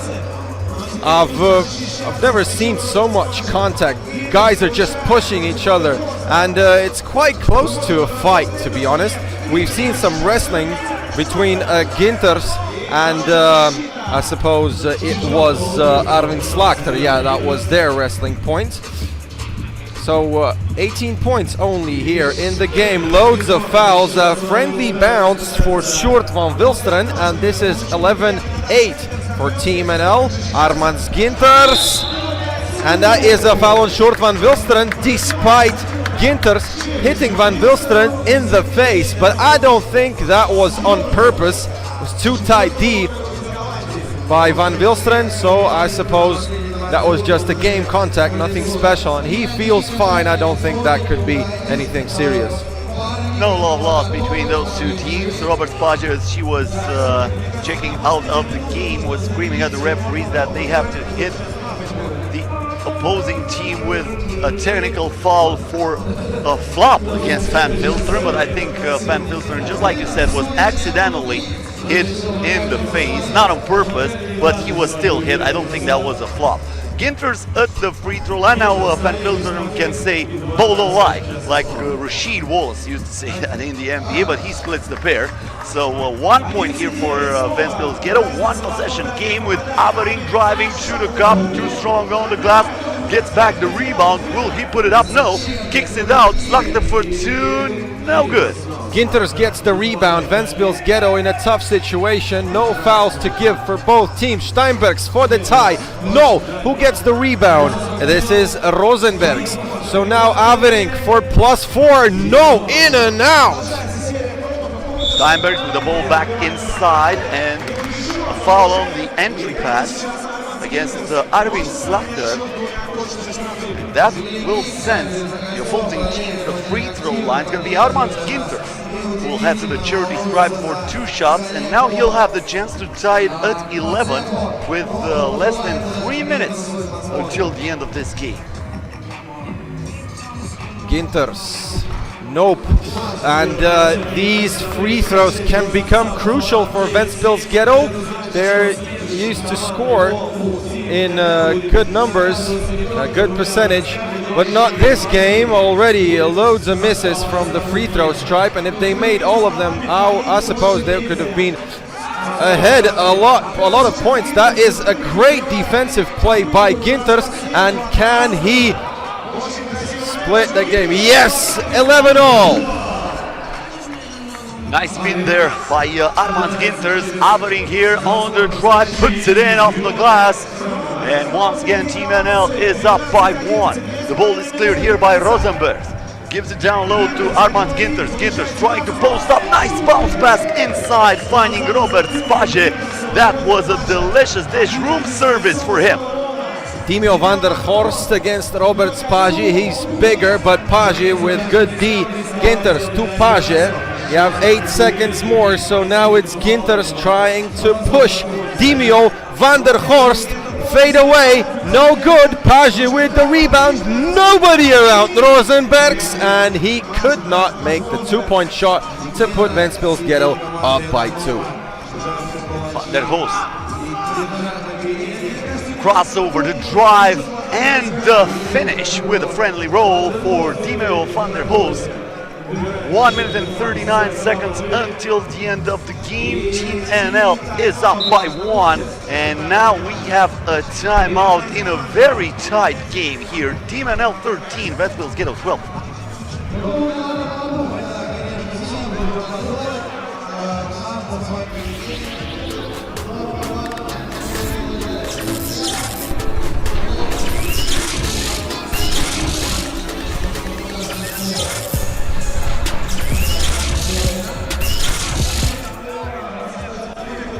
Okay, so we're coming back on Ventspils Ghetto against Team NL. This is Pool A, Game 3, decisive matchup of the group of death. 3 very strong teams were randomly selected in Pool A. Team NL, second place of first stop of United League Europe 3x3 this season, and Ventspils Ghetto, team number 4 in the previous stage. Only Inanomo not qualified into the playoffs, and only the 9th place in the first stage. But still, Inanomo have a good chance to go through and play in the playoffs for the first time in their history. But first of all, we have 90 seconds more in Ventspils Ghetto Team NL collision. Crazy matchup. Günters, yes, 13-all with his drive. This is Van Filsteren. He's looking for the bucket, and he is denied by Armand Günters, who was playing amazing defense. And then Van Filsteren was the last one to touch that ball. He went out of bounds, so Ventspils Ghetto with a chance to take the lead here. 1 minute and 18 seconds until the buzzer sounds for the final time. Or maybe we're gonna have another overtime game. One game decided today in the overtime. That was Rosenergo Adams win by a 2-pointer by Vlad Meleshkin. Talking about 2-pointers.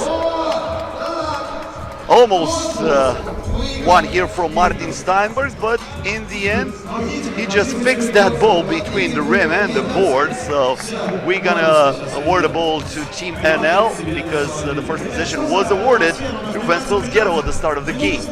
Dimio van der Horst with the pick and the floater inside. 14-13, Team NL up. Remind you, if Team NL loses, they are out ski, and if they win, we still have to count, because 18 points that Cosmin Petrescu was talking about. I suppose if Ventspils scores 18 and even if they lose, they go through. Am I right? Yep, exactly. At least that's what Anton Gorozhny, the manager of Inanomo team, informed me before this game. So I'm pretty sure his pulse is a little bit higher right now with Ventspils Ghetto reaching this 13-point mark and Team NL in the double bonus. So they are basically sending Robert Paja the free throw line for 2 shots, and Ventspils Ghetto will still have the ball. But fortunately for both Team NL and Inanomo, Paja is missing this first free throw. I wonder, could these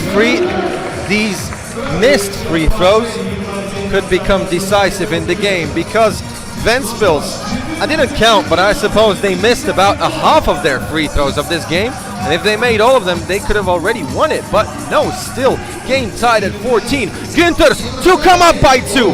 No, who gets the rebound? Is it Steinbergs or Van der Horst? It is Steinbergs, and Günters with 9 seconds. He has loads of time. He goes inside for the hook. No, Van der Horst with the rebound. Averik, lob pass inside. Van der Horst, the reverse layup executed perfectly. And Team NL is up by 1. 21 seconds to go from way outside. Is Steinbergs misses that shot. And Team NL will have it with 17.8 ticks on the clock. So basically, that's almost a 6-second differential between the game clock and the shot clock. Averik will not rush it here against Steinberg. The crossover, Averik goes in the paint and he is denied. One more chance for the Slugter. He puts it up, misses the shot, and now they will have the win to win it. Paja for 2, rims out, and the game is over. Team NL wins it 15-14 against Ventspils Ghetto. Once again, drama unfolding before our eyes here in the Raduga Mall in St. Petersburg. And once again, a very tight game ended with a huge opportunity for Ventspils Ghetto. If Robert Paja would have hit that, now Ventspils Ghetto would have had a 16-15 win against Team NL. So, up next, my fellow Peter Bujanitsky will be on the sideline with one of the heroes of this game, and I'm talking about Sjoerd van Filsteren from the winning team, Team NL. Guys, we got Sjoerd van Filsteren right here. Sjoerd, absolutely crazy game, so tough. If I was you, I would die, to be honest. How do you feel right now? It was a do or die game. If you lost, you would be out. Yeah, but that's the nice thing about 3x3. It's always a do or die game, and I like those guys, man. But respect for those opponents. We know they're a tough team. They keep fighting till the end. And that's what we have to do every game. I said it last week. We have to be on our A game against every opponent. Last week was the same. The first day you win very big, and the second day in the final we meet each other again. We lost, so we have to stay focused on our plan and keep hustling. What do you think about the random seed of the team? So you got a really tough team, really tough group. You, Inanomo, and Venils, Ghetto. All three teams are, could have been in the final of every stage. I don't care if I'm between those lines. I give everything. So which opponent doesn't matter. We go all out every game. This is a true fighter, the Flying Dutchman. Dankjewel, Sjoerd van Wilsteren. Alsjeblieft. Thank you. See you later, guys. Keep in touch. So with that, this group is wrapped up. Team NL finishes on the first place. All teams had one win and one loss, but Team NL with the highest point average, Inanomo qualifies as the runner-up of this Group A, and Venils Ghetto is eliminated after failing on both winning against Team NL or at least losing and scoring 18 points in this game. The final score was 15-14, so just like we informed you, this means Team NL wins the group and Inanomo qualifies as the runner-up of this group. Venils Ghetto is history here. That's the second stage of the United League Europe 3x3. Talking about it, don't forget to follow us on Instagram. That's United League Europe 3x3. Hit that follow button and you'll be updated with everything that happens here in the Raduga Mall for the second stage of the United League Europe 3x3. Coming up next is Astraets Rosenergo representing Belarus and L Team 3x3 from Lithuania. Команды из Беларуси, потому что им надо по-любому побеждать и побеждать с хорошим, уверенным счетом.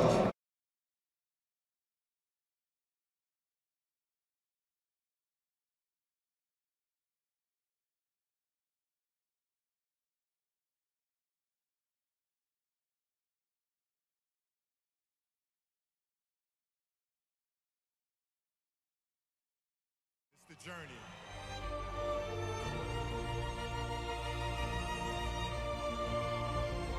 And at the other forward, 6'6" from Lower Merion High School, Bryant.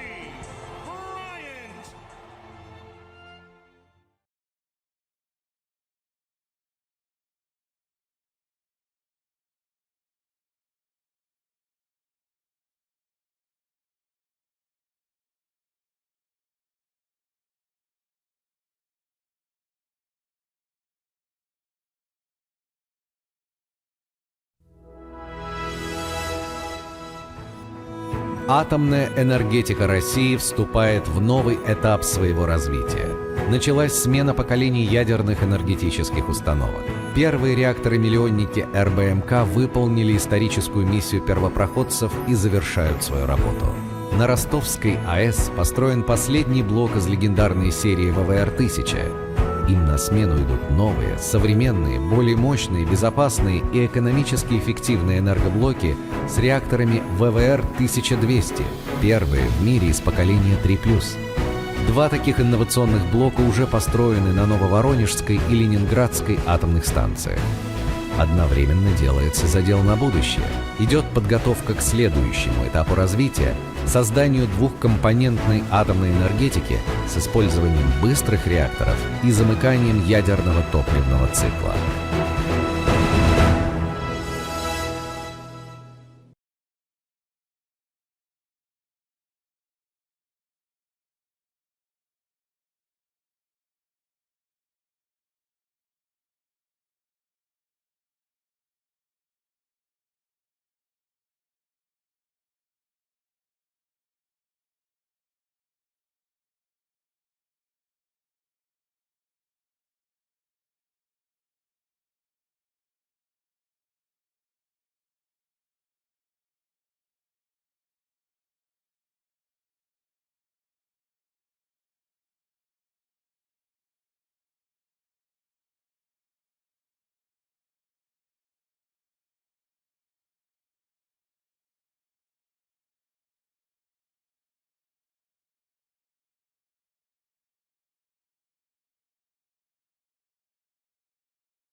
Coming up next on the court, Astraets Rosatom representing Belarus with Kozlov, Ignatiev, Zahar and Bugaev ready to take on the L Team 3x3 representing Lithuania with a roster composed by Pukelis, Venils, Užupis and Veljavičius.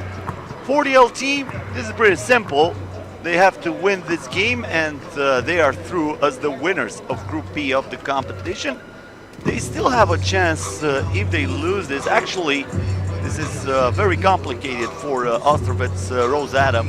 They have to win this game in order to qualify, but a win is not enough. They have to win by 11 or more points, which is pretty difficult to do, especially against this L Team 3x3 experienced team. Started playing the FIBA 3x3 World Tour last year, even won the Montreal Masters, if I'm not mistaken.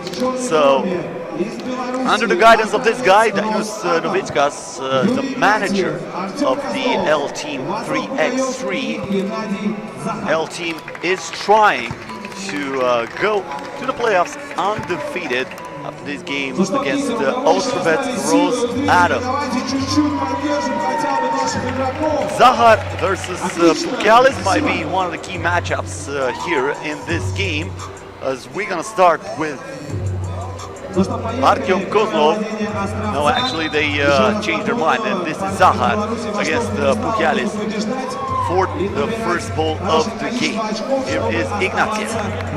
Gives it to Kozlov. Kozlov with a hand in his face, cannot hit. And now the rebound goes to Užupis. Pass inside, intercepted by Kozlov. Tough shots by Gennady Zahar. But that will drop for the first point of the game. Nice backdoor pass and a miss slam dunk, but looks like that was a foul from behind. As Yuri Ignatiev was chasing down Užupis, and Užupis is now settling for the free throw, trying to tie this game at 1. And Užupis makes the free throw. Now the ball is cleared out by Artyom Kozlov. Zahar bump into Pukelis, lets it fly from outside, no good. The rebound goes to Užupis, and now Užupis gives it on the wing to Venils. Venils with the drive, puts it up, and he is denied by Artyom Kozlov. Not in my house, says Artyom Kozlov, and now he is with the rock, passes it to the 2-point stripe, and that was way off the rim, so not even close to hitting that 2-pointer. So once again, the situation here, Astraets Rosatom, very complicated for them to qualify. They need to win by at least 11 points after scoring only few points in the first game of the competition. For the L Team, a victory will keep them undefeated. A loss by 10 or less still get them to the second day of the tournament. This is Pukelis in the post, shaking, but no baking this time. That came out raw, out of the oven. Let's continue with Team Astraets Rosatom. This is Kozlov fighting his way through. He got the muscles, and actually for the people who don't know, Artyom Kozlov is the sibling of Sergei Kozlov, who plays for Tri Zvezdochki. They are both Belarusian, but Artyom stayed here, and he stayed in Belarus, and Sergei lives in Moscow, studies in Moscow State University, plays student basketball 5x5, and they meet very often with his brother on the court. So that's, I think it's quite a weird feeling, playing your sibling outside of home in St. Petersburg every few weeks. But that's the way it goes. Zahar now against Pukelis, driving to the hoop, but there is Pukelis using his height to block that shot.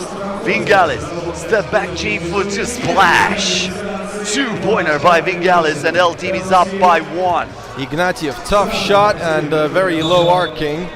one that didn't have a chance to go through. Now he's a bit fatigued, moving to the bench, and it's Václav Bugajov on the court. Also fresh Biljavicius here against Bugajov on the defensive end, and he checks the ball. Artyom Kozlov with a hard two-point attempt, but it goes in, and Astraets up by 1, 4-3. The spin, the shot, and the miss by Ljubljana. And the rebound goes to Artyom Kozlov.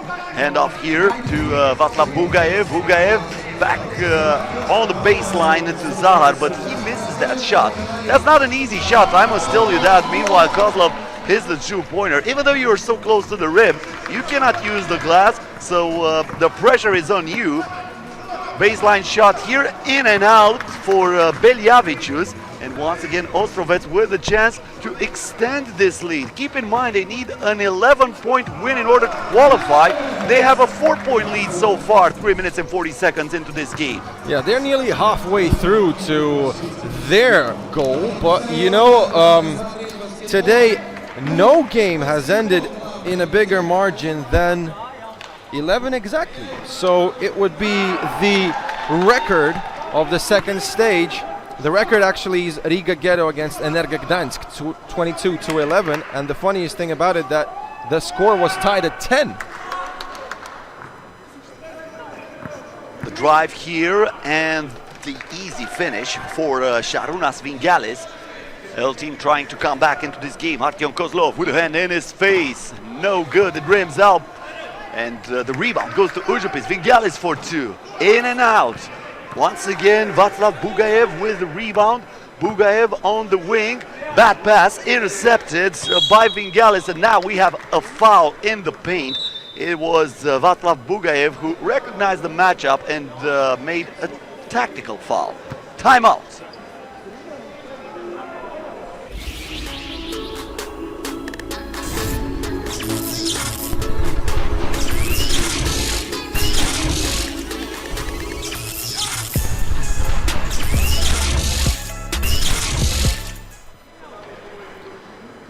Yep, guys, it's 75 years of nuclear power in Russia this year, and we want to say thanks to Rosatom, Rosenergo, and Leningrad Nuclear Power Plant for helping our project grow every second. Not only days, you know, every second matters, like an ending of a tight game.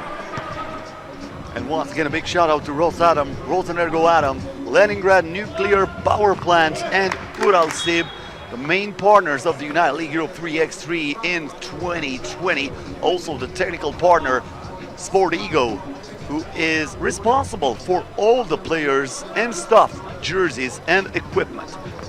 8-5 the score here. The bullet pass inside. Ignatiev did not really put that into a good spot for Václav Bugayev, so he had some troubles on the reception, and that's a turnover. Biljavicius will have it from the top of the arc.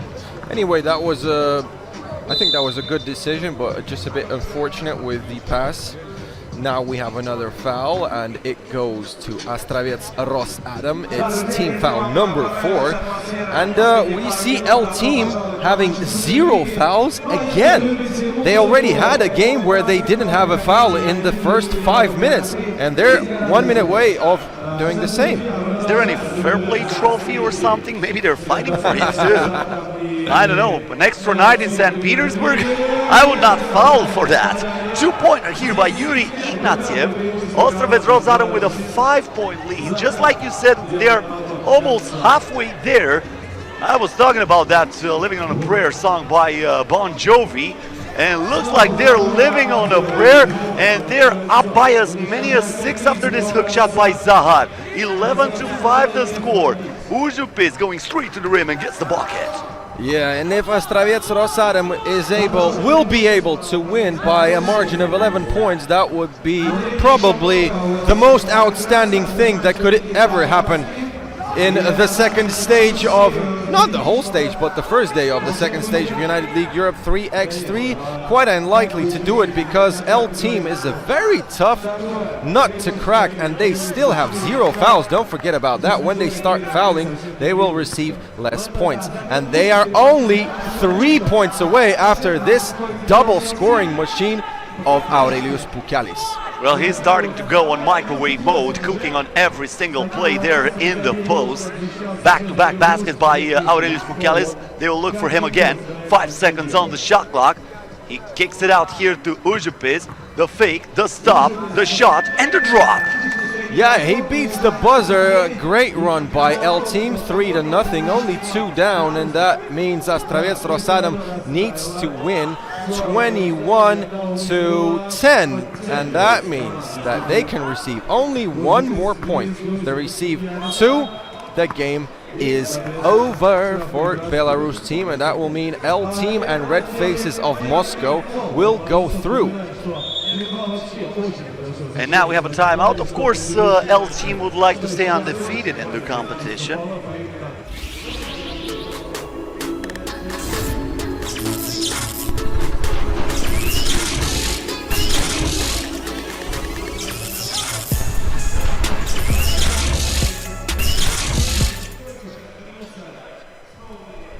A big shout out to our technical partner, Sport Ego, a Russian brand of high quality sports and corporate clothing, a sign of the real quality of products, comfort and ease of operation. Things soon in the company are characterized by wear resistance and retain their valuable properties during long-term use. SlamDunk.ru, information partner of the United League Europe 3x3. This is one of the most popular and recognizable sites with a basketball theme which concentrates all the news of foreign and domestic basketball. We thank the management of the portal for information support of the project and basketball in general. We thank our Instagram partners Rus Basketball and 20 Strong Basket for their information support. One of the most popular groups, We Love Basketball, as well as our partners Vkontakte. This is Artyom Kozlov with the screamer, makes the crowd hyped up. 13-10. Astraets Rosatom want to win their game, even despite they really don't have any chances to qualify, only if they score 8 in a row. Is that possible?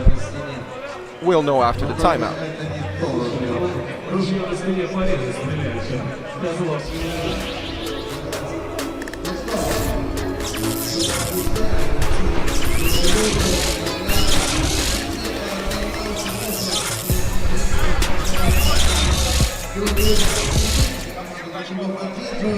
We also want to thank FIBA 3x3 and also Russian Basketball Federation.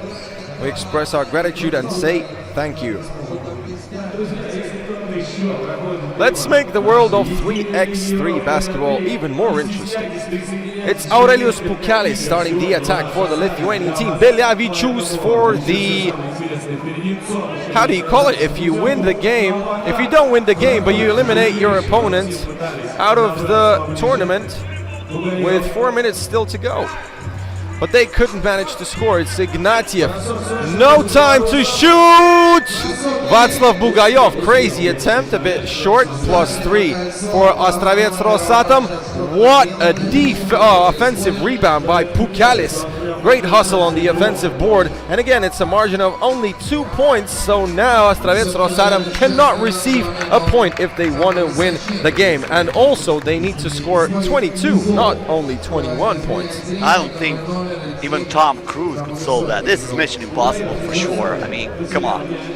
But sometimes stranger things had happened. Not this time. Užupis is sealing the deal here, and L Team is down by only 1. A 2-pointer miss there by Kozlov, and I think also the level of confidence right now for the Astraets Rosatom will be pretty much down. But still, they will have to fight at least to get the first win in the tournament. They were defeated 2 times out of 2 in the first stage of the United League Europe 3x3. And by the way, last year, the team that representing Belarus was not one of the powerhouses here at the United League Europe 3x3. So a win would still be some compliment for this Belarusian team, as Zahar is trying a very tough 2-pointer there, but got only the front of the rim. It looked really flat on that shot. No chance to get that from outside. That rolls out of bounds. Look at Dainius Navickas. It looks like he's nervous, but actually he's quite happy. I've seen a few reactions from him and a few guys in the stands. Also the Lithuanian team, they are already celebrating their qualification to the playoffs. but I'm sure Dainius Navickas and L team want more. They want to win in this matchup, beat Astraets Rosadam, and leave them without any wins in history of United League Europe 3x3. Artyom Kozlov, no good. Bank shot, and nobody around me, and I cannot score even without anybody. Paulius Biljavicius. Sometimes you're getting too wide open. Sometimes an uncontested shot is tougher than something like that. That was contested by Biljavicius, but Artyom Kozlov hit it anyway. Bukal is now in the paint. This time lost the ball. Zahar now with the possession. The crossover, and he is fouled from behind by Paulius Biljavicius. First foul of the game. Phenomenal. 8 minutes into this game, and they're fouling for the first time. This is something I don't recall seeing, at least at this level. Maybe I've seen games like this, but they were really one-sided, maybe in a popular tournament where a very good team is playing against somebody very weak. But in a tournament like this, I don't remember anything like this to happen.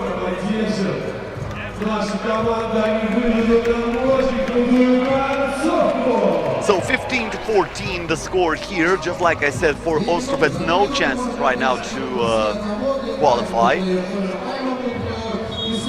But still. But that means you can have a party tonight. Yeah, that's right. Being in St. Petersburg, you can go out. Don't have to worry about the hangover tomorrow. That's not going to be applied to us, unfortunately, because we have to be here tomorrow. We're going to start at 1 p.m. local time with the second day of the competition. That's 10 a.m. GMT. So make sure you're going to tune back in on the FIBA 3x3 YouTube channel tomorrow. We're going to have only elimination games, so it's going to be win or go home for every team. Yeah. And I'm pretty sure it's going to be very exciting. Yeah, everything is going to be on fire. So it's a tie game at 15 after that drive. 1.5 minutes left. Gennady Zakhar, the big man from Belarus. 16-15. And that game does not decide anything, but anyway, I love the effort that the teams are giving in. They're quite close to finish this game, scoring 21. I wonder who's gonna do it. Artyom Kozlov with 3 2-pointers in this game, hustling and beating the buzzer.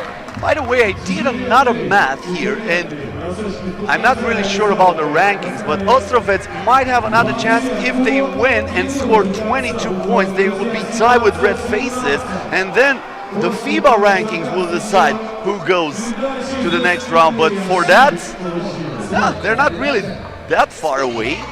But just like I said, they need 22 points in order to get a total of 33 in this tournament, exactly like the Red Faces. The Red Faces have a total of 33 points. I did not think about that at the start of the game, as Bukal is holding on that right now. You see it, now you don't, and let me finish that with authority. If you haven't seen the top 10 of the first stage, go and watch it right now. Hit us up on United League Europe 3x3 on Instagram. He made nearly the same, like identical dunk in the first stage, so go and look it up. He looked like a magician for his opponent, making that ball disappearing, and his opponent was like, wow, is that for real? Are you David Blaine or something? Can you do the trick with a card when you put it on the window on the other side? I don't think Bukal has that talent too, but you never know. As soon as you mentioned David Blaine, I want to have some orange soda, man. Okay, fair enough. And some cookies. Yeah, that's even better. 10 seconds left. Bukal is in the paint, turns, fires, no good. Offensive rebound. Ujupis can end it right here. It rims out. One more chance for him to get to 21 points. Good if it goes, and that will do it. This will not count So the final score is LT 19, Astraets Rosenergo 17. A good fight for the Belarusian team, but that was not enough.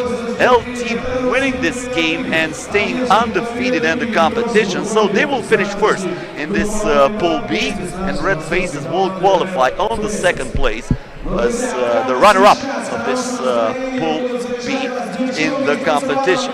So we have reached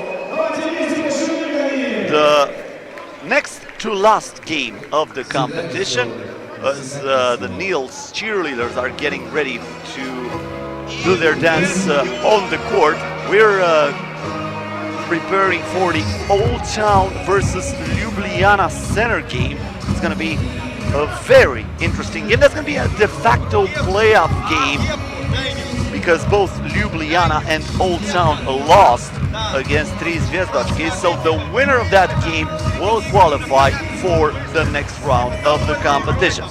That game is scheduled to start in about 10 minutes. So we're going to have a short break and we're going to be right back. Just stay here with us on the FIBA 3x3 YouTube channel.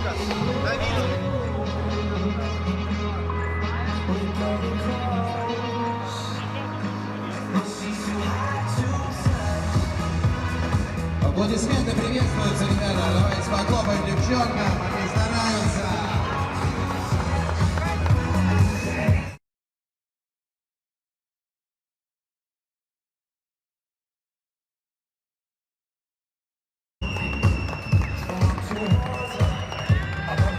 Все, друзья, Денис Новицкас, руководитель и один из игроков команды L-Team 3-3. Денис, смотри, уже в середине игры было понятно, что вы вышли. Почему так плотно получилось, вот конкретно с белорусами? Вот это и есть, нет концентрации, нет, парни уже отдохнули, как-то вышли без концентрации. Это очень плохо, я думаю, что вернемся, посмотрим игру, так играть не можно. И вот белорусы, молодцы парни, играли с душой, с сердцем, и вот чуть-чуть не хватило, чтобы выиграть. Я очень не рад и очень беспокоюсь нашей команде, если они так будут играть. Но думаю, что мы вернемся, посмотрим игру, и опять у нас ребята будут играть сердцем. Я понял, смотри, а что вот, как ты считаешь, нужно исправить перед завтрашним плей-офф? Вот какой компонент нужно улучшить, чтобы вы завтра смогли попасть в финал и выиграть? Если честно, есть много чего надо еще делать. Но самое главное, надо концентрацию. Но сразу вышел на площадку, должен играть с коленами, должен сыграть сердцем, концентрацию во всю игру, несмотря на какой твой противник есть. Надо играть сердцем. Этот баскетбол 3-3, это если ты даешь сердце, ты всегда получаешь хорошее. Давай что-нибудь еще подарим. Понял, спасибо, удачи завтра. Дариус Новицкас, L-Team 3-3. Да, но мне кажется, знаете...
Я сейчас буду давать задание.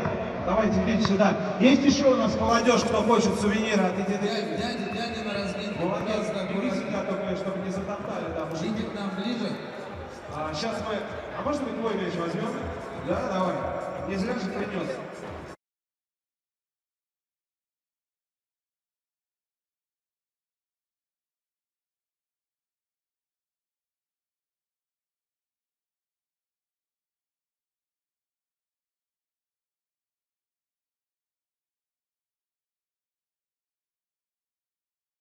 The journey.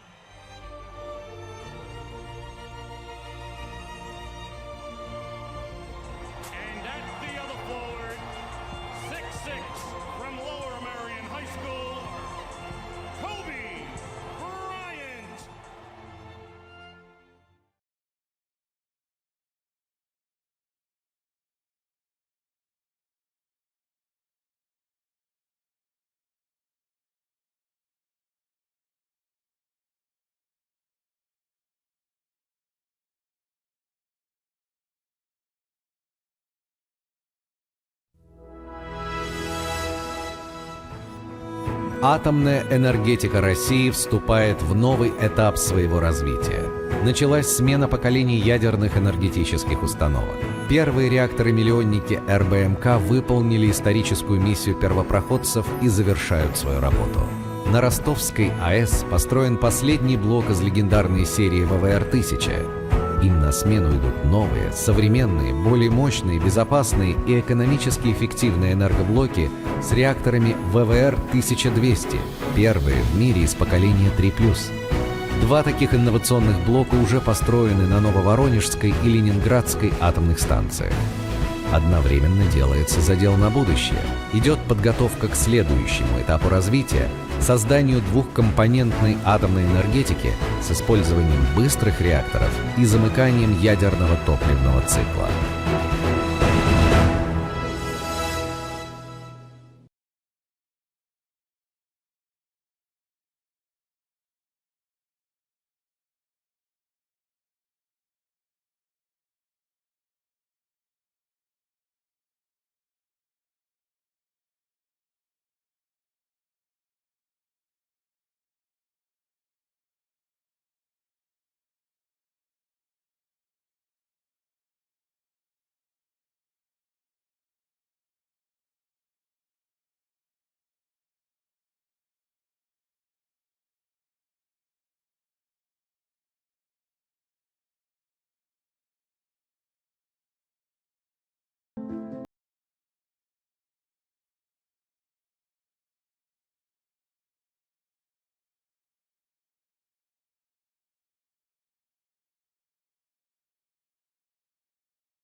Хочешь — тратишь, хочешь — копишь, хочешь — платишь, хочешь — стопишь, копишь — прибыль, тратишь — прибыль, тратишь — копишь — прибыль, прибыль.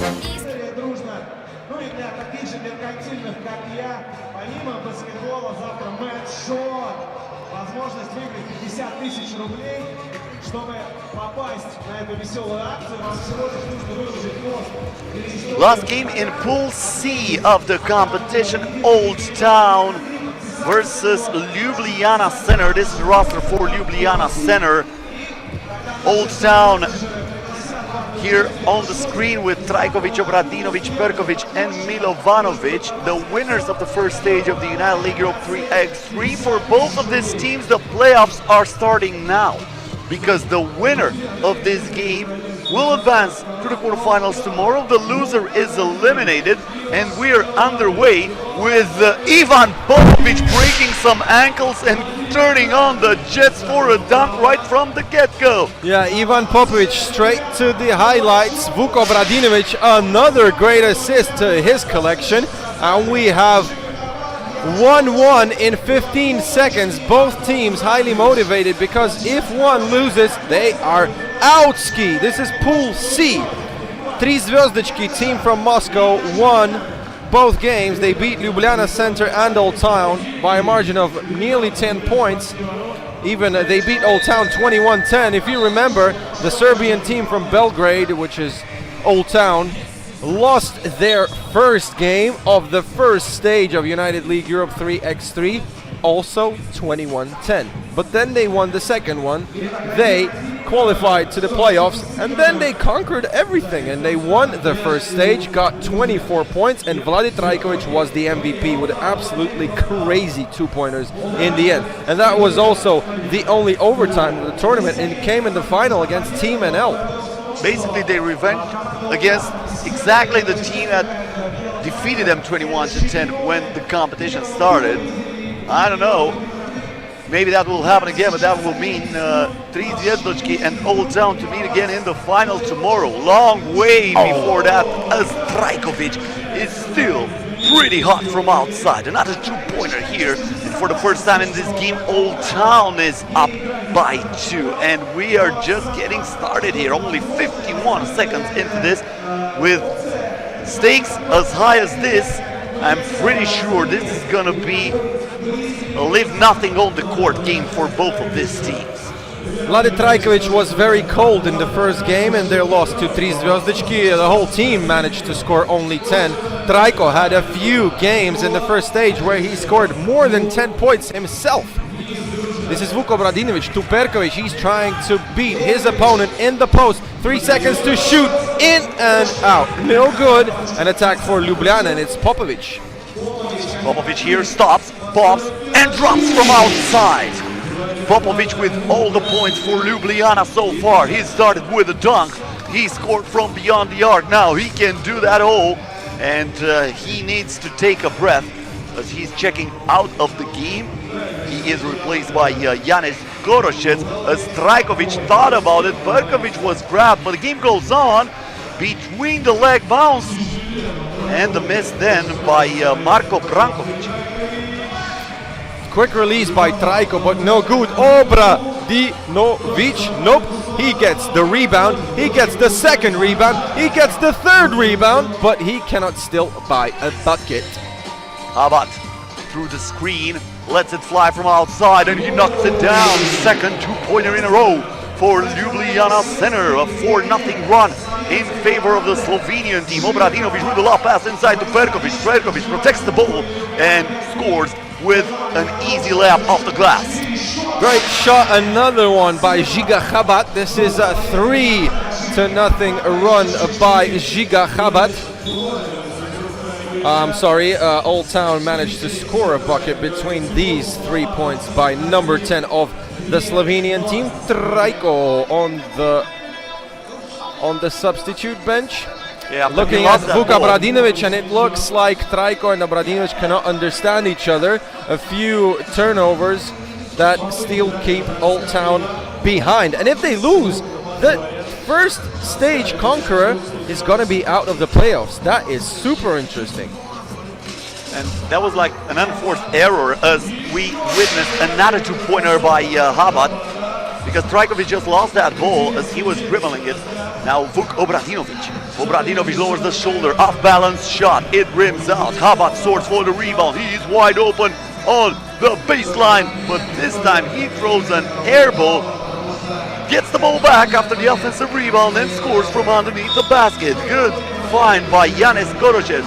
Keep your eyes peeled. If you're open, he will find you. And we have reached the first TV timeout of the game.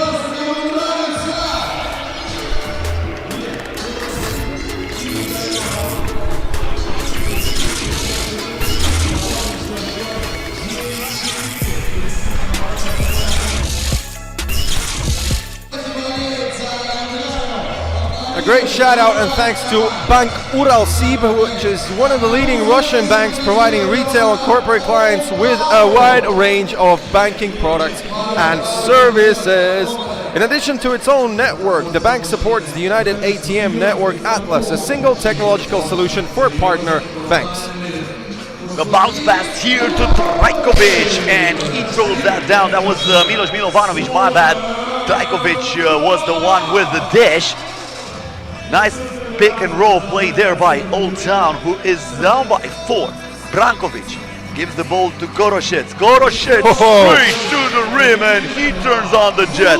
2-pointer by Obradinovic, no, but Trajkovic gets the rebound, no box out. Once again Obradinovic, and this time he knocks it down from outside. Splash, splash, splash. 10-7, great run by Old Town, being down nearly by 5, and now they're only down by a few shots. We know who is Vuk Obradinovic and Vladi Trajkovic with crazy 2-point percentage, especially in the first tour. How about that? Žiga Habat with a straight arm tomahawk. 10-7. Look at that. That is a great game. Look at the pick and rolls they're doing. And this is, I think this is the most dunkable game of the season so far. 4 dunks, and it's only 3.5 minutes into the game. Everybody likes to fly here. This is Trajkovic. Once again, the bounce pass a little bit too low this time for Milovanovic. Trajkovic from outside. It rims out, but there is Milovanovic. The offensive rebound. Obradinovic, the lob pass, and Milovanovic was wide open in the paint. Nobody in the same neighborhood with him. Easy breezy finish with the layup. 1 possession ball game, and now a 1-point ball game after the steal by Obradinovic and the assist to Milos Milovanovic. Seems like Vuk Obradinovic got eyes all over the place. He sees everybody, and it feels like Vuk got all the assists of the game except his own points. Great vision from number 10. This is Popovic, way downtown, and is he going to try and shoot over Milos Milovanovic? And that was great D by Milos. No chance to hit the 2-pointer on time by Popovic, sorry. Trajkovic here through the screen, behind the back pass to Milovanovic, too strong on the glass. Perkovic with the offensive rebound, and then we have a tactical foul against Ljubljana. Koroshets wanted to stop Perkovic, who would have had an easy layup otherwise. This is Trajko, no good again. Look, Trajko, I suppose that's his 3rd turnover of the game. And once again, him and Milovanovic not on the same page. Exactly what happened at the start between him and Obradinovic. Obradinovic now on the bench. And this is Habat splitting the defense and laying the ball to the rim with the left hand from the corner. Bang! Trajkovic scores. 8 ball to the corner pocket, and we have a tied game at 12. Great game, one of the best so far of the second stage of United League Europe 3x3. Undoubtedly, a crazy ending to the game could be waiting for us. Now, Trajko discussing stuff with Ivan Bakhteev, the referee. Oh, and is that gonna be a technical foul on Slovenian team Ljubljana? I suppose it is, but I don't get why did they receive that technical.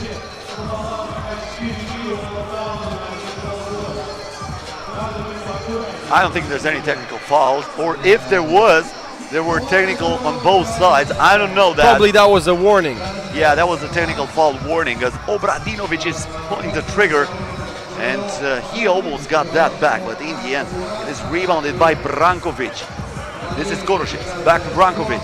Brankovic trying to shake Perkovic out of his shoes, but the 2-pointer was way too short. Vuk Obradinovic, no good, but there is Perkovic on a second chance point. He looks at the ref, but no whistle, and that means Ljubljana center had the attack, but they lost the ball straight away, and now Trajko with the new 12 seconds. Is he gonna go for the distance shot? Nope, that is an assist, and that is what Old Town do best. Pick and roll, baby, and obviously score. That's old school basketball, but when you're doing the pick and roll perfectly, nobody can defend you. That's for sure. This is Brankovic, almost lost the ball. Popovic trying to save it, and looks like we're gonna have a turnover against the Slovenian team. That's gonna be awarded to Old Town, 13-12, 4 minutes and 30 seconds left. And I think that was quite funny. No, Trajko knows the rules better than everybody. He doesn't even listen to his opponents who give him the ball. This is Popovic who started the attack, but guys, you had only 4 or 5 seconds. You should have known about it, and that is a turnover forced by Marko Brankovic. Bad shot decision with that fadeaway, and Trajko starts the new attack. Again, it's a pick, no roll. Trajko running and dunking an air ball, or an invisible ball. Yeah, sometimes you don't need a ball to dunk it, especially when the game is tough. It has to be in your head. If your imagination is high enough, everything is good. And sometimes we have to live through imagination. But I did not imagine that shot by Trajkovic, who was, just like I said before, not even in the Leningrad area when he shot that, and knocks that down for a 3-point lead in favor of Old Town. What a shot by the MVP of the first stage of the United League Europe 3x3, Vladimir Trajkovic. Yeah, Trajko wakes up when it's most needed. Again, he has a chance to shoot, but Vuko Bradinovic with the great vision, and another slam by Milovanovic. Now this is Popovic. Just like I said, Popovic, former player of Olimp Belgrade, representing Serbia in the FIBA 3x3 World Tour, now playing for the Slovenian team 3x3 Ljubljana Center. And we have a TV timeout with 3 minutes and 56 seconds left.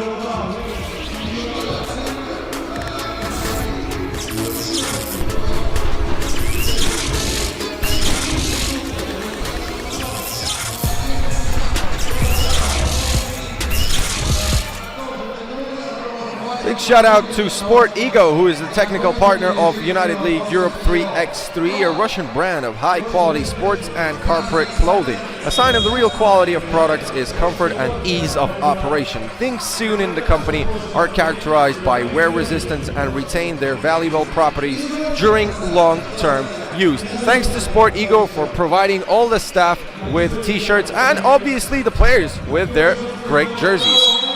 That's a foul on a 2-point attempt by Popovic.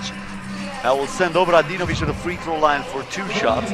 Talking about Ljubljana, I've seen a picture posted today on Facebook by a player who represented Ljubljana in the World Tour for many years. Actually, 2 times World Tour winner. That's Jasmin Hercegovas, the Iceman.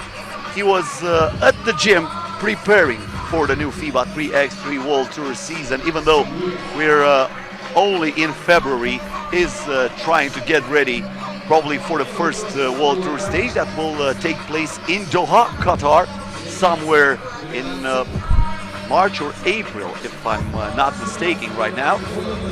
This is Vuk, this is Obra, this is Dinovic, but no Gudovic. From the free throw, Strajkovic. And look at him. He didn't make the free throw, but he made the steal. And 2 is obviously more than 1. Popovic now. And Trajkovic said, okay, that's my foul, but looks like they're not going to call him for the foul. They're going to give the ball from the top of the arc back to Ivan Popovic. 4.6 seconds left. Popovic with the spin, the stop. And comes up short, but that was that was nice Dirk Nowitzki passing by in Raduga Mall. Yeah, but it's pretty difficult to hit that. A 2-pointer here by Trajkovic from way outside. Milovanovic soars for the rebound. How high did he jump for that? And now Trajkovic to Milovanovic, and Milovanovic finishes it from the paint. So now it's a 1-point game. Oh, Popovic! 2 reverse slams in 1 game. 22-13, Ljubljana is gonna lose, and this is Vlade Trajkovic for the win and the slam. We got 6 or 7 dunks in 1 game. Extraordinary performance by Old Town, waking up after losing their first game to 3 Zvezdički from Moscow. by the score of 21-10, the same loss they had in the first stage. So now we have only one game left till the end of the first day of the second stage of United League Europe 3x3, and it's going to be a game of Pool D. Riga Ghetto and SOP Rosenergo Adam, the hosts from St. Petersburg, against Riga. And now we are supposed to have an interview from somebody of Old Town. I bet they all speak English, but I don't know if somebody of them wants to do it. Yeah, Vlade Trajkovic is on his way with Cosmin Petrescu, and we are getting ready. Please give the floor to Mr. Cosmin Petrescu and Vlade Trajkovic. Trajko, win or go home game for you after winning the first stage of the United League Europe 3x3. What was the mindset when you entered the court? I don't know, we have a lot of confidence in ourselves because we won the first tournament, first stage, so we just played. We lost first game in our group and we needed to consider and won another one. 2 weeks ago you lost the first game 21. 2 weeks ago you lost the first game 21-10. Today you started with a 21-10 loss. Are we going for the title again? We are hoping the same. All right, thank you and best of luck. That was Vladimir Trajkovic, ladies and gentlemen, the MVP of the first stage of the United League Europe 3x3. Pretty confident his team will go for the title again. You should watch that tomorrow. One more game left in the competition, and this is gonna be a very good one here on the court. Rosenergo Adam and Riga fighting for the last spot in the quarterfinals. As usual, a great mulțumesc to Cosmin Petrescu for that interview with Vlade Trajkovic. The game between Old Town and Ljubljana Center from Slovenia is over, and Old Town qualifies to the playoffs. Ljubljana outski, and we are only one game away of the end of first day of the second stage of United League Europe 3x3. We're coming back in about 15 minutes with Riga Ghetto and SOP Rosenergo Adam. Pool D.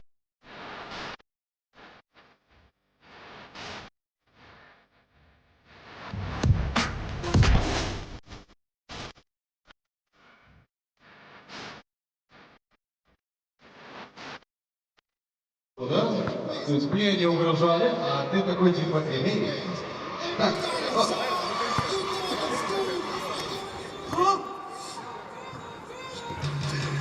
вот знаете, если ты сейчас уронил предпоследний наш микрофон, это было бы ужасно. Друзья мои,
Мы так не похожи, но огонь горит под кожей. У тебя есть цель, у других есть тоже. Кем бы ты ни был, тебя будет ждать успех. Уралсиб, кэшбэк, прибыль для всех. Карта виза, прибыль от Уралсиб. Кэшбэк и процент на остаток. Выгодно для всех.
надеялись, что этот день настанет.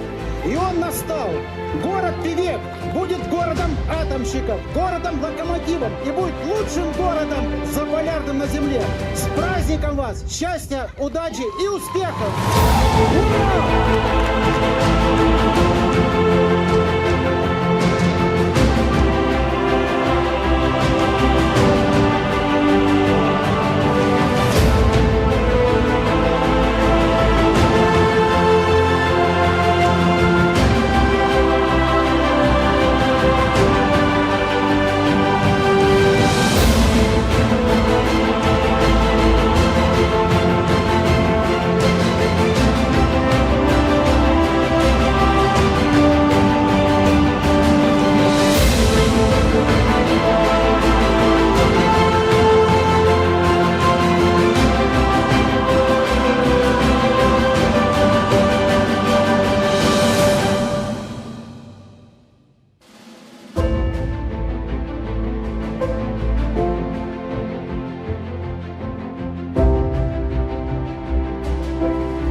маэстро стадийский Тимуру.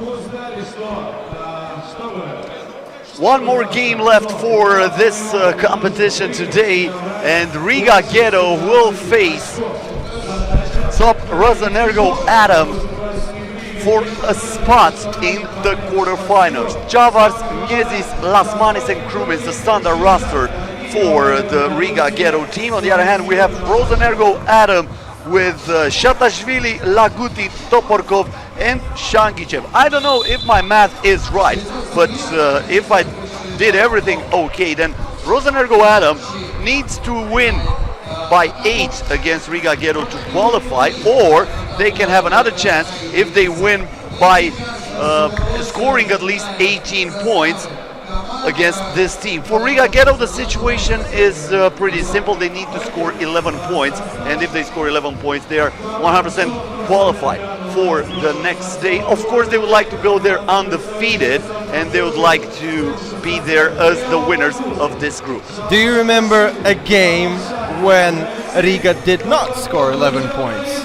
I don't think that's a problem for them, of course, but anyway, this is going to be a great game because Top Rosenergo Adam are the hosts.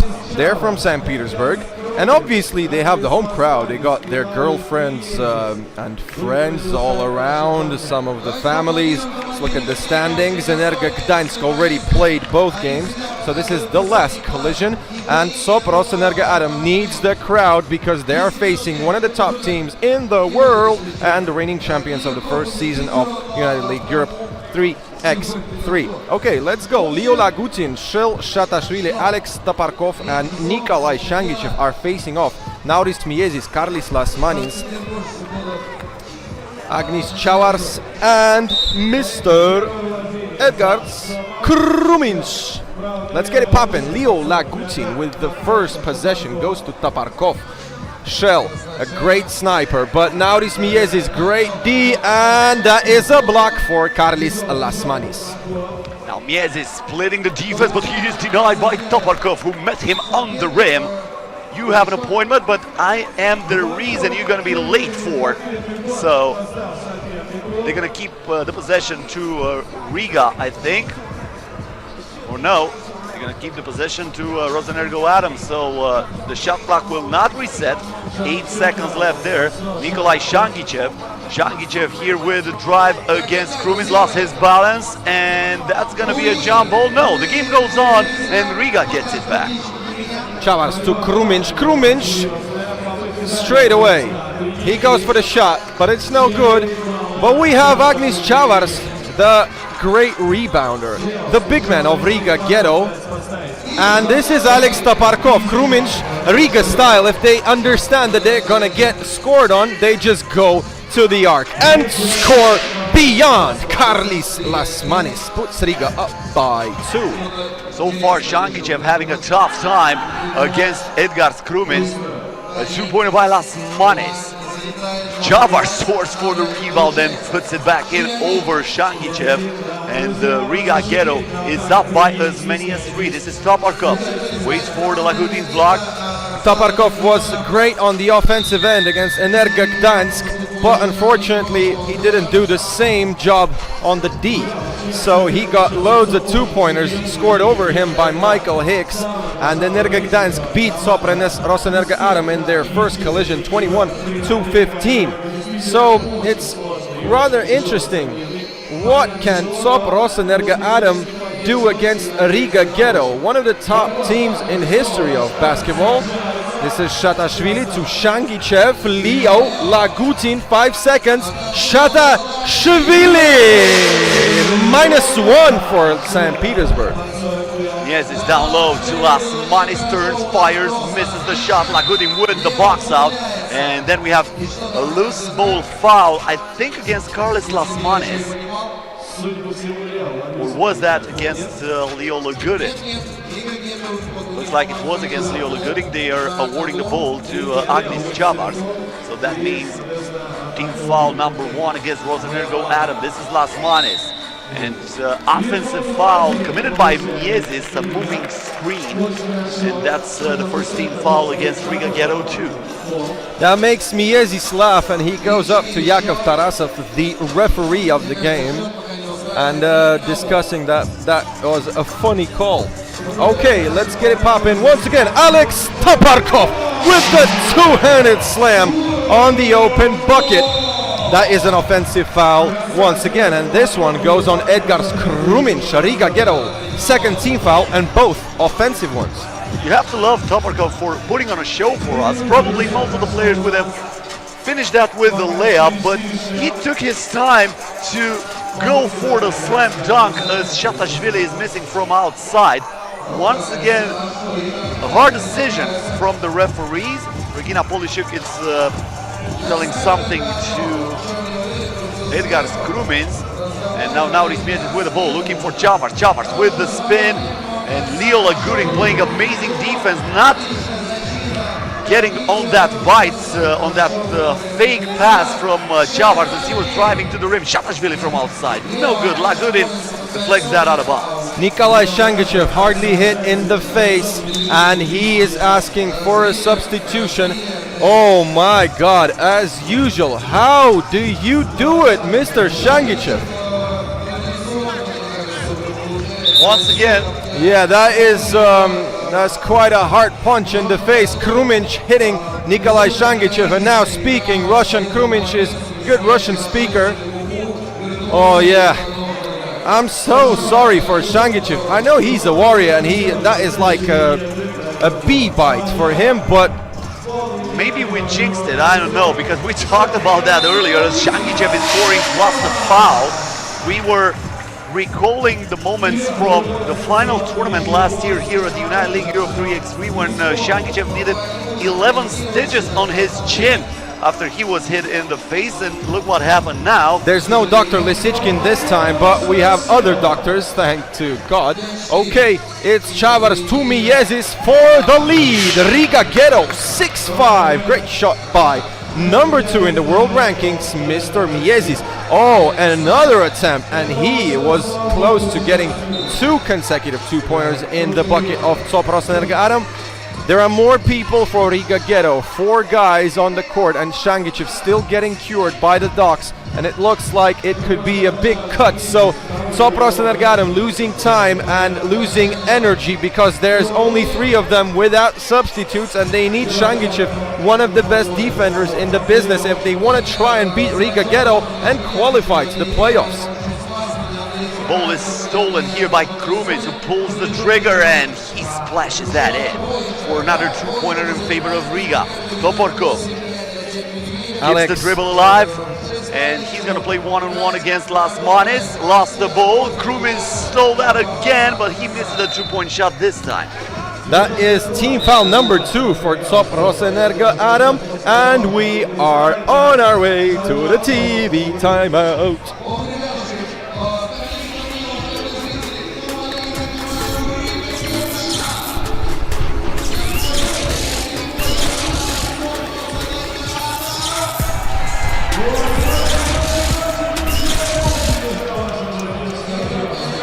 If you somehow didn't know, it's 75 years of nuclear power in Russia. And big thanks to Rosatom and Rosenergo Adam for making our project better every day. Also thanks to Leningrad Nuclear Power Plant, which is located in Sosnovy Bor, 40 kilometers west of St. Petersburg, where the team of SOP Rosenergo Adam LAS Sosnovy Bor is located. Toporkov, after the timeout, looks inside for Lagurin. Tough shot over Lasmanis, and then Krumins fights for the rebound. This is Miezis. Down low to Lasmanis against Shangichev. The pick and roll with Miezis. Miezis lost his balance. The ball goes back to Krumins. The fake, the shot, and the miss then came up a little bit too short. Shatashvili wide open for 2. In and out, but there is Lagurin with the putback. Shangichev still getting this is Dmitry Kryukov, another player from top Rosenergo Adam. He's not in the squad for this stage, and this is Alex Toporkov. Again, doing a great job on the offensive end, but don't forget about the D, Mr. X, because Topor is an X in Russian. Really? Yep. Didn't know that. The same in Romanian. It looks like we have something in common. I thought just a coincidence. Because we used to say that we use the axe when somebody's falling hard, another player, in order to send him to the free throw line instead of giving him the easy layup. Air ball here, Lasmanis with the ball, and Shangichev is back on the court after getting fixed by the doctors yet again. Yeah, look at the effort which Nikolai Shangichev puts into his game and his defense. He is absolutely a furious defender. Oh, he falls over and got a bit lucky that Miezis slipped a bit. Nauris, no good, and it's gonna be only 7/10 of a second for Miezis to shoot the ball. Or is it gonna be Lasmanis? I suppose Carlis will start the attack, but the attack is gonna be very short. Only time for a catch and shoot here. Lasmanis puts it up with a left-hand hook shot. That would have been the play of the day, but this is only a turnover. Shot clock violation. The crowd is getting into this one-point ball game. Nikolai Shangichev against Nauris Miezis. The handoff to Toporkov. Toporkov keeps the dribble alive, lets it fly from outside. I think this time Miezis was hit in the face. The game goes on, and we'll have to check out if Miezis is okay. I think he was hit in the eye or something like that. Yeah, crazy day, loads of collision, loads of blood, nearly, maybe every second game we've seen blood on the court. And I looked over Kaspar Avery from Team NL. He has a blue eye.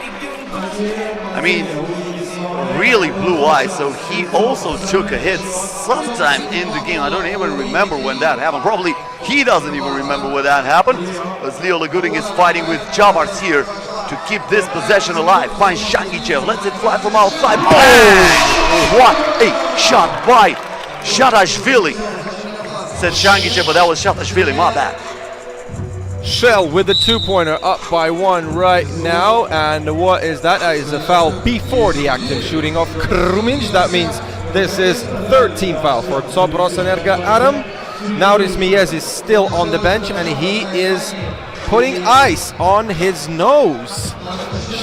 Top Rosenergo Adam managed to play a few minutes without Shangichev. Can Riga survive without their number 2 world ranking player? Toporkov. Props are flying on the court as they are continue to play very physical down in the paint. And there is Chavars with a nice dish. Carlis Lasmanis saying room service is delivered. Toporkov from outside, bingo.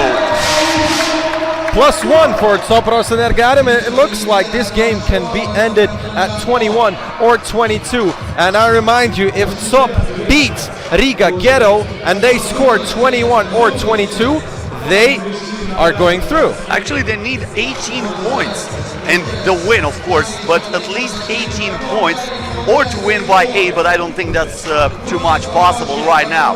Two-pointer miss there by Krumins, and the ball goes out of bounds. So they are like 6 points away from that 18-point mark, and we have a TV timeout.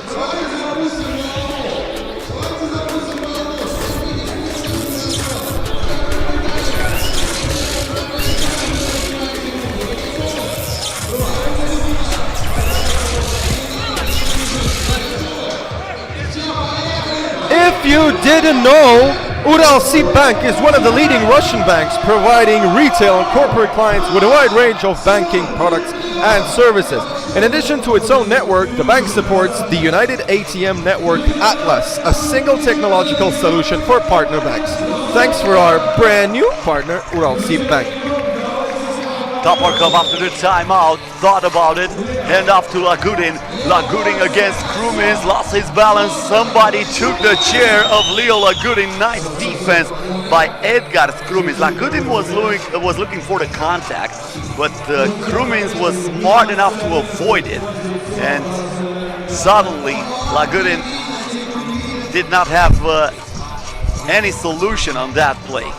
This is Nauris, this is Miezis, this is Carlis, and this is Lasmanis. This is a dunk, but it won't count because it's an offensive foul for Riga Ghetto. Team foul number 4, 3 of them were on the offensive end. Shalva Shatashvili will get it back from the top of the arc against Carlos Lasmanis.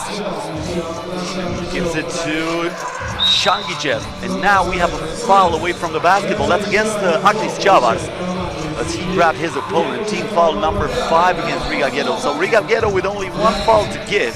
Rosenergo Adam only with 3 team fouls, and Shangichev unable to save that, but that ricochets to Shatashvili, who lets it fly from way outside. I think he was not paying attention on the shot clock. I think he was thinking that the shot clock will expire. That's why he shot that, but actually there were 8 more seconds on the shot clock because the referees considered it was a change of possession there.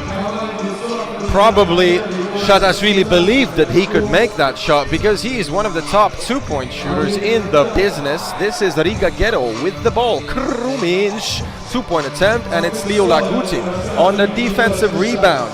So now he's in the post, and that is foul number 6 for Edgard Kruminj. So that means Sop, Rosenergo, Adam are in the bonus. 3 more minutes till the end of regulation. And who is going to win? That is probably the biggest question of today. Rebound here by Krumis. Lasmanis wants to play some ISO basketball behind the back. Still has the dribble. Lets it fly from way outside. Got the bottom of the rim, and that was it. The rebound by Krumis is denied by Leo Lagutin, who is saying access denied. Incorrect password. But looks like Lagutin took a hit in the act of block, and now he needs some medical attention. Damn. That's the 3rd injury already. 3rd injury in this game. And I don't know how many we had. Look at that, look at that. That is a punch in the face by Kruminj. Leo is okay. He's going to continue the game, but he is in big pain. What a match. Obviously one of the toughest today. We had also one crazy fight on the court. I'll try to rehearse, remember, who was that? Team NL and Ventspils Ghetto. That was also a crazy game, so if you want to watch some really physical basketball, just watch this game till the end and then rewind back to 5:30 local time of St. Petersburg, and you will know that Ventspils Ghetto on Team NL was probably one of the toughest games. But I can say now already that this is the bloodiest game and probably the hardest and the most emotional. Nikolai Shangichev banks it in, and the local teams, Sop, Rosenergo, Adam, are up by 2. And that would be a crazy win if they do win and go through to the playoffs and play here tomorrow. Lasmanis with rock. Looks for Chavars inside. Misses the shot, but that's a foul from behind by Nikolai Shangichev. We were talking about the loss of Vlad Meleshkin for this Rosenergo Adam team, but we did not talk too much about the addition of Shalva Shatashvili. Shatashvili was a main factor for Gagarin team last year here in the United League Europe 3x3, hitting so many huge shots for the best placed Russian team last year. Shatashvili, talking about him, he is scoring from the wing. That's a 2-pointer.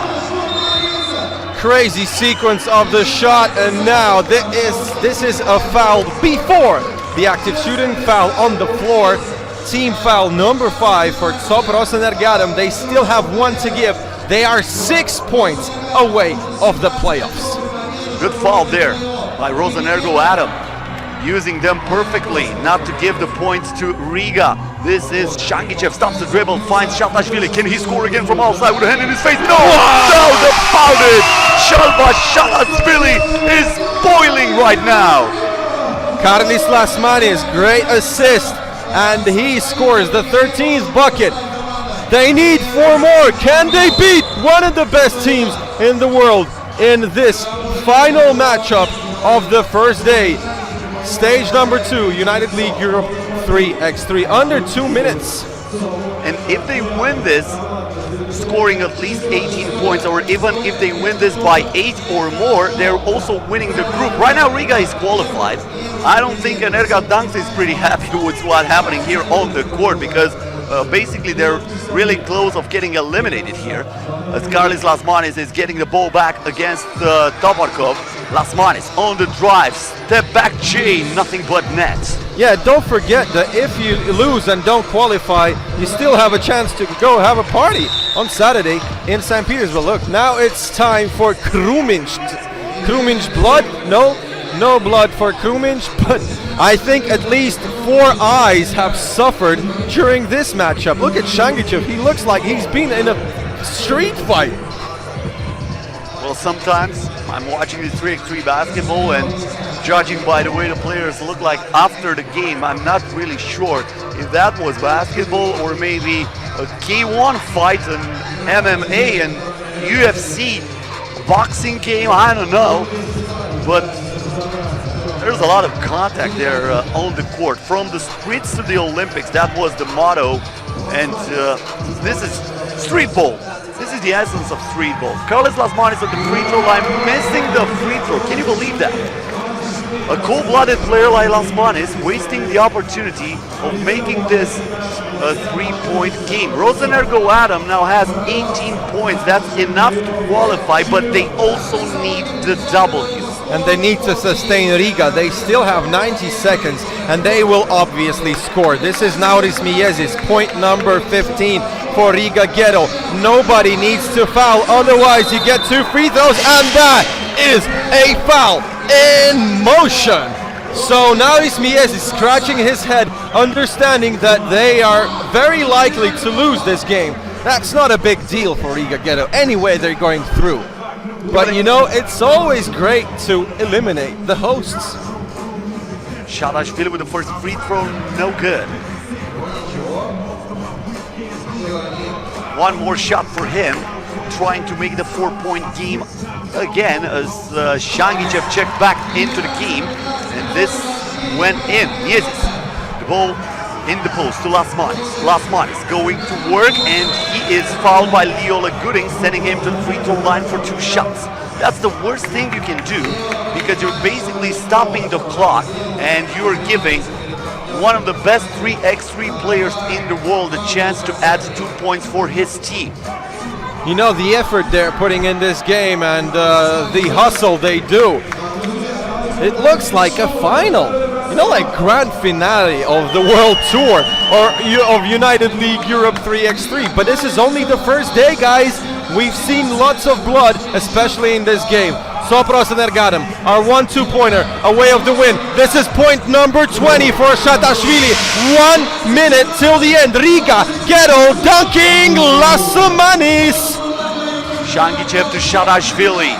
He won a tournament from that spot last year, and this time he is fouled by Miezis, and that will send him to the free throw line with the chance to qualify his team to the quarterfinals. He calls for the timeout. He wants to catch his breath, and after that he'll head to the charity stripe with a huge opportunity to end it at 21.